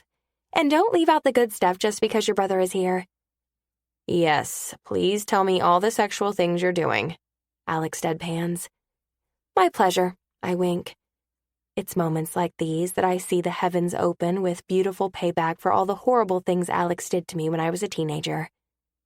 So I dry humped a man on a motorcycle. I'm out. Alex stands quickly from his seat, hands in the air. No way am I going to sit here and listen to that. Bubble guppies, here I come. Lauren pats him on the side and nods toward the kitchen. Be a dear and start on the dishes. She blows him an air kiss. Love you, beefcake. He shakes his finger at Lauren. Don't be getting any ideas from her. I don't want you coming up to me tonight asking me to dry hump on Chloe's rocking horse because she felt like trying something new. Please, dry humping on the rocking horse is never going to happen. Now, her beanbag chair, that's a viable option. Rolling his eyes, Alex takes off, but not before gathering some plates to take to the kitchen. He's a good husband. When he's out of earshot, Lauren twists toward me with dreamy eyes. So you dry humped on a motorcycle? God, that sounds hot. Tell me all about it. I spend the next few minutes recalling my date with Beck, blushing when I speak of all the, touching we did. I'm still a little shocked I let loose that much. There were multiple times that night I felt Beck's excitement on me. And you know what? It only spurred me on to beg for more. Harlot. That's what I was, an absolute harlot. And I have zero regrets. Hell, I'm ready to grind up on him on our next date while we cook dinner. Beck Wilder. Lauren leans back and pretends to smoke a cigarette while looking at the ceiling. God, just his name makes my toes tingle. But knowing he's a motorcycle-driving, salsa-dancing, Spanish-speaking, erotic-humping rebel, well, I very well might be in lust for you. She takes a pretend puff and blows her smoke toward the sky. And he's a good kisser? So good. Damn, that's some excellent stuff. And what about the suit? That's completely done? Or are you dating two guys right now? Is that even allowed with this app? I have no clue. Probably not. But I'm done with the suit. Oh? She raises an eyebrow at me. What happened there? I'm still bitter about the whole thing, clearly, by the way I slightly snapped when I said I was done with him. But can you blame a girl? We had this great connection, and then out of nowhere, without a second chance, he breaks everything off. I mean, I get it. We were only going to go on a second date, but it was the way he was wooing me, our messages, our date, his kiss. It was intentional. It just seemed like there was something special there, something really special. But because I said his first name on TV, he couldn't go any further with me. Ugh. Get over yourself. Immature response? Maybe, but that's where I am right now when it comes to Jack, riding the express train down immature lane. He wasn't the one, I answer vaguely, not wanting to dive into the Jack situation. I would say that's unfortunate since it looked like you really liked him on your show, but now that Beck Wilder is in your life, I mean, did the suit dry hump you on a motorcycle? Not even a little. But we did dance by the water at the beach. Then, in my opinion, Lauren puts a hand to her chest, looking like the wiser one, it's his loss, your gain. So what's next with the rebel? Cooking class on Friday, and then who knows what. Maybe he'll take you to a sex club. I've always wanted to go to one of those. Alex takes that moment to walk through the dining room, wearing an apron with a picture of Chloe on the front, and rubber gloves up to his elbows covering his hands. He stumbles over Lauren's confession, and his jaw drops open. Oh, hey, sweetie, looking hot. Lauren sends him a wink, and instead of questioning her confession, he gathers more dishes and quickly retreats into the kitchen. I think you just made his penis shrivel. Lauren flings her head back and laughs. Yeah, he's going to be a little shaken up. Nothing a blowjob won't cure. And it's time for me to go. I stand from my chair and call out to the family room. Hey, pretty girl, Auntie is leaving. Come give me a hug. The pitter-patter of Chloe's bare feet against the hardwood floor grows louder as she approaches. When she makes it to the dining room, she flings her string bean body against mine and gives me a giant hug. Love you, Auntie. Love you too, sweetie. Be good for your parents, okay? Nodding, she takes off toward the family room while yelling bubble guppies at the top of her lungs. And that right there is the reason I'm waiting a tad longer to have kids. Maybe until I'm 30. Well, 30 and married. I have to get married first. I want to get married first. The thought of marrying Beck passes through my mind briefly. Is he marrying material? Would he think he's done the marriage thing and doesn't want to go there again? He's humping material, that's for sure, and for now that's good enough. We have plenty of time to dive deeper. Giving Lauren a hug, I say, "Thanks for dinner," Anytime. Keep me updated on the humper. I will. Calling out to the kitchen, I say bye to my brother just as Lauren comes up behind him and grips 2 handfuls of his ass. He grunts and spins on his heels, capturing her in his wet, gloved hands. Things are about to get a little frisky in there. Wait until the kid's asleep, I call out, waving a hand behind me.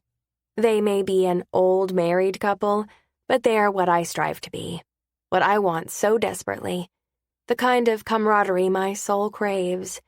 They're one of the main reasons I'm testing out this Going In Blind program, because whenever I see them, I get jealous. Being single is fun, for a little bit, but I've realized that there comes a time in a person's life when they just want to be able to have a partner in crime, someone you come home to every night and wake up with every morning, someone who cheers during your triumphs and carries you when you fall. And when you see that kind of relationship in real life, playing out in front of you, it's impossible not to want the same thing for yourself. It's why, after the debacle with Jack, I pushed forward. Well, that and pure animosity, but it's why I will continue to push forward because right now, I have all the materialistic things people think makes them happy. The house, the car, the successful career. But what I really want, what I truly, desperately want is romance. I want to hold my husband's hand in a movie or when we walk to the store. I want to yell at him one minute over something stupid, then be making passionate love the next, simply because we can't stay mad at each other. I want to be cherished, for someone to call me his own, and I want to give myself to that someone for as long as we both shall live. I want to be in love. Chapter 17. Sassy. Thong, granny panty, G-string, or boy cut. Inquiring minds want to know. You a rebel. Rebel, isn't it a little presumptuous of you to be asking such personal questions about my undergarments? Sassy. Sassy. No, answer the question. You a rebel. Rebel. Well, when you put it that way, thong, grannies when I feel like it. I don't own any boy-cut underwear, and the G-string, that's for special occasions.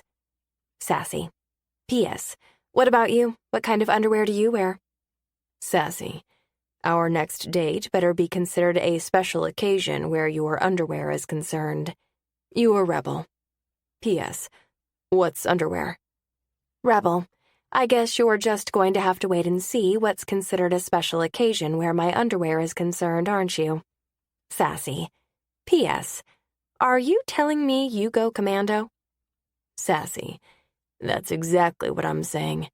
See you Friday, G-string and all. Rebel. Thank you. Have a good night. Give me 5 stars and I'll give you 5 stars, deal? My Uber driver calls out just as I'm about to shut the door. Sure. He places his hands on the headrest and twists completely toward me. I mean it, lady. Give me 5 stars. I've been dinged too many times with a 1 star. Okay, well, maybe it's because you seem to be assaulting me with this 5-star business. I'm desperate. It shows. I give him a courteous smile and put some distance between the car and me. What has the world come to where we're begging each other for 5 stars on a driving service app?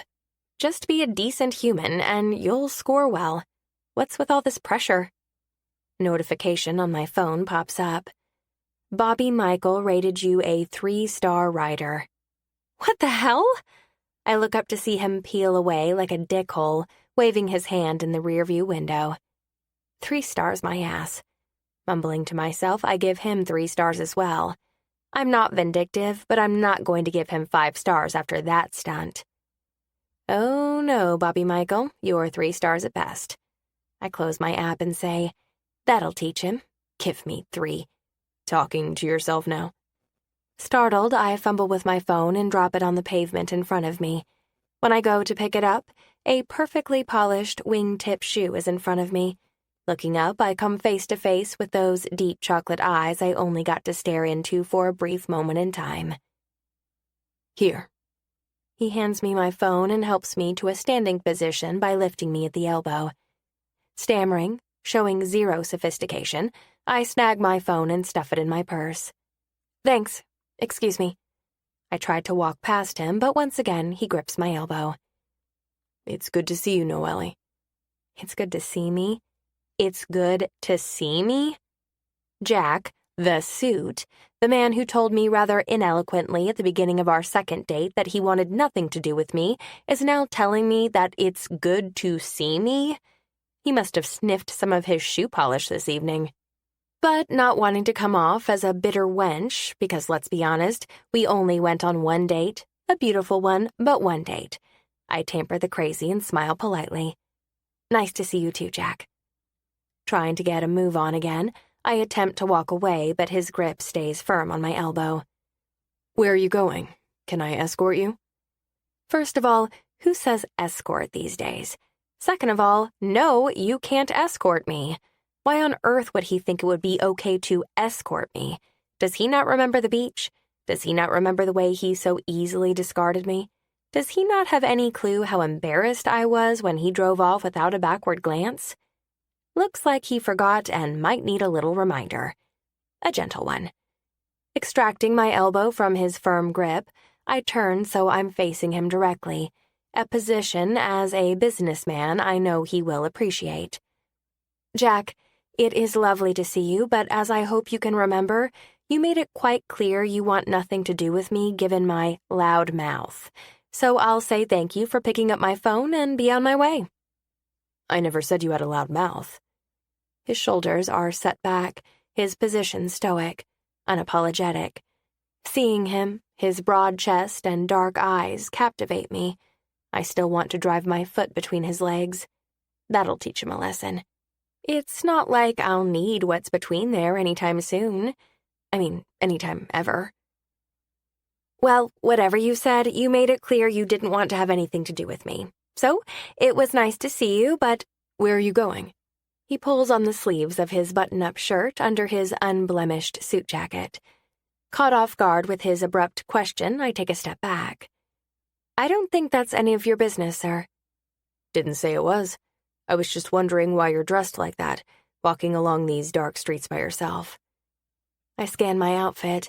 I'm wearing black heels, black high-waisted trouser pants, and a long-sleeved, lace-covered black crop top.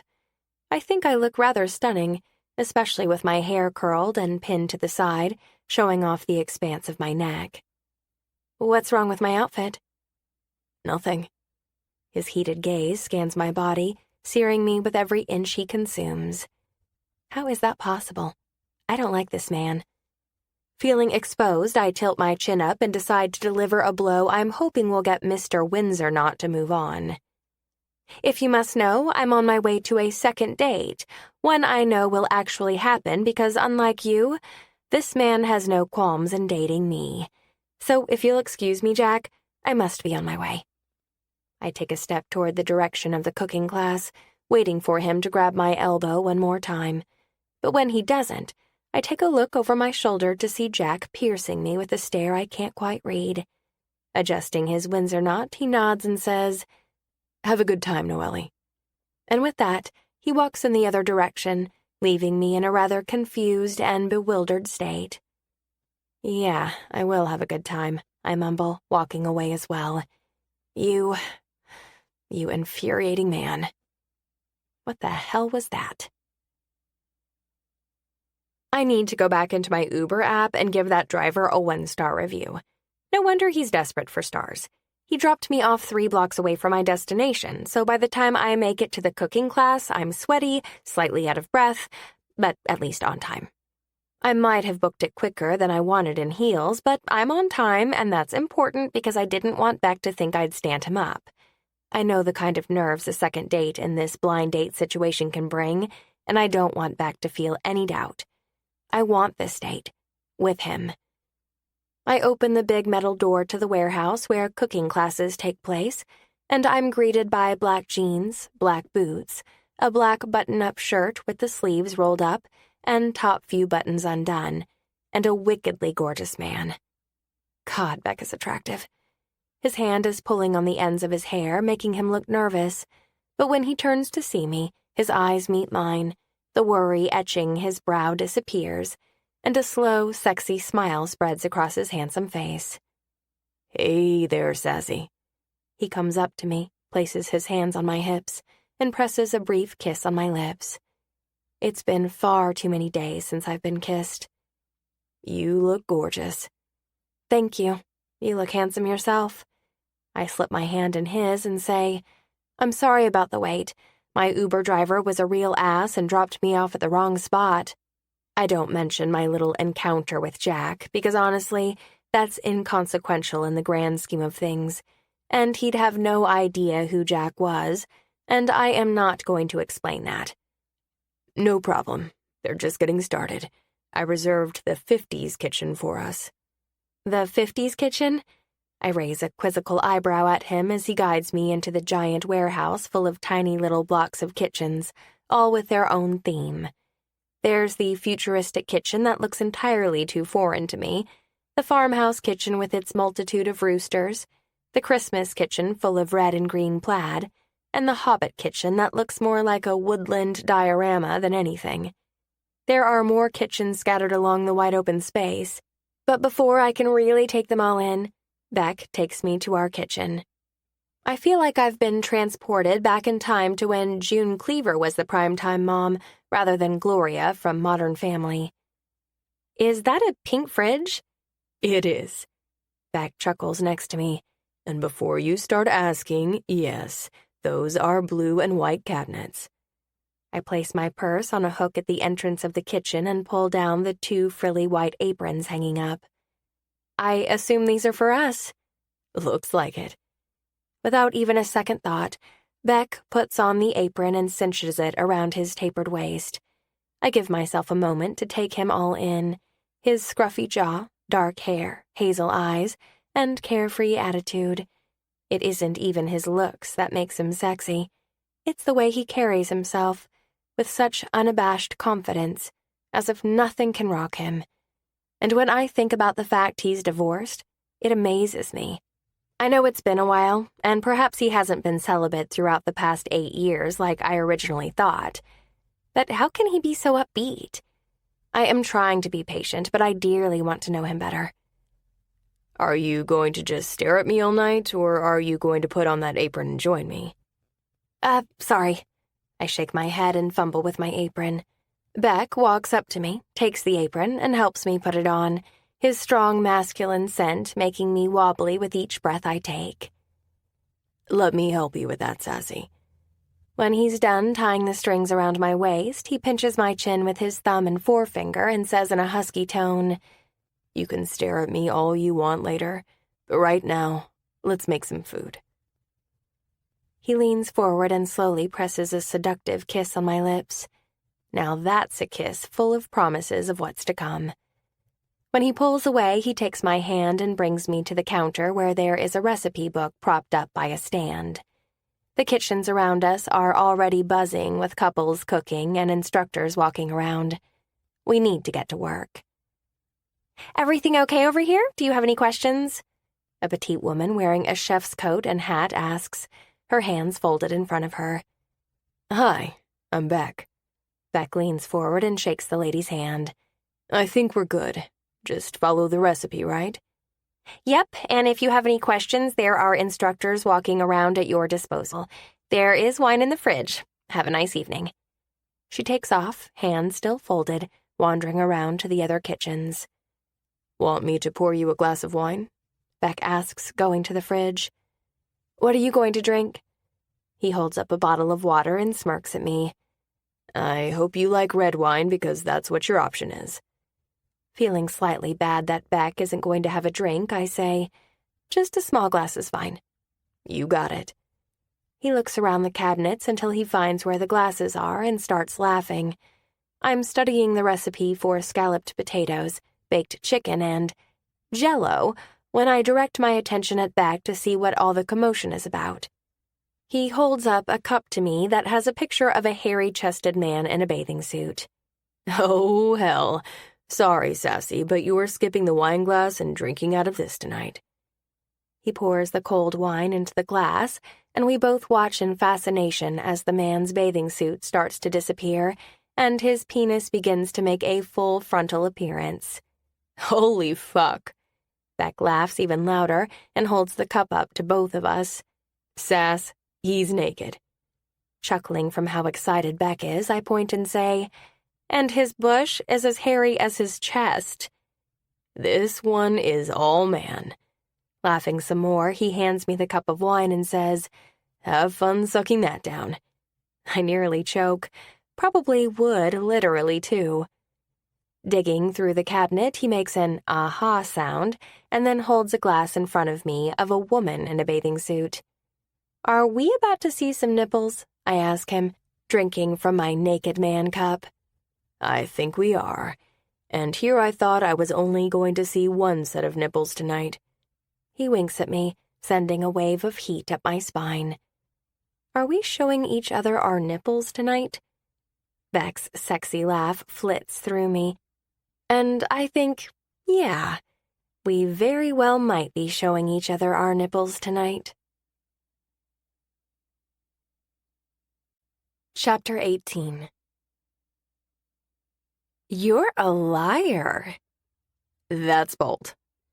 Beck replies, tossing a towel over his shoulder and sprinkling a dash of salt over the raw chicken, as if he's the salt man, drizzling seasoning with cooking swagger. It's true? Yeah, how so? Spinning on his heel, he opens the oven with one foot. Yes, his foot, and plops the chicken in the oven with the potatoes already baking. Leaning against the cabinet, I wiggle my finger at him. In your messages, you said you weren't much of a cook, and yet here you are acting like a professional in the kitchen. He gives me a seductive glance. Turning you on? What? No, no, that's not the point. You said you can't cook. Wiping his hands, he sets the towel on the counter and says, No, I said I'm not much of a cook, meaning I don't cook often. But when I do it well. Entwining his hand with mine, he pulls me closer where he blocks me in with his large body. Spinning me around, so my back is to his front, he whispers in my ear, Now help me toss this salad. His body is so delicious against mine, his heat enveloping me, causing my body to quake deep down in my toes. Does tossing a salad really require two people? It does.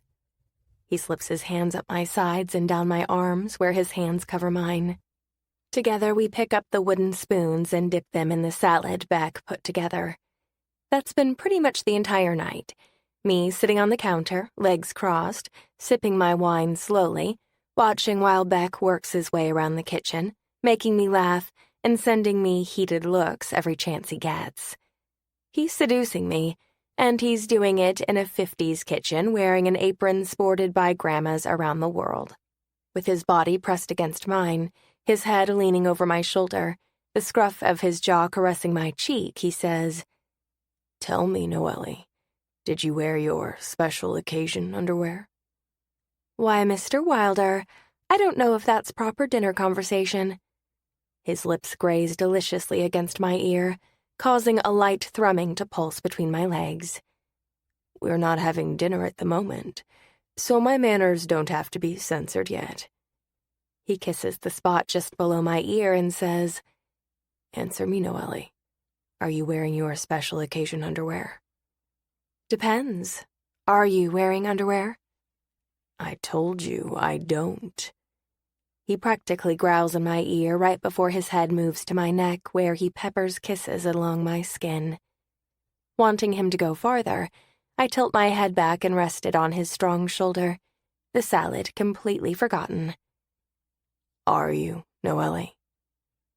Yes, I whisper, loving the way his lips feel so soft, so gentle, but aggressive at the same time.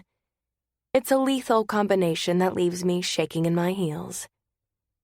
Did you dress naughty for me, Noely? If I were to take off your shirt right here, right now, would I find the same black lace that matches your shirt? Maybe, I answer, feeling shy but invigorated. It's not the same, really. What's underneath is see-through. and that's a fact. To add to my harlot streak, the kind of streak I'm starting to take to, I put on see-through lingerie tonight, with the intention of giving Beck a little peek. I wanted to give him something to think about, but nothing he gets to fully see because, well, I am a lady after all. Motorcycle humping? I know. That wasn't very ladylike, but hey, if you were in my position, you would have done the same exact thing. No doubt in my mind. See-through. Still gripping the wooden spoons, Beck turns me, loops my arms around his neck, and lifts my body onto the counter only to step between my legs and nestle himself closely against me. Hands still on hips, eyes heady, eager. He leans in, putting only a breath between us. Give me a taste of your lips, Sassy. Remind me how good you taste. But the salad... I breathe out heavily. It needs to be tossed. The salad isn't going anywhere. Beck cups the back of my neck and wets his lips. But this need I have for you, it's burning strong.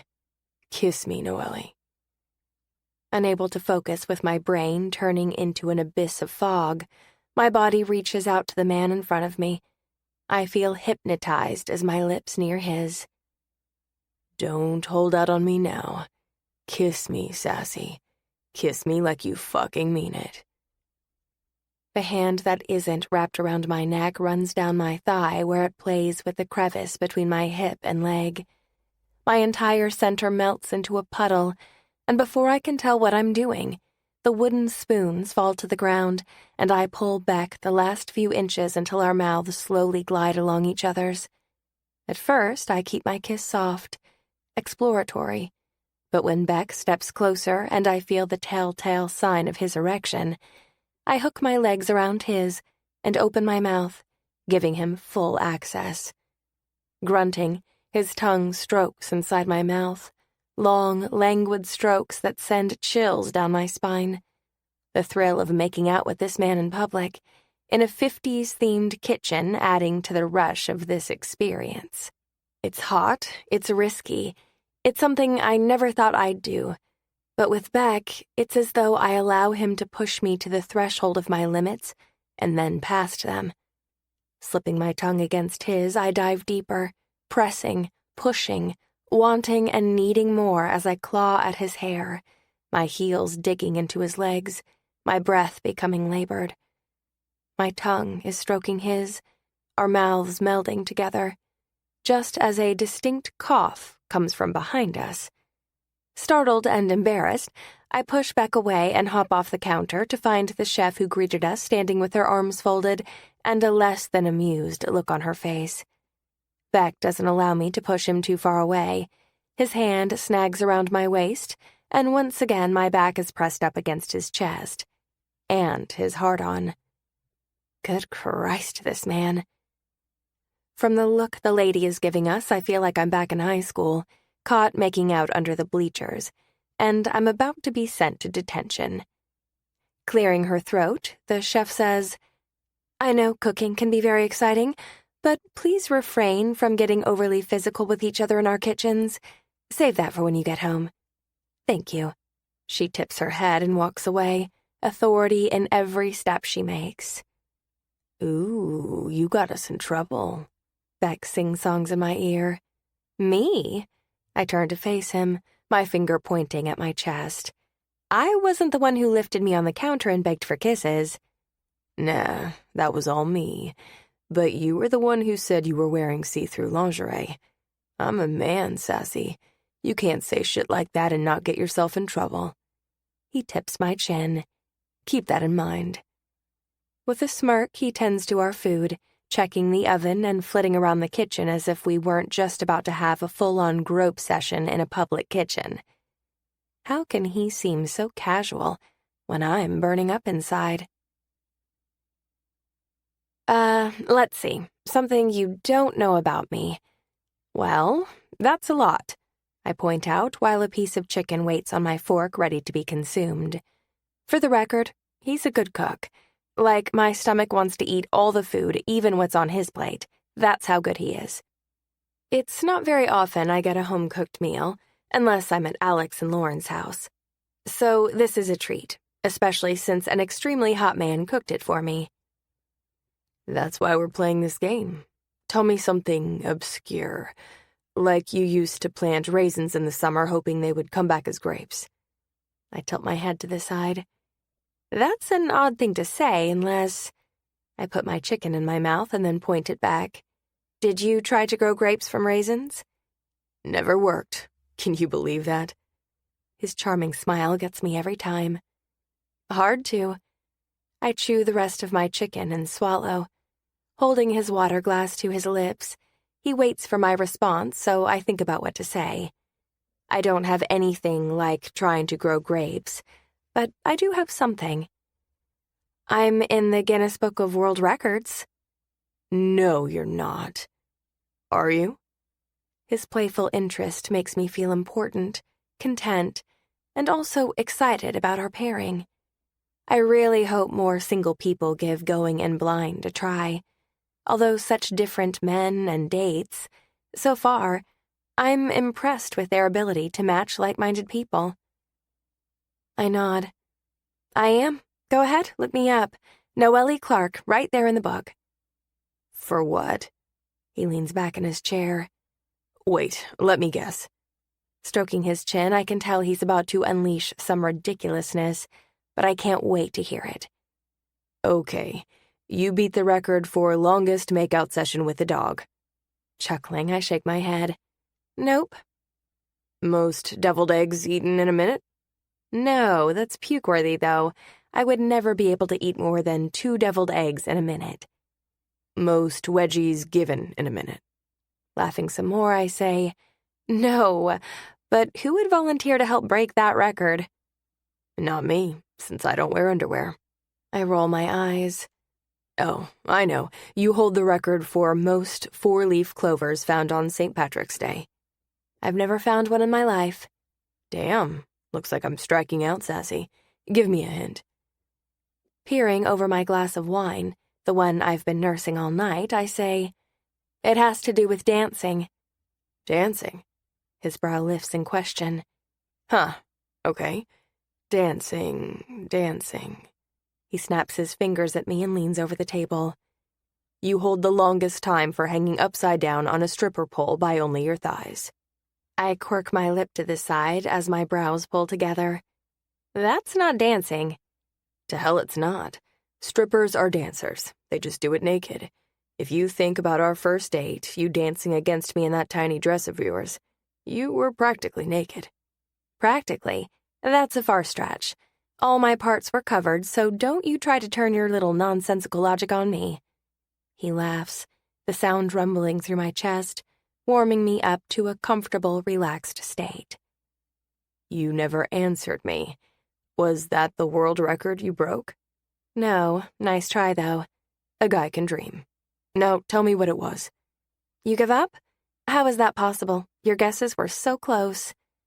Sarcasm drips from my lips. Okay, Sass, lay it on me. I spin the stem of my wine glass and say, I was part of the biggest twerking dance group in college my senior year. We all got on the football field, played some Rihanna, and then twerked it out for the entire song. You're serious? I nod. So you twerked for an entire song with a bunch of college students? Yeah, there were a lot of flying butt cheeks that day, and let me tell you, twerking for an entire song is not easy. My back hurt for days. I can imagine. He studies me for a second, then asks, Do I get to see this twerking at some point? Chuckling, I shake my head. I think my twerking days are over. Never say never, Sassy. What about you? I ask, wanting to know more about him. I don't even know what you do for a job. How is that possible? He shrugs. It's not that important in the grand scheme of getting to know someone, but if you must know, I'm a muralist. A muralist? As in someone who paints murals? His grin is laced with humor. Great definition. I'm sorry. I've never met a professional muralist before. Have I seen any of your work? Depends. He shrugs, acting so casual it's almost annoying. For some reason, I think being a muralist is a big deal. That's a huge talent to hide. I mean, saying you're an artist is one thing, but being a muralist, someone who paints on the world's biggest canvases, that's a whole other league of artistry. Have you ever been to the zoo or museums in San Diego or Los Angeles? Many times. Why? Do you have paintings there? Just a few. You know, when you're trying to look for an animal in an exhibit, and in the background there is a painted habitat behind them? I painted some of those. Really? I don't know why this is so fascinating to me, but it is. And at the museums, I've painted and touched up a lot of the dioramas. I do some other random pieces of work, but a lot of my contract work comes from the zoos and museums. That's incredible. I sit back in my chair and cross my leg over the other. I'm kind of in awe. When I thought about your profession, muralist never popped in my mind. Oh yeah? What did you think I did? I don't know. I pin him with a questioning look. You're kind of a mystery. You like to talk more about me than yourself, or you like to just joke around, so I'm really shooting in the dark where you're concerned. You seem to be doing a good job so far. Yeah, but you have to know my little daytime talk show heart wants to know everything about you, right? For the first time since I met Beck, his back stiffens, and the jovial look he once wore has morphed into a passive one, a facial expression I can't quite understand. To say that is unusual is an understatement. I am good at reading people, as it's one of my better skills that makes me good at my job. And Beck, well, it's as though he's just shut down on me. Why? Not much to know that actually matters. What does that mean? Clearly there is stuff to know, but you don't want to talk about it. He tips his water glass in my direction. Exactly. Well, you're going to have to open up at some point, you know. That's what dating is all about. Getting to know one another. I'm well aware of how dating works there, Sassy. I'm also well aware that the night is coming to a close and the kitchens around us are starting to shut down. So how about we put these dishes in the sink and head out? Caught off guard from his abrupt departure from our previously easygoing moment, I nod and say, "Sure, let me grab my phone and call an Uber for myself." Standing from his chair, he rounds the little table and pulls me to a stand as well. With his hands resting on my lower back, he says, "No way am I done with you tonight. We're just done with the first half of our date." First half? I swallow hard as his face inches closer to mine. First half, he whispers, right before his mouth presses against mine, prying my lips apart and kissing me until my toes curl right there in my heels. Yeah, it's a thing. I know that now. Chapter 19. You've changed my life. That's not the first time I've heard that, Beck says, facing me as we sit on a lounge chair in my backyard, overlooking the ocean. After we left the warehouse, Beck drove me around the city for a while, letting the wind whip through me, making me feel alive all over again. I've never felt so free, so daring, than when I'm on the back of Beck's motorcycle. Then again, I'm feeling pretty alive right now with Beck's gaze directed at me, his back completely turned away from the ocean and its glittering splendor under the starry night sky. Seriously, how come I've never tried this place before? I take another spoonful of the gelato we picked up on the way back to my place. Spumoni gelato is heaven. Never in my life have I tasted anything so smooth, so flavorsome. I very might well have to go to Maria's ice cream place every day on the way home from work. We bought a pint to share, and I'm pretty sure I've eaten more than half. But from the sexy gleam in Beck's eyes, I'm going to say he doesn't mind. You seem like a Baskin-Robbins kind of girl, am I right? Mouthful of ice cream, I answer. Their ice cream cake is to die for. They have that crumbling crunch yum-yum on the bottom that is so damn good. Crumbling crunch yum-yum. You know, I think that's the real terminology they use. It has to be. I take another scoop from the carton Beck is holding. Thank you for tonight, Beck. Anytime, Sassy. I'm glad you decided to go on a second date with me. It's been fun. And hey, the view isn't so bad either. He eyes me up and down. Oh, please, is that the best you've got? A lame line and a once-over? You know, I expect more from you, Rebel. I'm a little out of practice, but you can't hold that against me. Setting my spoon to the side and crossing my legs, I ask, am I the first woman you've dated since your divorce? Dated, yes. Other things, no. Other things? I pause, and then my mouth forms a knowing O. Oh, like sex. Yes, like sex. He laughs. So why start dating now? Setting the ice cream to the side, he brushes his hands on his pants and leans back on the lounge chair, his hands propping him up. Not sure, really. My buddy thought I should try out the program, so I did. Well, that's convincing. Not. Do you think you'll ever get married again? You know, we don't have to talk about this right now. Moving forward, Beck leans over me, and in one swift movement, he unlatches the back of the lounge and lays me down flat, crawling over my body until his weight is on top of me, making me feel warm and cozy. I straighten out my legs, which settles his non-underwear-covered crotch right against mine. Am I really going to do this? Is he really going to do this? He hasn't been subtle about his intentions, but is he all talk? Or is he, without a doubt, all action? From the way he's looking at me, pure sex dripping from him, I'm going to guess he's action, and that makes me nervous. Not because I don't want him. Hell, I would be insane to not want him. But what makes me nervous is that I've never really done this before. Launched so quickly into a sexual relationship with someone before an emotional one. Why the creased brow, Sassy?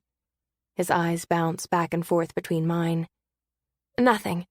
I shake my head, trying to rid the constant questioning in my head.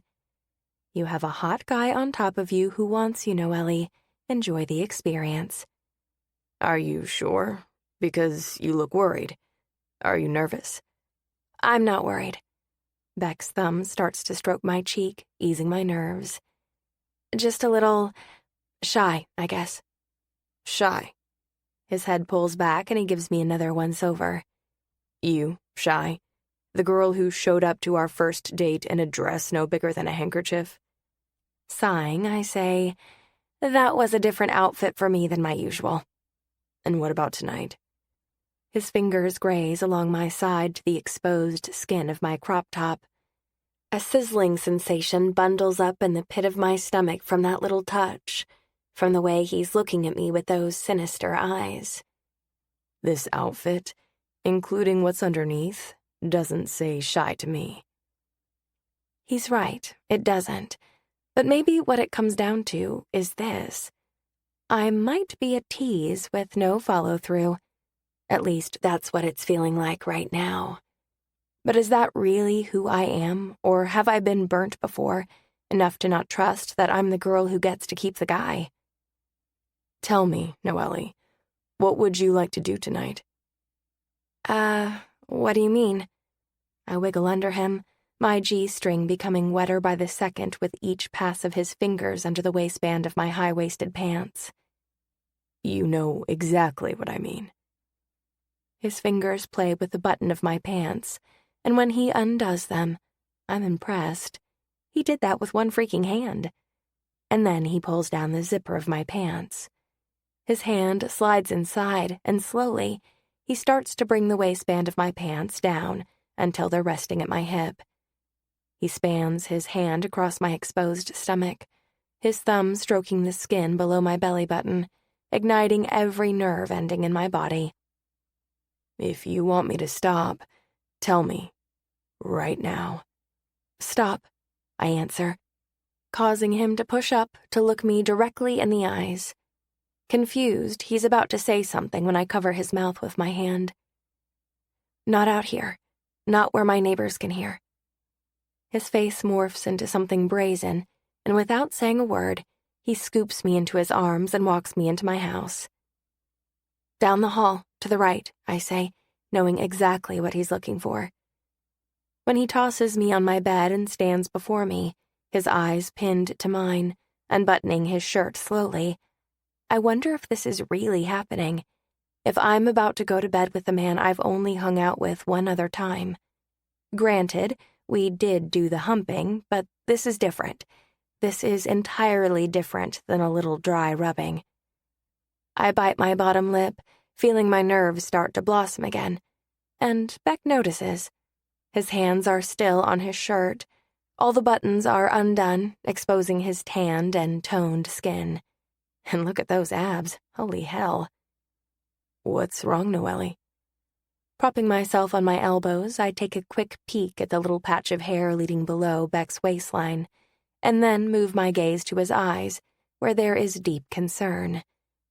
Wanting to be truthful, I say, I'm just nervous. You're, this hot alpha-type rebel who can sear my panties off with one look. I've never done anything like this so soon, and it makes me nervous. But you want this. I nod. I do. I think I do. I do. I really do. But then again, I have so many questions. Like, why did he get a divorce? Why did it take 8 years? Why did he refrain from telling me what he did until tonight? Why are there so many secrets? Is Beck someone I can see myself with for the long haul? Shirt off now, his chest ripples as he lowers himself to my body and pulls on the waist of my pants until they're completely off. Tossing them to the floor, he keeps his eyes trained on what he just exposed, my lacy black G-string. Hot, he mumbles, moving his hands to my crop top, his fingers trailing a path of heat along with them. My skin prickles from his touch, my body reacting to every move he makes, while my head questions every little touch and sound. Lift your arms, sassy.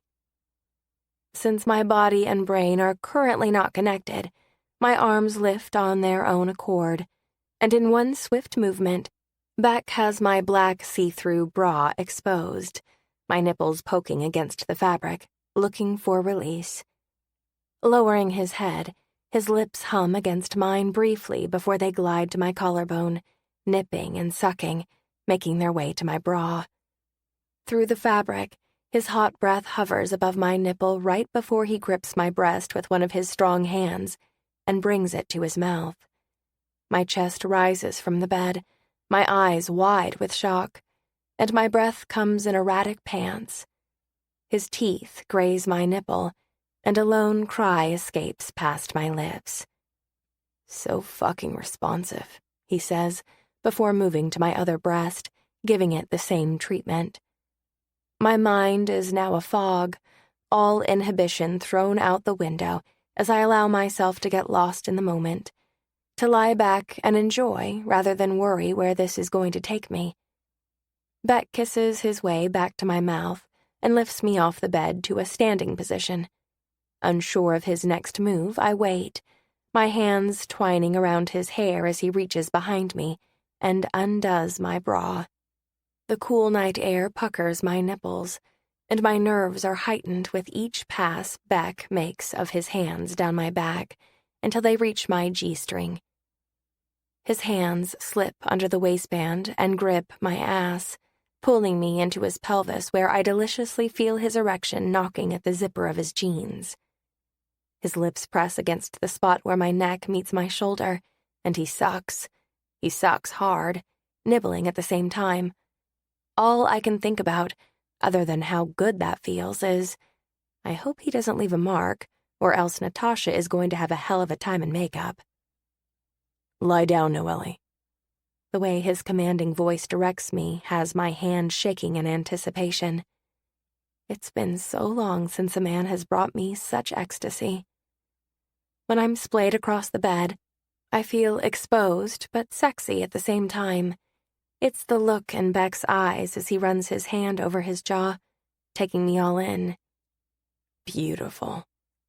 Bending at the foot of the bed, he grips the sides of my G-string and pulls it down, leaving me utterly naked.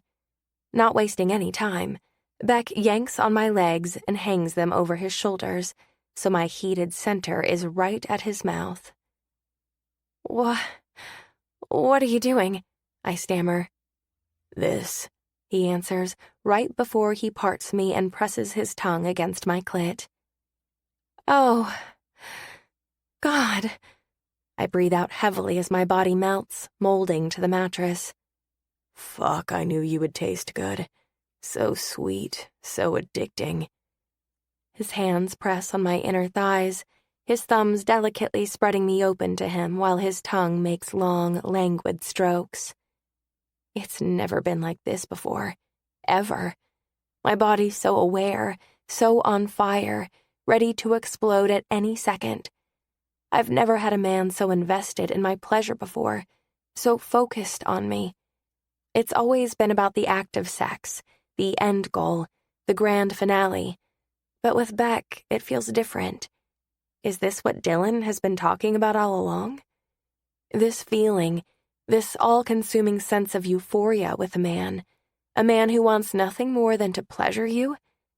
How have I never experienced this before? I'm having a sexual awakening. This is what sex can be. This is what it should be. I thread my fingers through his hair, my hips moving with each swipe of his tongue against my slit. Yes, I moan, the sound foreign to my ears. Yes, Beck. At the mention of his name, he presses his tongue harder, and a wave of pleasure rockets through me, up and down my spine. Moving his entire mouth against my slit, his scruff rubs against my inner thighs. One of his hands grips my ass tightly, the other presses down on my stomach, keeping me in place. My clit starts to throb, the sensation rocking my body closer and closer to the precipice, as if each thrum climbs me higher and higher. Oh, God, Beck. His mouth lifts, and he asks, Are you going to come, Sassy? I nod, my eyes closed, my lips pressed together, my body floating, throbbing, waiting. As if he's studying me, he takes his time lowering his head to my pussy, and when he does, he lightly blows on my arousal, causing my hips to buck right into his mouth where he devours my clit, sucking on it so hard I think I'm going to shoot off the bed. Climbing and climbing and climbing, my heart racing a mile a minute, my legs numbing, my vision going black, my mind going blank. And then it hits me. My senses leap, and my orgasm takes over, throwing my body into a pit of orgasmic bliss. I convulse, hips thrusting against Beck's tongue, greedy, riding out my orgasm until I can't take it anymore, until the pleasure is too much and I'm on the verge of tears. Laying my arm over my eyes, I breathe out a heavy sigh and say, Oh my God, Beck. Feel good. So good. He kisses his way up my body, his fingers playing with my nipples, bringing me back to life and into the present. When I open my eyes, I see him hovering over me, the look of absolute joy spread across his face, as if he just accomplished one of his biggest goals. I take a second to look him over, to take him in from his chestnut brown hair to his delicious scruff that graces his strong jaw, to his soft, pliable lips, and all the way to his masculine and built chest. The way his jeans hang low on his hips, hinting at the lack of underwear underneath, makes my mouth water and pulls me out of my fog. Lifting up, I reach for his jeans and pull him closer. I undo the button, and I'm instantly fascinated by the way his abs flex from my initial touch. Wanting to see how else I can make this man react, I pull down the zipper, and then loop my hands inside his waistband and push his jeans down. When I lift back up, I'm greeted by his erection. Wait, let me rephrase that. I'm greeted by his thick, pulsing erection. While I stare, Beck makes quick work of his shoes, socks, and pants, and pushes me back onto the bed, his body hovering over mine, his erection hard and wet with pre-cum. Oh, God. I press my hand against his chest and urge him to lie down. Taking direction well, even though he seems to be the one in charge, He lies across my bed, his head resting on my pillows, a smirk playing on his lips.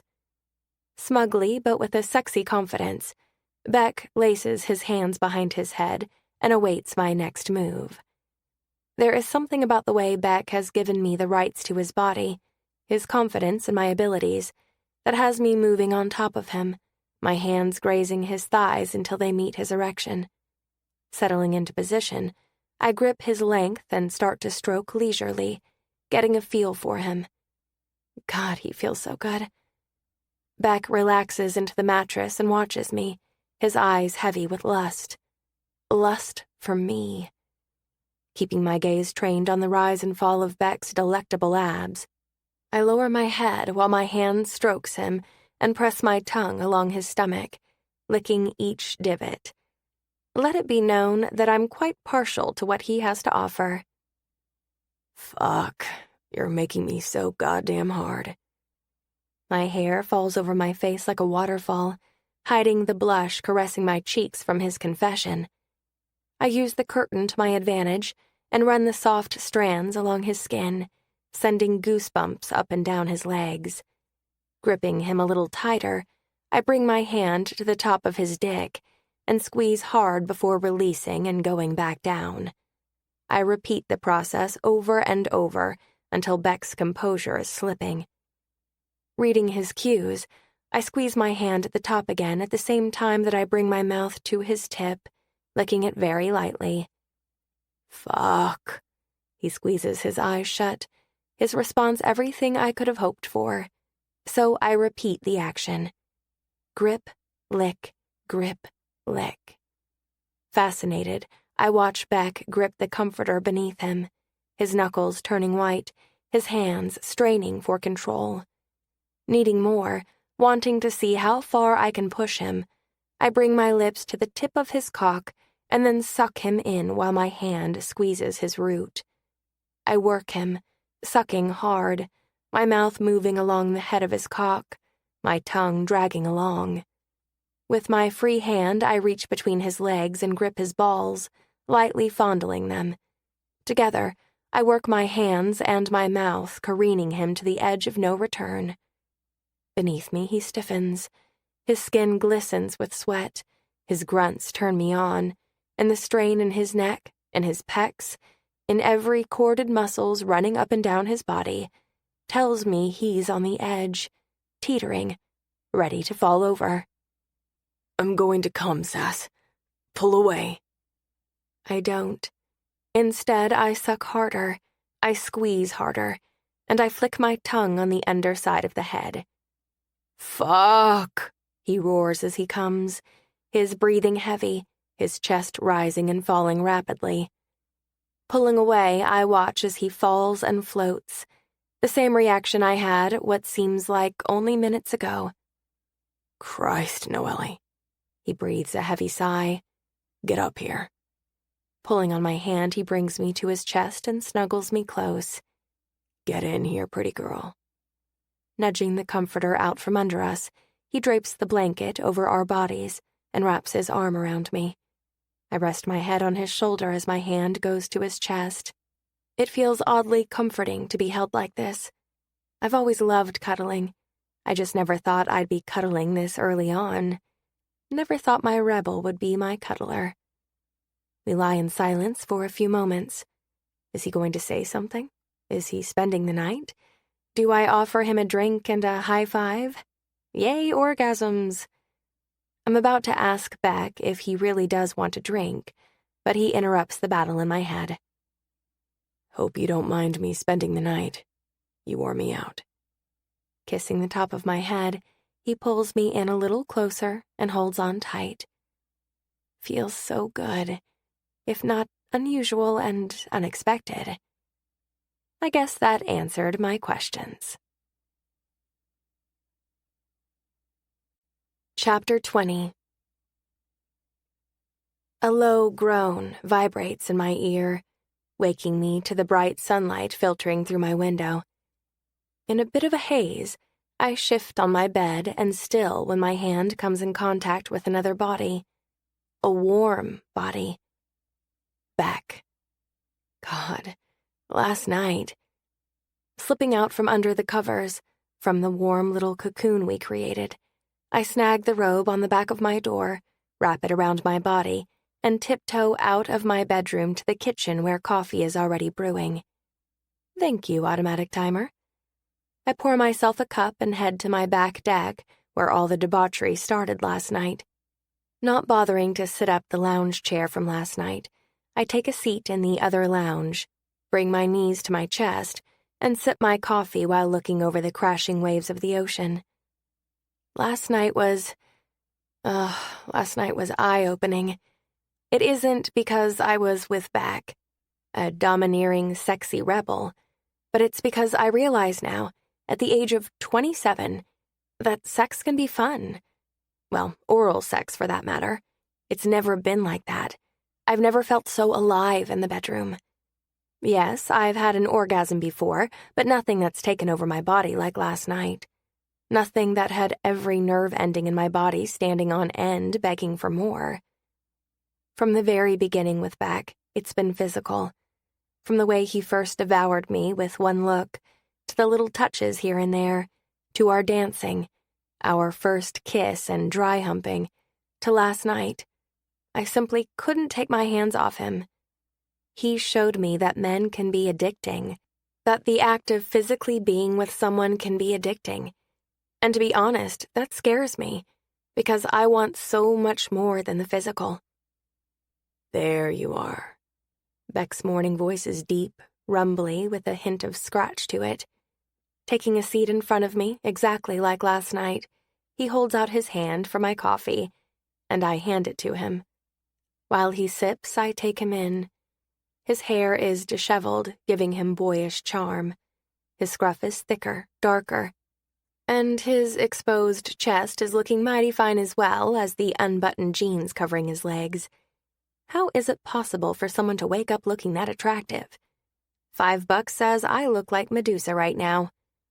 Feeling slightly self-conscious, I pat down my hair when Beck is looking out to the ocean. When he turns back to me, he hands me my coffee cup.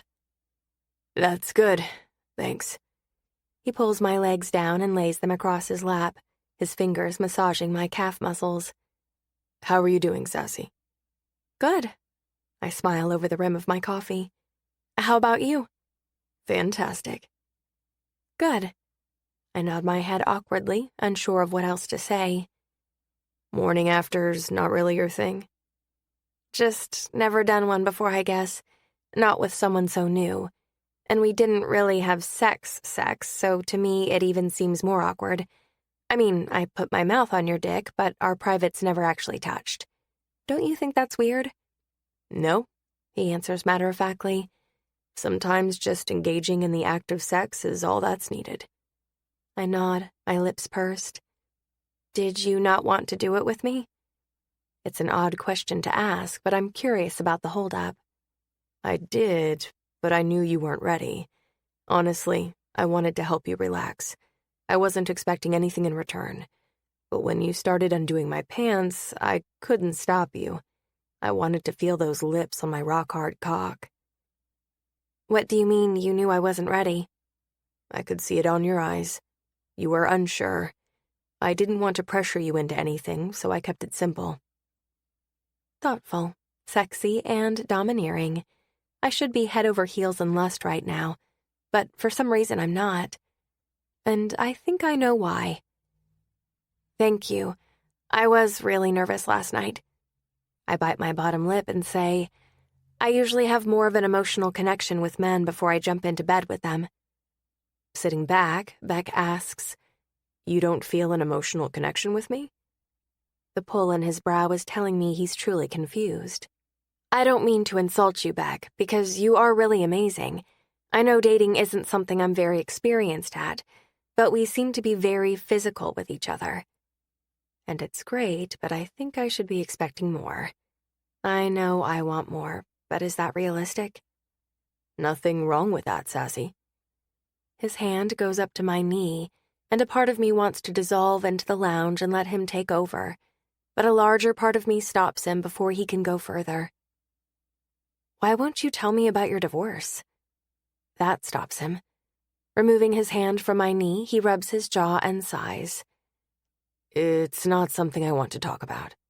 Why? Are you still in love with her? He shakes his head. Not even a little.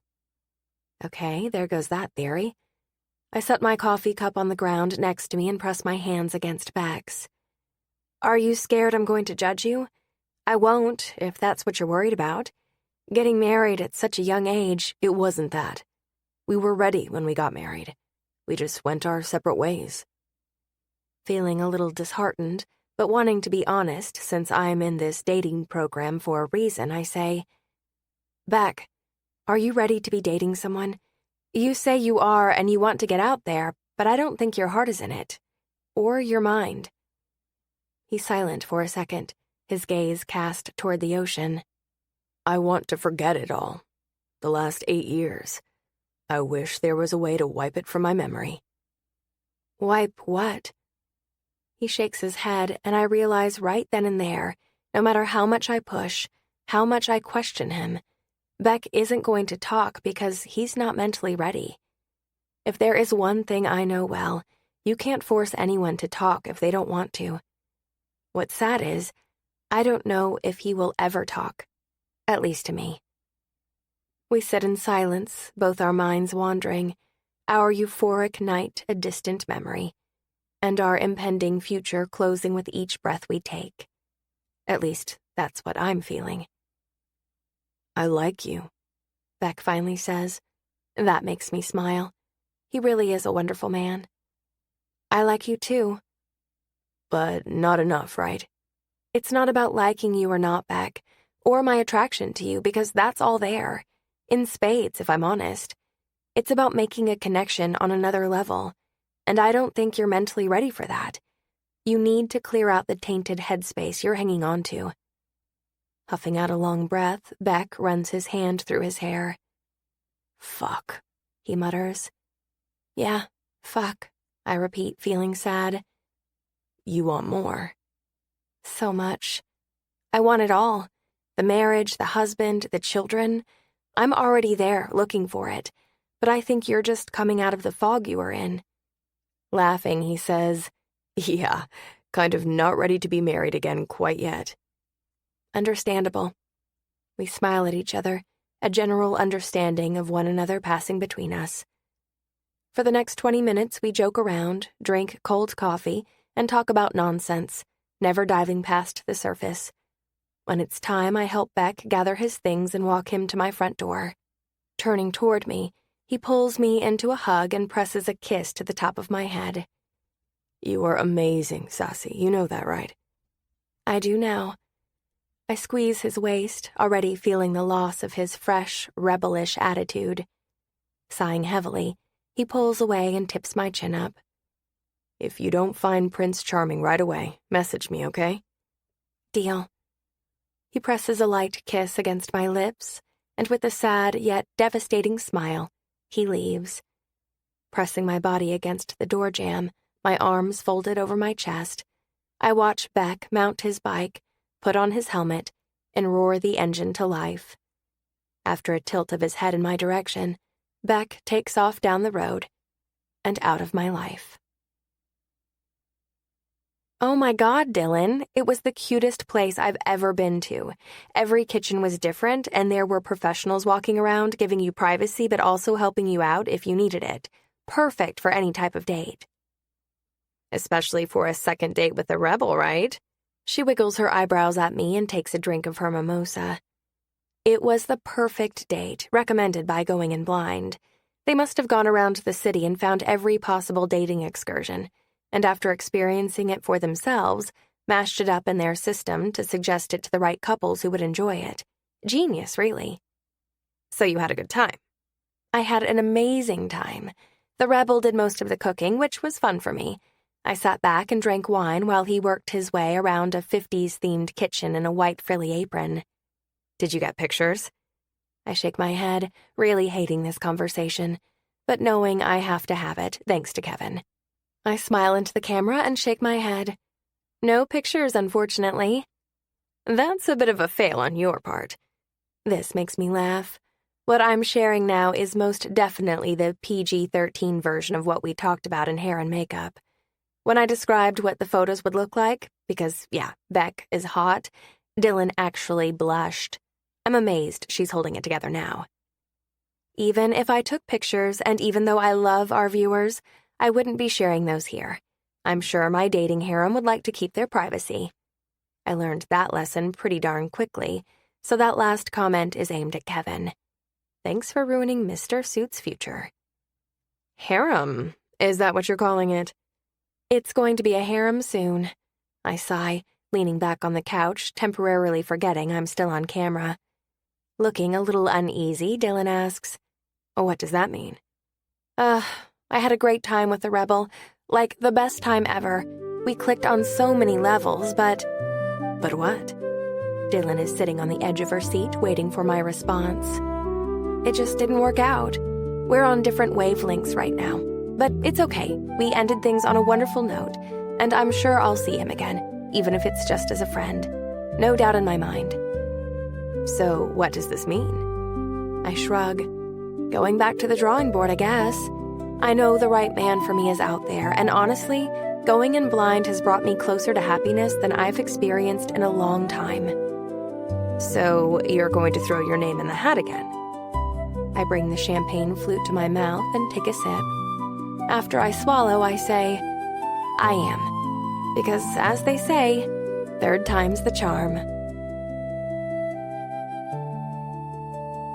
Part 3.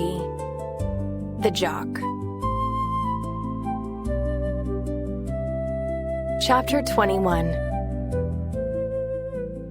So you give the guy a blowjob and then send him on his way? How does that work? Can you keep your voice down? I ask, lifting a 10-pound dumbbell overhead only to start counting out my tricep extensions. I'm sorry, but you sprang this breakup on me this morning without any kind of background information. I thought Beck was it. He was charming, hot, domineering, had a motorcycle. What more could you want? Dylan is still reeling over my split with Beck. Can't you tell? I truly think she's living vicariously through me. He was very closed off. He wouldn't talk about anything that delved too deep into who he was or his past. So, he dry humped you on a motorcycle. That should be reason enough to stick around. I give Dylan a pointed look as our trainer makes a huffing sound next to us. I'm not using Going in Blind as a hookup app. If I wanted to find someone to have sex with, I would join Tinder. This is different for me, Dylan. I want to find someone I can spend the rest of my life with. Someone who wants kids, a family, who can understand my work schedule but also demand some attention himself. I want what you and Chad have. 2 demonic children and morning shower sex? Chuckling, I nod. Yes. Do you want to borrow Chad and the kids? See if it's something you're really interested in? I pull up a Bosu ball and start doing push-ups, my breath becoming labored. Thank you for whoring out your husband to me, but I think I want to try to find my own. He's yours if you want him.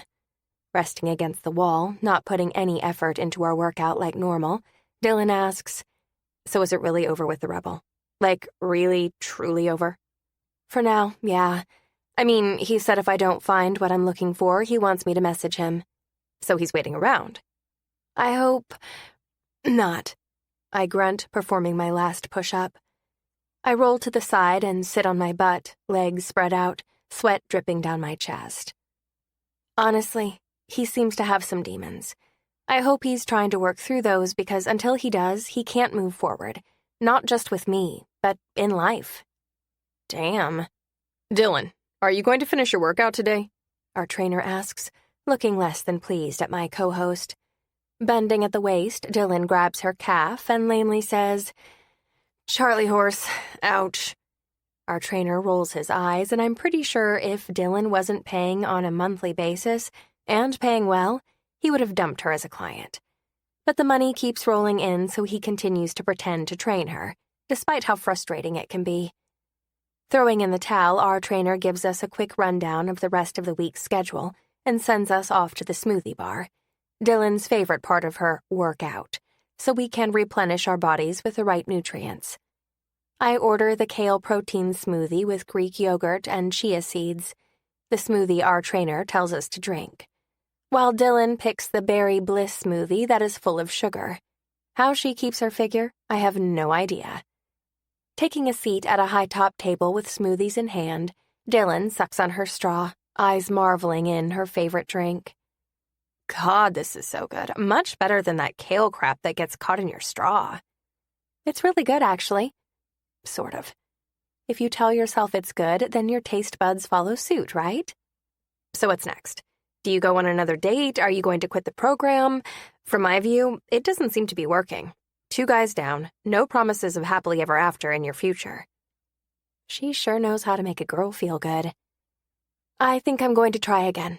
I mean, why not? So far, the matches have been dead on. Almost perfect.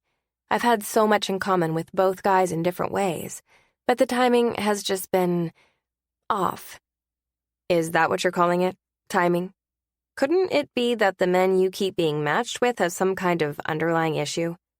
And not issue, just, I trail off, not sure how to put my thoughts into words. An issue. That's what it's been, and don't deny it. Jack seemed like the perfect catch. I was even rooting for him, but one little mention of his name on national television and he scurried away. And then Beck.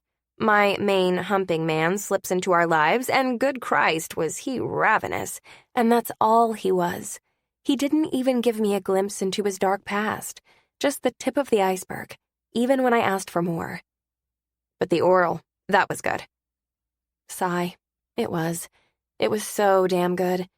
And a little part of me wonders what it would have felt like if we went all the way. Would it have been unbelievable? Mind-blowing? Maybe, but I've never been a sex-for-the-hell-of-it kind of girl. There has always been emotion involved with my sexual encounters, and I wonder if going all the way would have left me feeling empty rather than fulfilled. It was, but I want more than sex. Yeah, but you're young and should be having flings with irresistible men. Be all Sex in the City. Be a Samantha. How do I put this without sounding ridiculous? Samantha isn't my style. I'm more of a Charlotte. I hate being lonely, especially with our grueling schedule. You get to go home to Chad and your kids and have people love on you and hold you and take care of you. You have a partnership, an everlasting friendship, someone to hold your hand when you're nervous or scared, or want to be cuddled. Taking a long pull from my straw, I swallow. I don't want to be single. I've never enjoyed it. I don't have that type of personality in my blood. So yes, I'll go back. I will look for another date, and who knows, third time might be the charm. Dylan studies me, her chin propped up by her palm. The suit and the rebel. Who will be next? I shrug, feeling nervous about another blind date. Who knows, maybe it will be the nerd. Or the construction worker. Or the cop. I point at her. Or the single dad. Don't forget the Navy SEAL. Dylan sighs. Any military man. We could be totally off. You might get the theater geek. I tap my chin with my index finger. The theater geek. I could totally go for that. Maybe he was in Hamilton. Shooting for the stars, are we? If I was shooting for the stars, I would have said someone like Chris Hemsworth. Dylan stares at the ceiling, a sparkle in her eye. If Chris Hemsworth is signed up on Going and Blind, I'm going to personally ask Chad to make me a profile, hoping he doesn't mind a little brother-husband situation. For Chris, I'm sure Chad would jump on board. Any matches yet? My sister-in-law asks while looking over my shoulder. I'm flopped on her couch. Chloe is decorating my legs with the Paw Patrol stickers I bought her, and Alex is watching a National Geographic show about elephants and their diminishing herds. Let me check. It's been 2 days since I put in a request for another date. With Beck, I didn't even have to put in a request. It just appeared, which makes me nervous now because what if there are no more matches out there for me? The app and restaurant are still new. So what if I barreled through my only 2 matches? What if there's a limit? Is there a limit? Do I look like a serial dater according to the system? I know they specifically said this is not a hookup app. I really hope they don't think I'm doing this just for a hookup. Surely there are other people in the same boat as me. Hell, Danny at the bar said I wasn't the only one on a second or even third date. Squinting, afraid there will be no matches, I carefully open the app and pray to the dating gods that there is someone else out there for me. Dramatic, I know, but I'm feeling pretty low after the first 2 dates. You have a match. Thank you, dating gods. Looks like I have a match. Again. Really? Lauren asks, scooting in closer so she can take a look as well. Who is it? What's his handle? What does it say about him? Did he message you? No message, no name, remember? But it looks like his handle is... I start giggling. What is it? Is it something stupid like Call Me Daddy or Blowy's Rock? Or Man Hands? Alex chimes in, eyes still fixed on the TV. Man Hands? I mouth to Lauren, who rolls her eyes, looking completely exasperated over her husband's little addition. Why would Man Hands be bad? I ask. Alex flicks a few pieces of popcorn in his mouth. Don't know. Just seems like a weird name. How about Balloon Butt? That's funny. Chloe chimes in. I tickle her neck. That would be funny. Should I call you Balloon Butt now? No, I'm Chloe Money. You're not Chloe Money. Lauren makes that known real quick. Your father is in big trouble for letting you watch Keeping Up with the Kardashians. Hold on. Repeat that. I sit up a little taller, all thoughts of my match out the window when Lauren drops a bomb. Alex, you watch Keeping Up with the Kardashians? No shame emitting from the popcorn-eating fiend, he says, Ever hear of a guilty pleasure? That's mine. Go ahead, ask Lauren what hers is. You will judge her even more. We don't need to talk about that. Lauren clears her throat and points at my phone. What's his handle? Uh-huh. I shake my head. You get no information until you tell me what your guilty pleasure is. Not in front of my daughter, okay? Leaning closer, I whisper, Is it porn? What's porn? Chloe asks, popping her head up from the floor. Go get a popsicle, Lauren says, directing Chloe to the kitchen with her arm. As if the little girl never asked the question, she skips off to the kitchen gleefully. Shyly, I shrug my shoulders. Sorry. A giggle escapes me. I can't help it. It's like the time I told Chloe to tell her dad he has a penis. I still laugh about it to this day. In front of his work colleagues, she went up to him, pointed at his crotch, and in her little cute voice she said, Daddy, you have a penis. Oh God, I've never seen my brother's face turn that red in my entire life. He patted her on the head, said thank you, and sent her on her way. Later that night, when he asked Lauren about her little obvious pointing out of the genitals, Chloe ratted me out and said, Aunt Noely told me to say it. Took a bit for Alex to get over that one. Clearing my throat, I ask, What's your guilty pleasure? Lauren picks at an imaginary piece of lint on her pants, defiance in her body language. She's not going to break, thankfully. I have Alex. Alex, what is it? Without taking a second to consider his wife's feelings, he says, Cricket. My brow pinches together from utter confusion.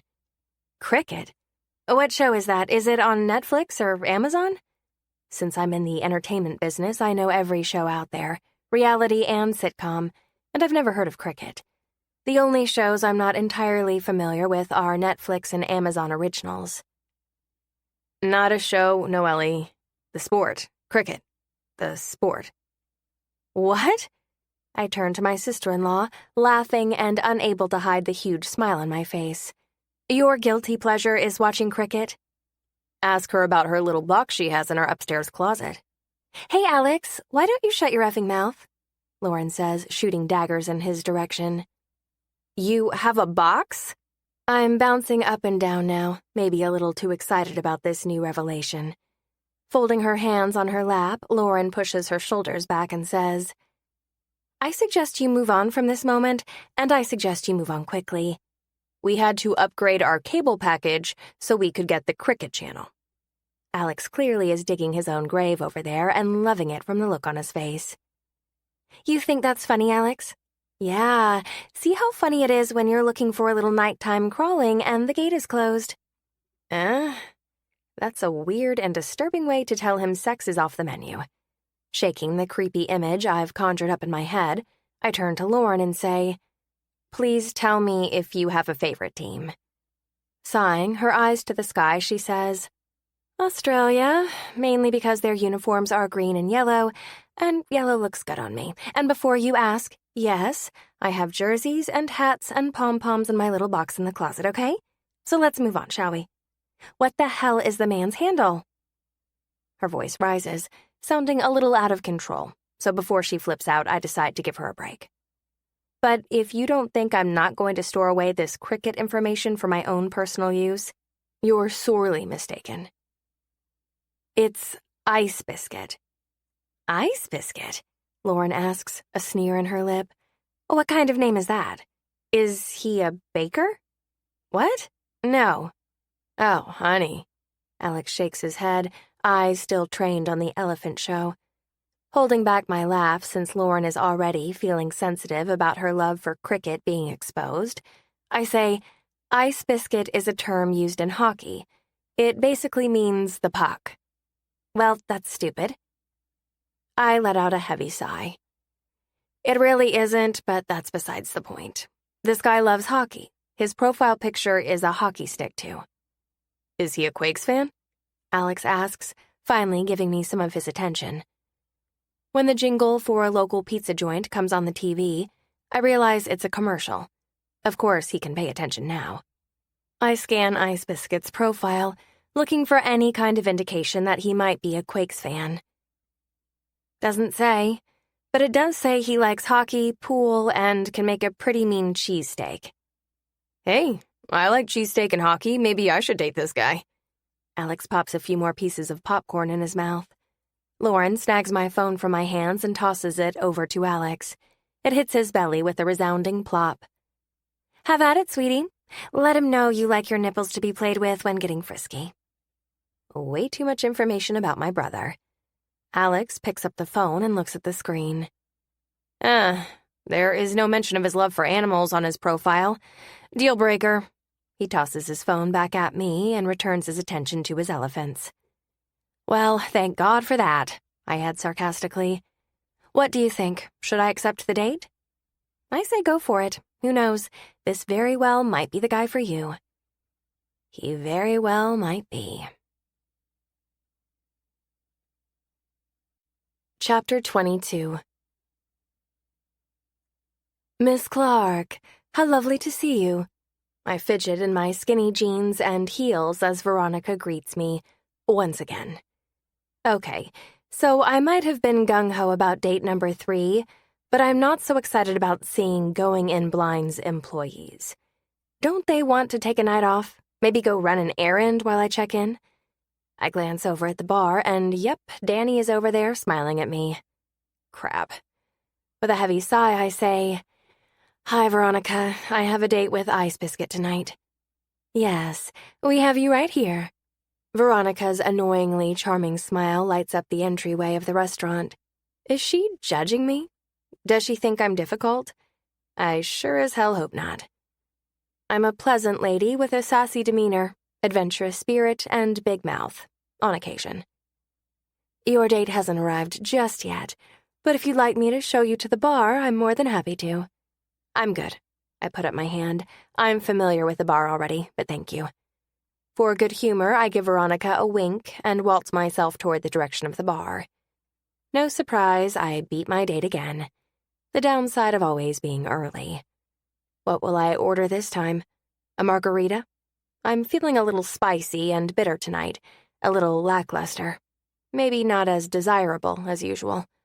Maybe it's because I dressed like a peasant tonight. Well, not really a peasant, but I had no drive to make myself irresistible. Instead, I threw on a pair of gray skinny jeans, a black turtleneck. Yes, turtleneck. Graced my neck with a statement necklace, put my hair up in a tight knot on the top of my head, and called it a day. I didn't even shave my legs, so you and I both know there is no way in hell this date is going anywhere near humping surfaces. The only thing that's really spicing up my outfit is the bright red lipstick I put on during my ride over. It was a last-minute decision I'm pleased with. I have to give the guy something after I donned a black turtleneck. Might as well have come to this date dressed like a nun. But for the record, it's a tight-fitted black turtleneck with 3/4 length sleeves. It's stylish, not something Michelle Tanner from Full House wore. Adjusting my purse on my shoulder, I continue to make my way to the bar when I come face to shoulder with a broad man. Oh, pardon me. I catch my balance on my heels, praying I don't topple over. Excuse me. My ears pick up, and when I catch who's standing in front of me, my nerves start to tingle, and a little annoying flutter takes place in my stomach. Noely, lovely to see you. His hands grip my shoulders, steadying me from our bump. Clearing my throat, wishing I looked like the hooker I was last time I was here, I say, Jack, lovely to see you as well. His eyes roam up and down my turtleneck, the corner of his lip tilting ever so slightly. That itty-bitty look right there has me itching to go Hulk on my clothes and sexify myself in 0.2 seconds just to show him. Shoulders pushed back, he adjusts his tie and gives me one more once-over, his eyes burning a wave of heat through my veins, making my turtleneck choice that much more worse. What is his deal? He wanted nothing to do with me, so why does he bother with all this sizzling staring? Feeling uncomfortable, slightly bothered and heated, I say, You here on a date, pal? When did I start talking like that? Yikes. I have no idea. Chalk it up to being caught off guard. Indeed. Isn't that why we're all here? Arrogance. That's fun to deal with during small talk. Not. I guess so. Scanning the room, looking for an empty table, I ask, Who is it? I spot a girl to the right, hair in pigtails, a brown scarf wrapped up to her chin, and a rose in hand, looking around. To the left, there is a gorgeous blonde wearing the lowest cut shirt I've ever seen, showing off her ample cleavage, looking stunning. Let's face it, a little slutty.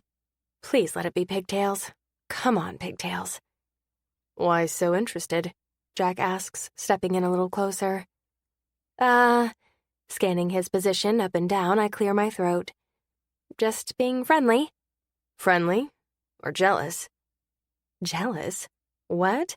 Is he insane? Of course I'm not jealous. I don't even know what jealousy is.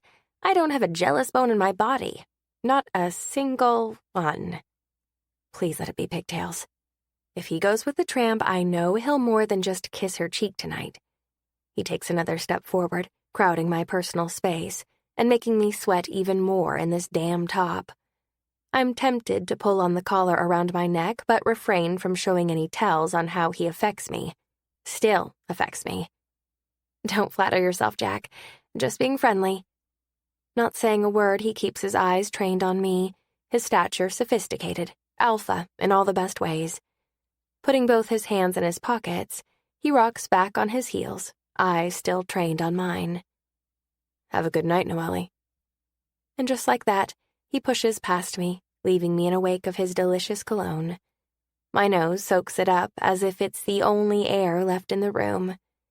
Glancing back, because I like to torture myself, I watch as Jack unbuttons his suit jacket and takes a seat across from the blonde, who gently places her hand over Jack's, as if they've known each other for ages. Chancing a quick look in my direction, Jack straightens his jacket and takes me in one last time, making me turn red from those mysterious eyes of his. Damn him. Flustered, I grip my purse tight to my side and turn away, pointing my body directly toward the bar. Why? Of all the men I could run into tonight, why Jack? Freaking sexy, writer of schmexy messages of the wooing variety. Don't think about him, Noely. You know he wants nothing to do with you. I skip all pleasantries and flop myself on the bar top. Danny, whiskey, stat. Whiskey? He raises an eyebrow at me. Are you sure about that, Miss Clark? You can either give me a glass or pour it right down my gullet. I lean my head back and point to my mouth, losing all kinds of self-respect. Chuckling, looking slightly nervous, Danny grabs a glass and pours me 2 fingers of amber liquid. I snag the glass from him and open wide, letting the liquid slosh around in my mouth. I swallow hard and my entire body shakes as my face puckers and my throat burns.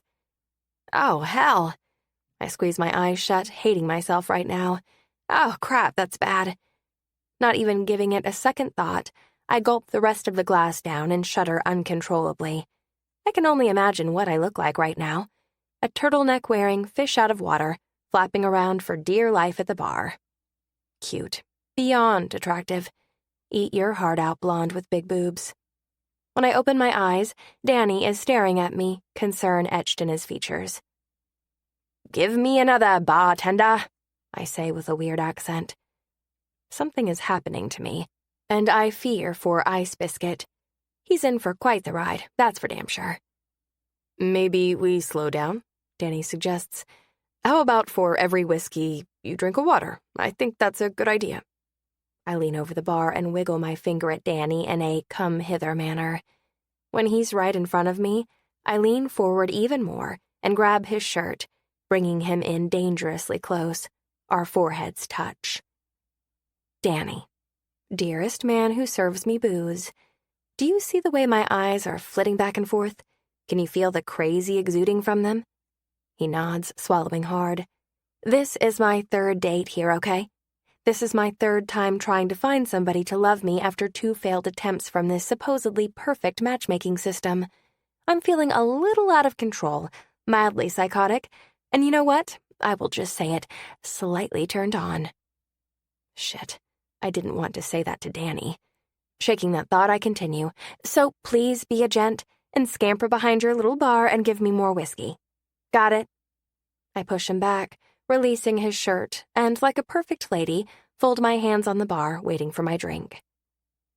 You know, there have been many people. I'm going to stop you right there. I smile crazily at him. I can feel the devil trying to peek out.